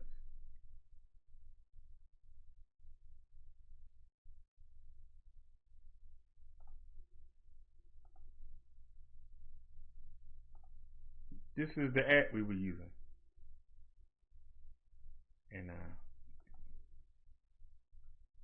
you can see our settings. We got it on movie for today. Sometimes I put it on music. Sometimes I put it on game. But I like because virtualized surround sound and clear dialogue that you feel every detail of the story. And I got it on detail, but we can go to gaming and you can see the performance is on and it's automatic. When you enable that, it's automatic. Distinct sound placement makes it easier to locate sounds at any angle. So let's test it out, y'all. Let's test this out. It's on, right? And you can see it do everything automatically. So let's do one more. Oops, wrong one. You want Windows. Am I showing up? Oh, I got the Windows Media on. Okay, let's go look at Windows Media. Anybody in the chat? Is anybody still here?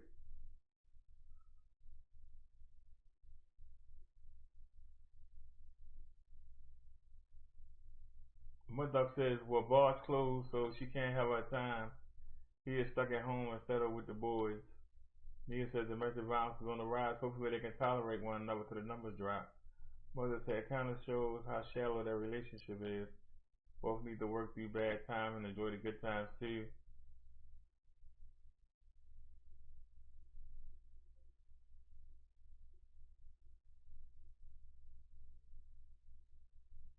Hey, man, this thing old. Hold on, this thing ain't updating. Hold on a sec. What's the current stuff?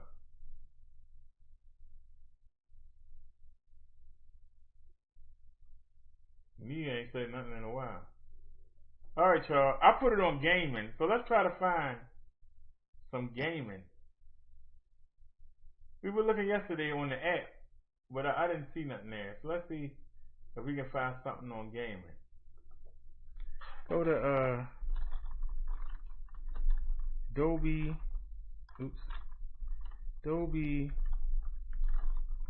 Digital Atmos Spatial Gaming Demo. Let's try that. We just saw Fast and the Furious. That's the first thing they put up there. Windows Sonic. Did we already see that?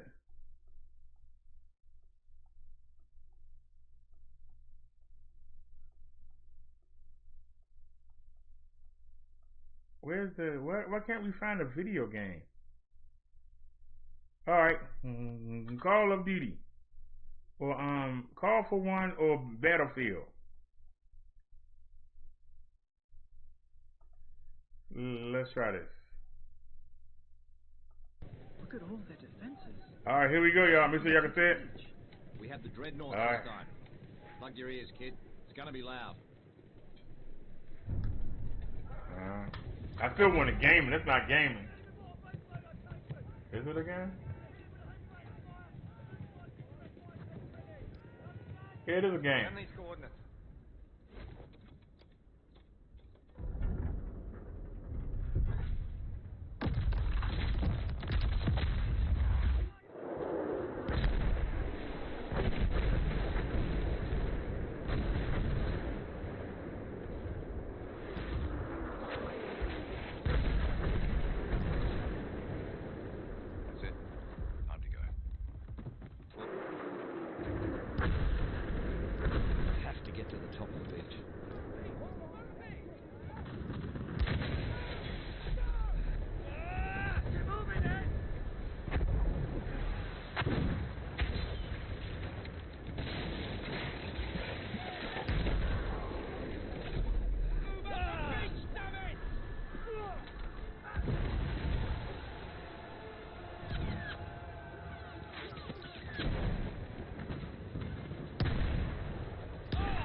Just remind me of something. Hold on, y'all. I haven't played my game. How much time do we have left? It's 4 hours and 50 minutes. Can somebody, let me start a timer.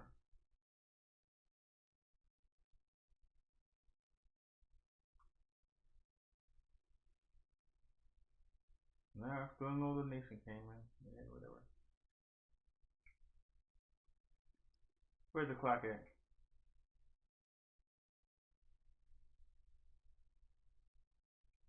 Start. Alright. I just set a timer for 40 minutes. Where's the controller? There it is. And where's the other end? Uh-oh, I just knocked something. What'd I just do? What happened? I just heard something go down. I don't know why. Oh, it's already plugged up. Oh, cool. Okay, it's already plugged up. All right then. Let's go, where is it? Okay. So you telling me I don't have one? We ain't played the game in that long? Okay, shucks. This is gonna take time. Wait a minute. Window capture. K Fusion. K Fusion. Okay. It's gonna be up there in the corner. Now you need the game to start. Where's the game? You need the game to start. Come on, girl. Come on. Alright, go to File, Load Game, and alright, there's the video game.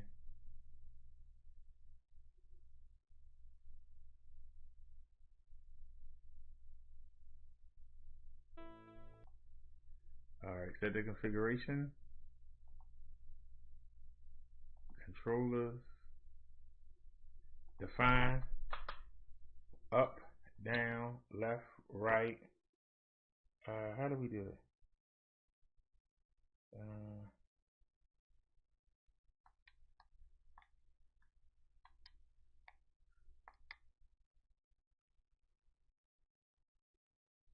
Let me do it again. It's up, down, left, right, start, 1. Oh, it's stuck. Okay, and mode. Okay, so we ready to go. Get the game ready to go. Now we got to size the screen.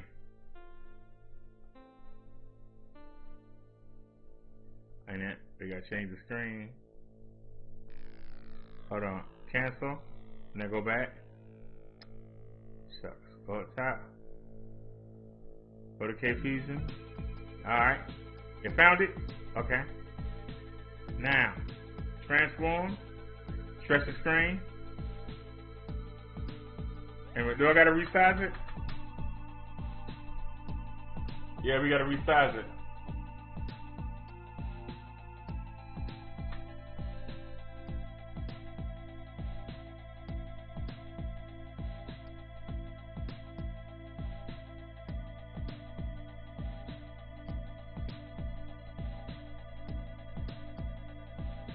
This was my fault, y'all. I'm so sorry.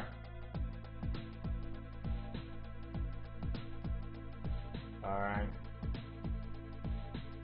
So left is fine. Top is fine. It's right and bottom. So give me 300.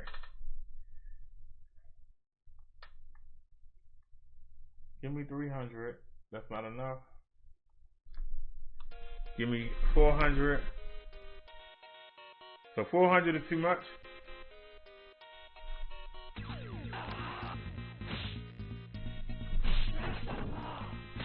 $200.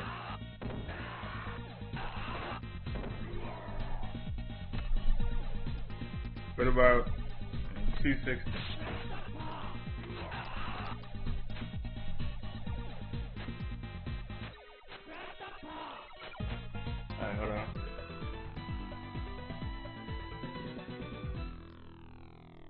Tighten that up. Alright. Now we gotta do the bottom. 300. We went too far. Yep, we went too far.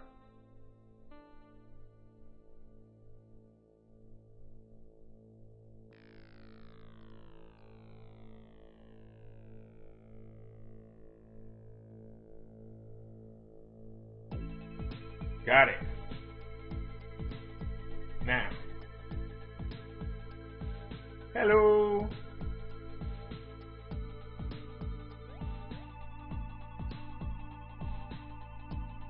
Alright. Now bring it back up. What can we do for sound? Super HQ. What does filter mean? Just leave it alone. Alright.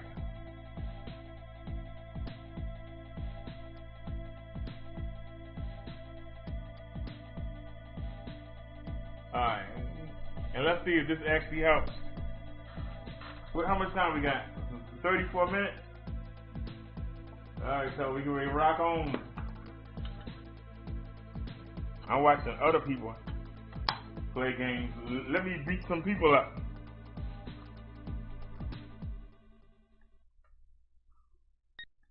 Yeah, we'll put it on easy so we can hurry up and get through this.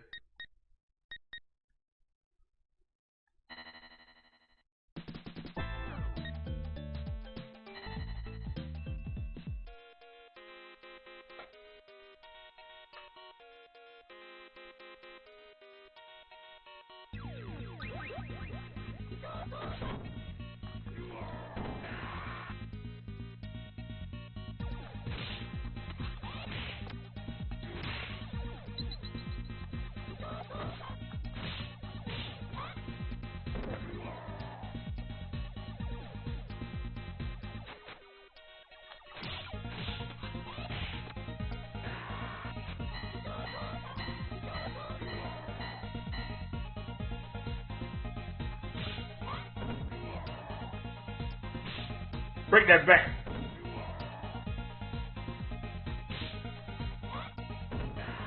What about the lip?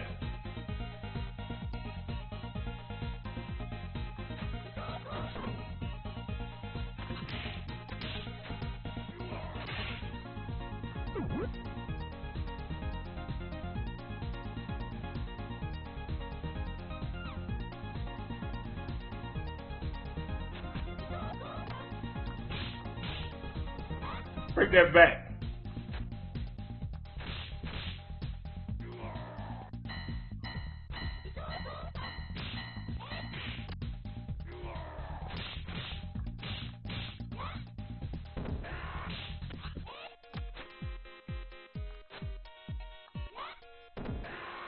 Broke that back. Hey, how you punching me?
You're gonna get butt beat, sir!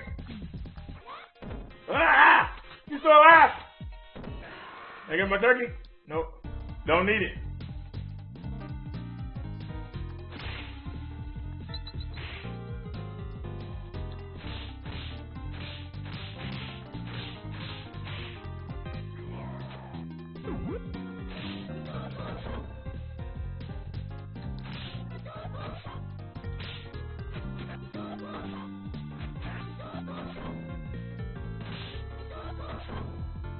Time out, y'all. The screen. There we go. Now I can see. The screen was overlapping. And so I was looking at uh-oh, you up with keeping time? What are you doing? Alright, 29 minutes left.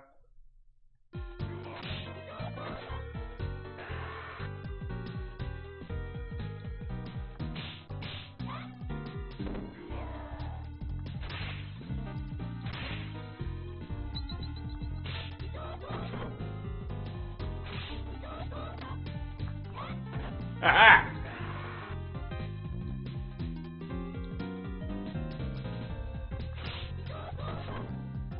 He's trying to set me up because the guy's right there. Whee! Come on. Break that back. Look at some lips.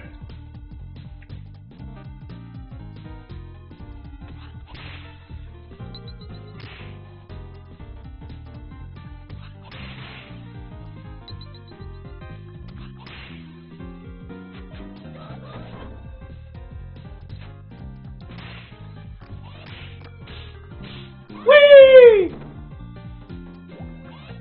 Ha-ha, your face. Ha-ha.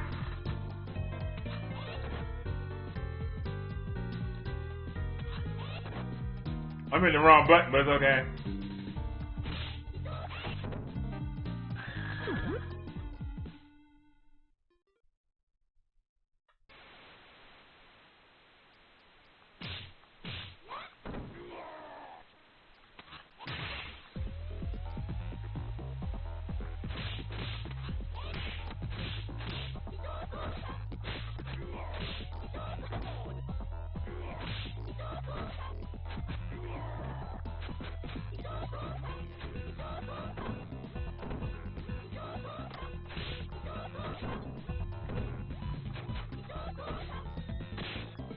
Ah, fun. Okay, whatever. Now, bump. Now. Twice. Ha ha. In your face, bump. Say it like that. Hey, take that. Oh, you finally got one. Give me that engine.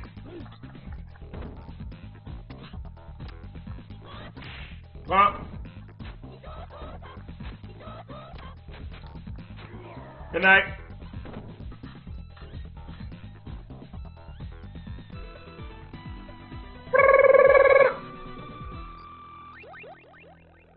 $26 minutes left.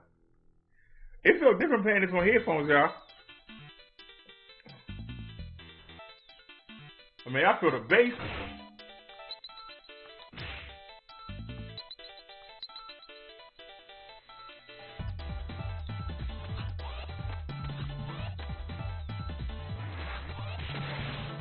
That's what I'm practicing for. Good night. You got your butt beat, sir! Sir!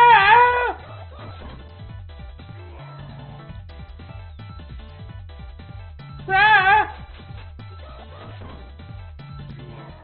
They was trying to bank me. Because he weak. Oh, broke that back. Ah! Missed him.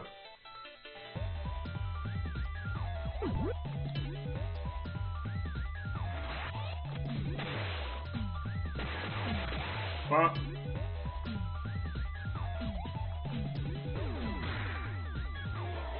Here it comes. Damn, I wasn't fast enough. Got him. Huh? Now what? Now what? Now what? That's a recovery.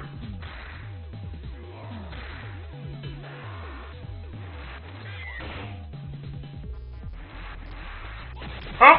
What about that? Get my energy.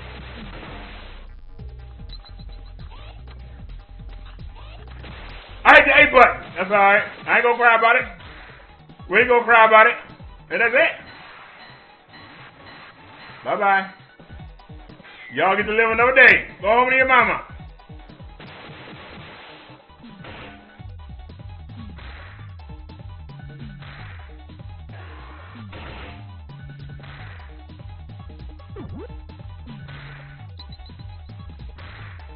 Whee!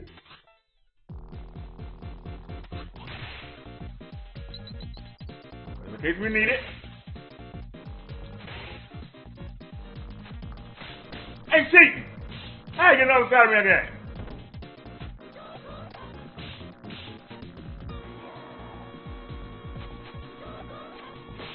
Ah, okay, whatever.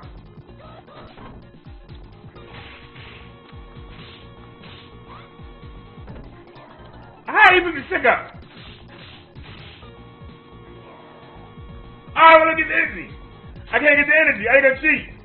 Alright, whatever. Whatever. That's alright. We ain't got no energy. Got an extra man. Pump, you nobody. You know about pump? You nobody, huh? I'm taking the money. Go call your mama. There's my energy. Oh, I got some left. What you supposed to do? Huh?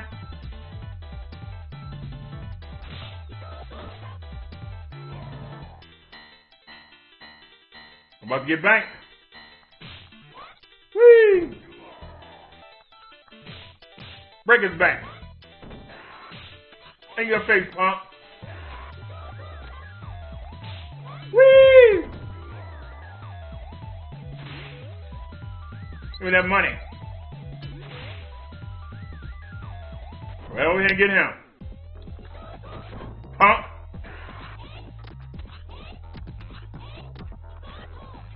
Punk, I thought you had me, didn't you? I did make a mistake. I made a mistake. Punk in your face. In your face. In your face. In your face. In your face. In your face. In your mouth, chump. Now what? Huh? What you gonna do? In your face. I'm right there in your face, daring you. Punk in your face. Now what? Now what? Punk, now what? What? What you gonna do? Punk, what you gonna do, huh? Good night. Punk, you missed. That's okay. We ain't mad at you. You get your little blow in. I'll get my turkey. Good night. Thought he was doing something.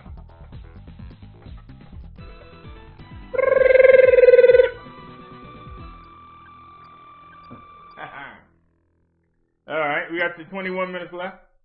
As long as we get to the arcade, I'm good. I like to get the money at the arcade.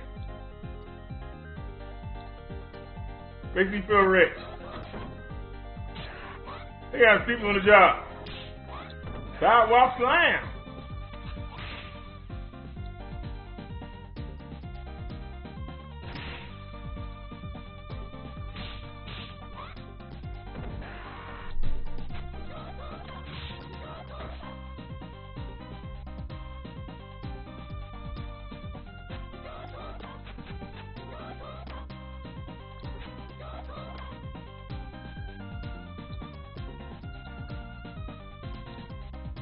Where the pump? Got him.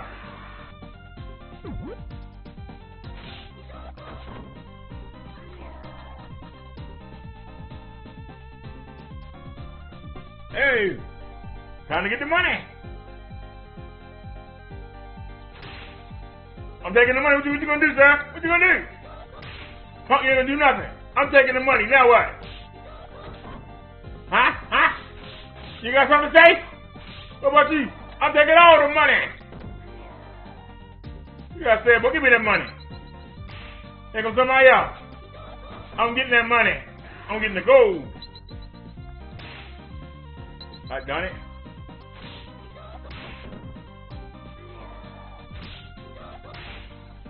Oh, broke that back. And you still up?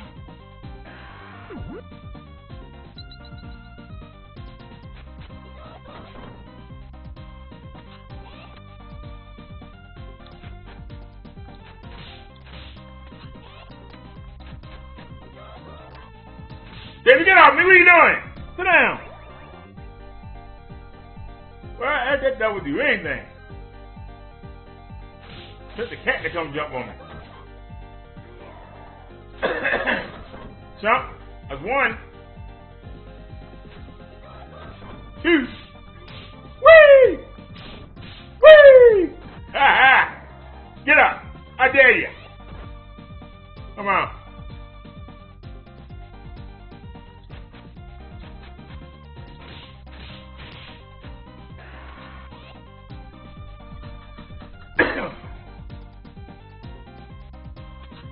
Good night.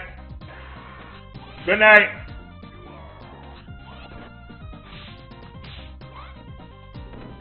You missed.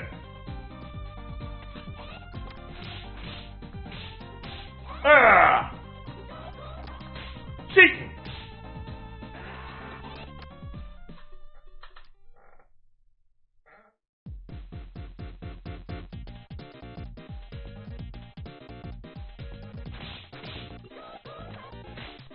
Phony, but okay.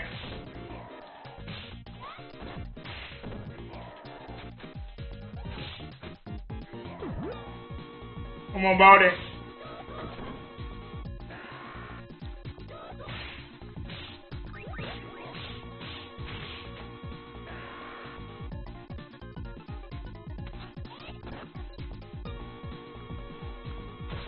Jump. Jump. Ha ha! In your face. Ha ha!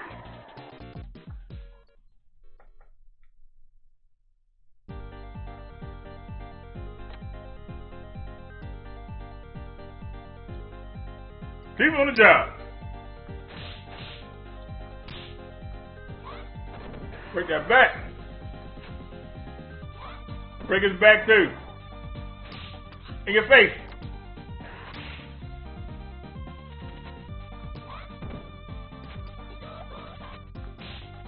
Break his back. Oh! I moved, but okay.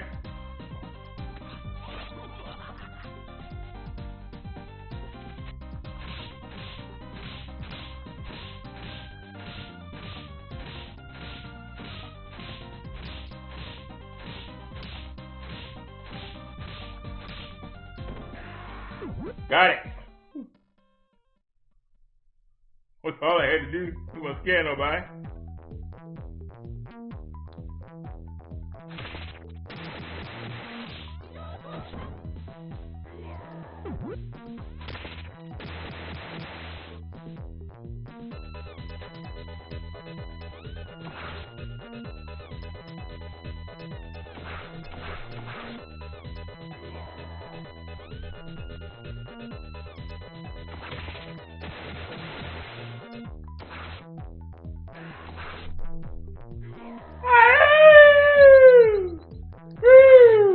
What other one?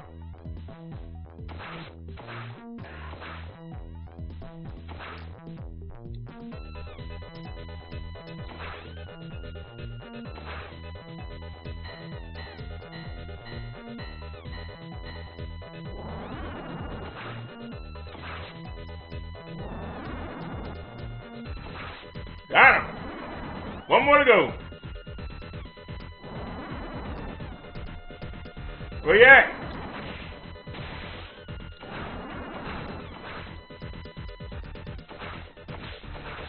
Huh? Ha!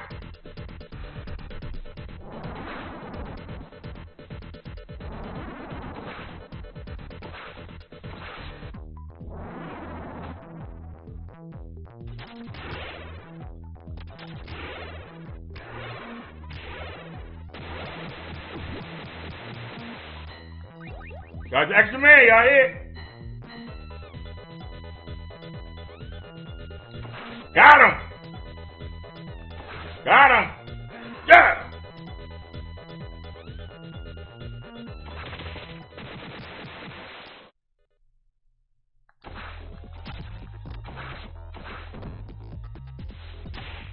Huh? Huh? Huh? Now what? Now what? Now what, punk? Got him! Flawless victory. He didn't get not one blow.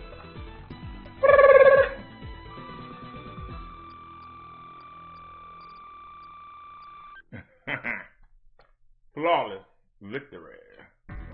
That boss man didn't get not one blow. Time to fight now.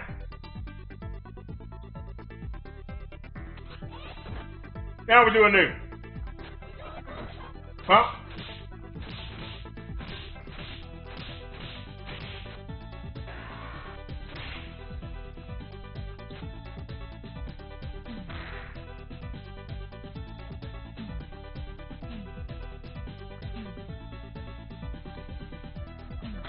Huh?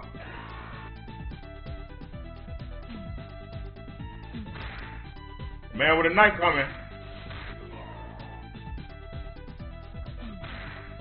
Here he comes.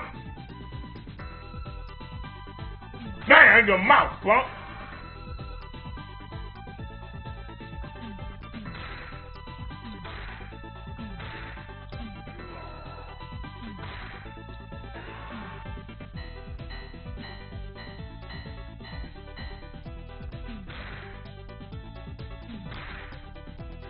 People on the job.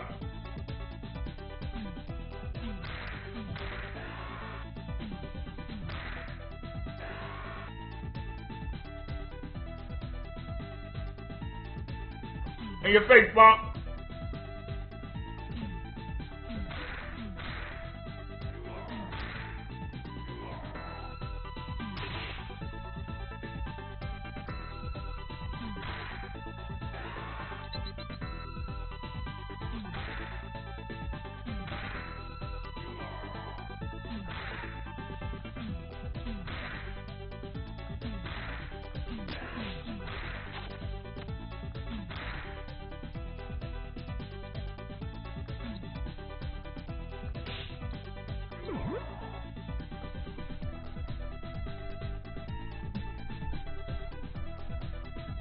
Time to fight. Who wanted to work? Don't get to work. Who wanted to work?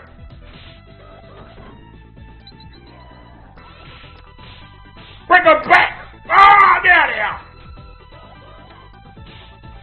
Get him out of here. Break that back. Get out of here. Come on. Trying to back somebody. Let's go. Who want to fight? Come on, Chase. Let's go. Let's go. Tired of talking. Let's go. Ah! Sidewalk slam to the she-man. Thank you, sir. I need that stick. Thank you.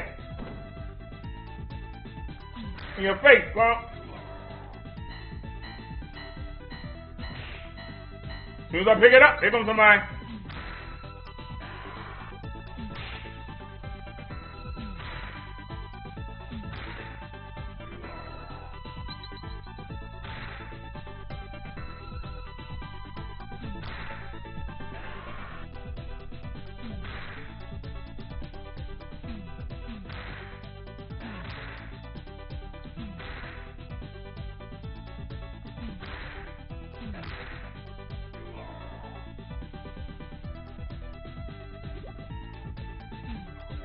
All right, woman against woman.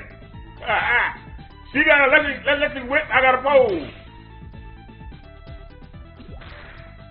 Still beat.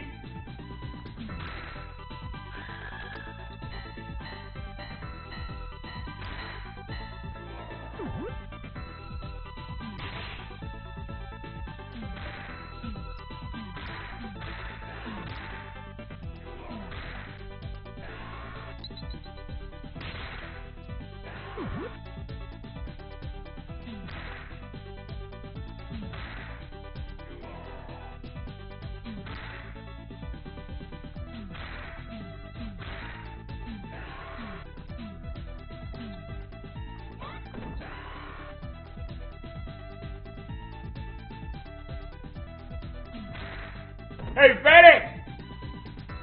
Fetty! Fetty! Oh, Fetty! Are they gonna cheat? Pump, what about that?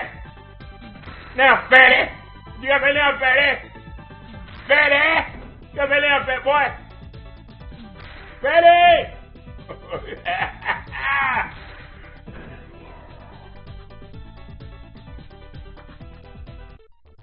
How much time we got left? 9 minutes.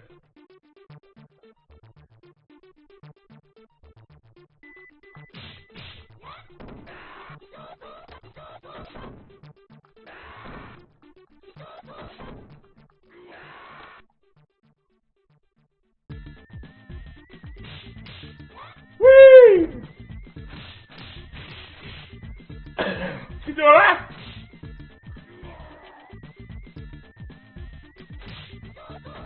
I don't know if y'all hear, but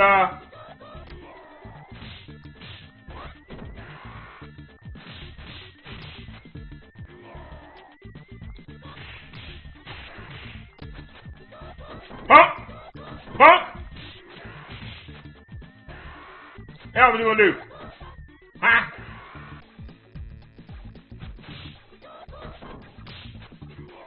Pump.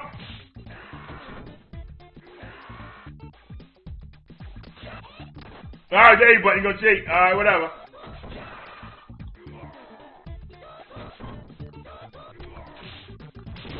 All right, got me. They blanked me. All right. Oh, broke that back. Oh, right now. Come on. Get up. I dare you to get up. Huh? We gonna get killed by the Ultimate Warrior. How much time we got left? 8 minutes. According to my timer.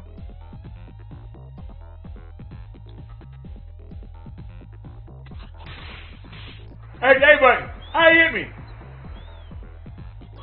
Huh?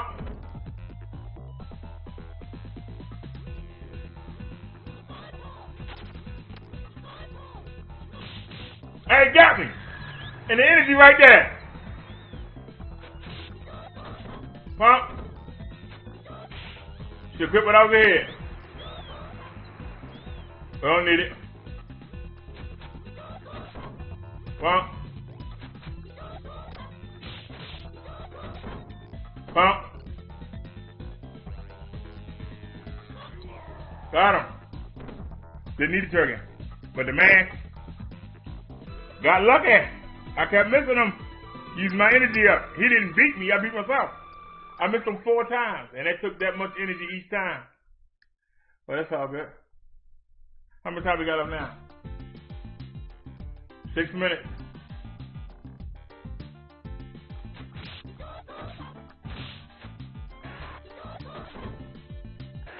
Whee! Give me that money.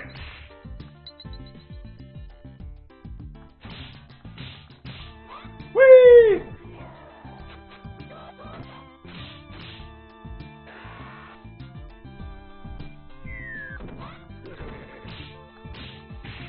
I got to get rid of everybody. That go there.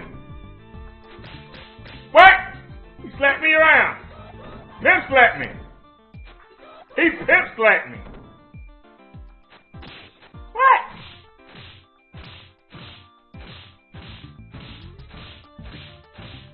You too slow, fat boy. Get my energy back. We ain't gonna fuss about it.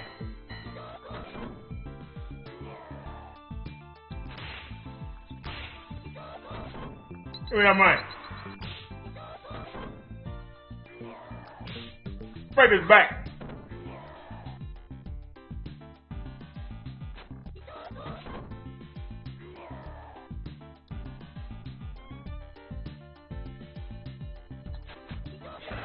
Oh, that was phony, but okay, whatever.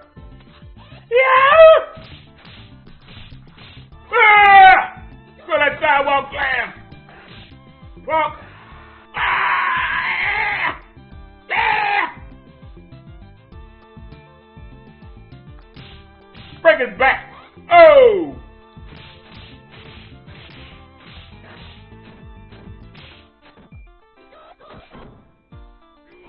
Somebody trying to help you out? You need out? Break his back.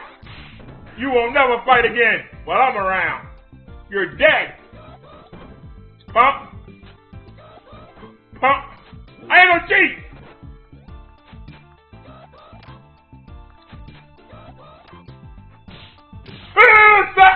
cheat me for sidewalk slam, dog. Now they gonna cheat me. I gave the sidewalk slam.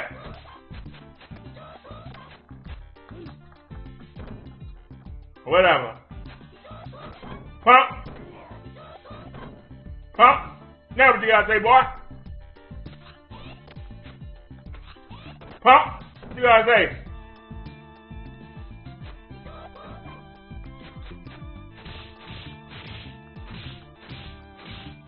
Hey, he walked away. Good night. Pump.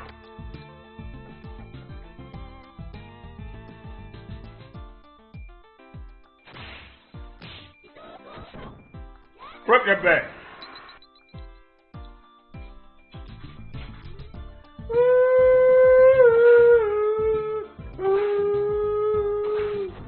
Pump.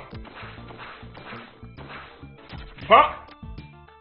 In your face, pump. What about that? Pump. Pump.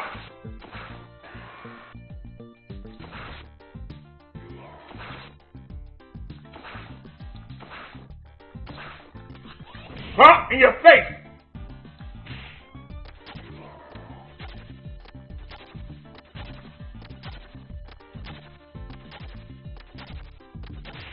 Got him. Hey, we cheated, but we got him.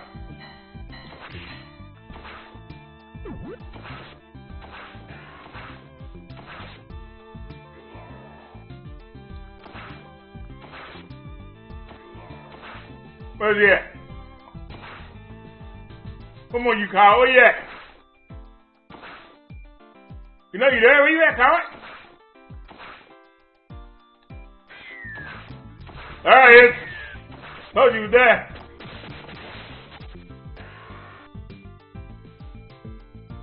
Whoa.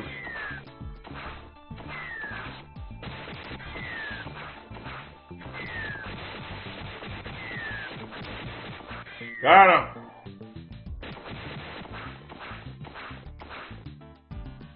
Here he comes.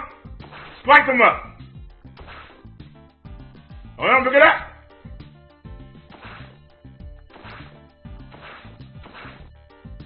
I ain't get either one of them. Huh? Now what? Chump? Now what?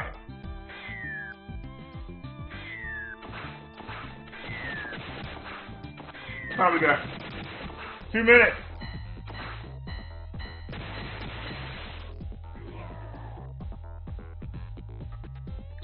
Are you getting hit by pizza?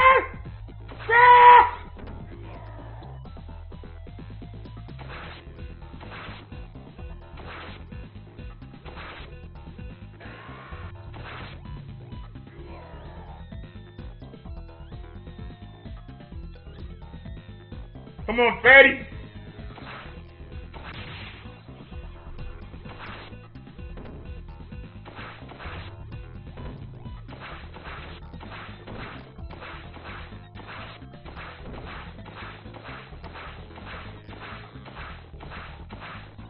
Huh? Now what, fat boy?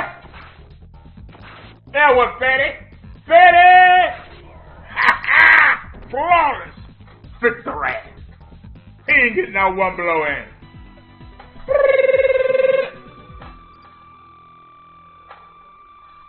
Flawless victory.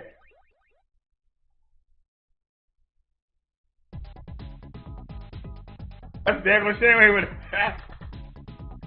Wait a minute. How much time we got left? I'm gonna go over.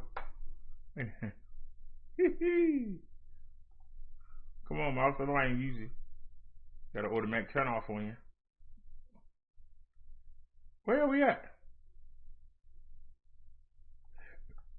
How much time we got left? Can't go over because we played all them things.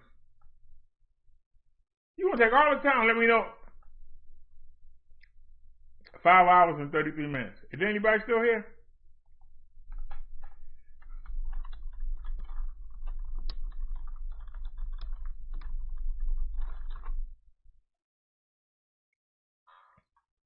Well, let's go ahead and call it a day.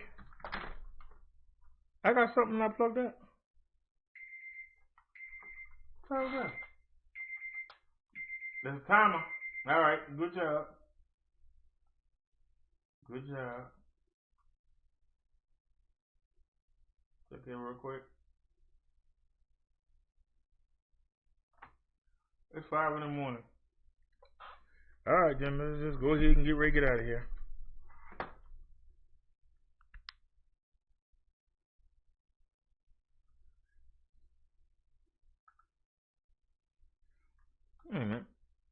I don't know where that plug go to. It go right here.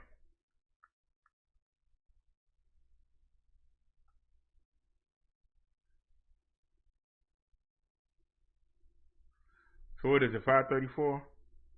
I could have kept going. Did I stop the game? Yeah.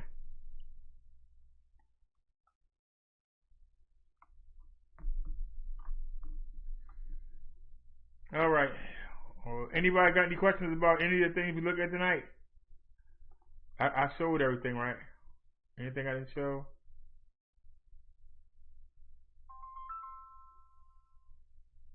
Anything we didn't show?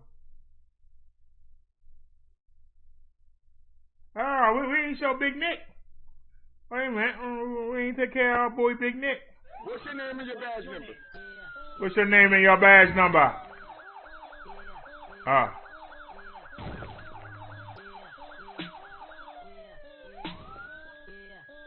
First Amendment, you ever heard of it?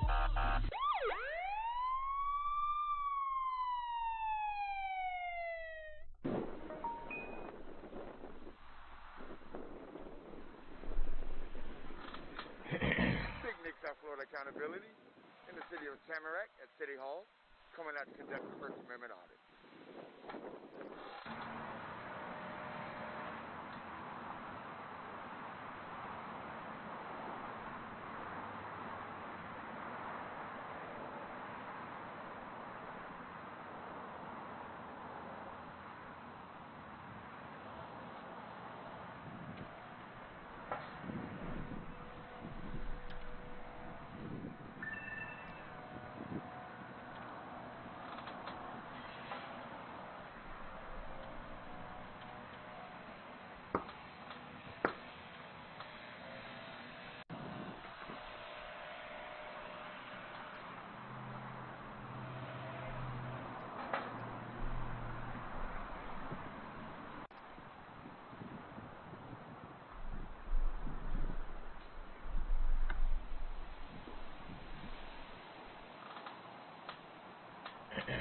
Closed to the public.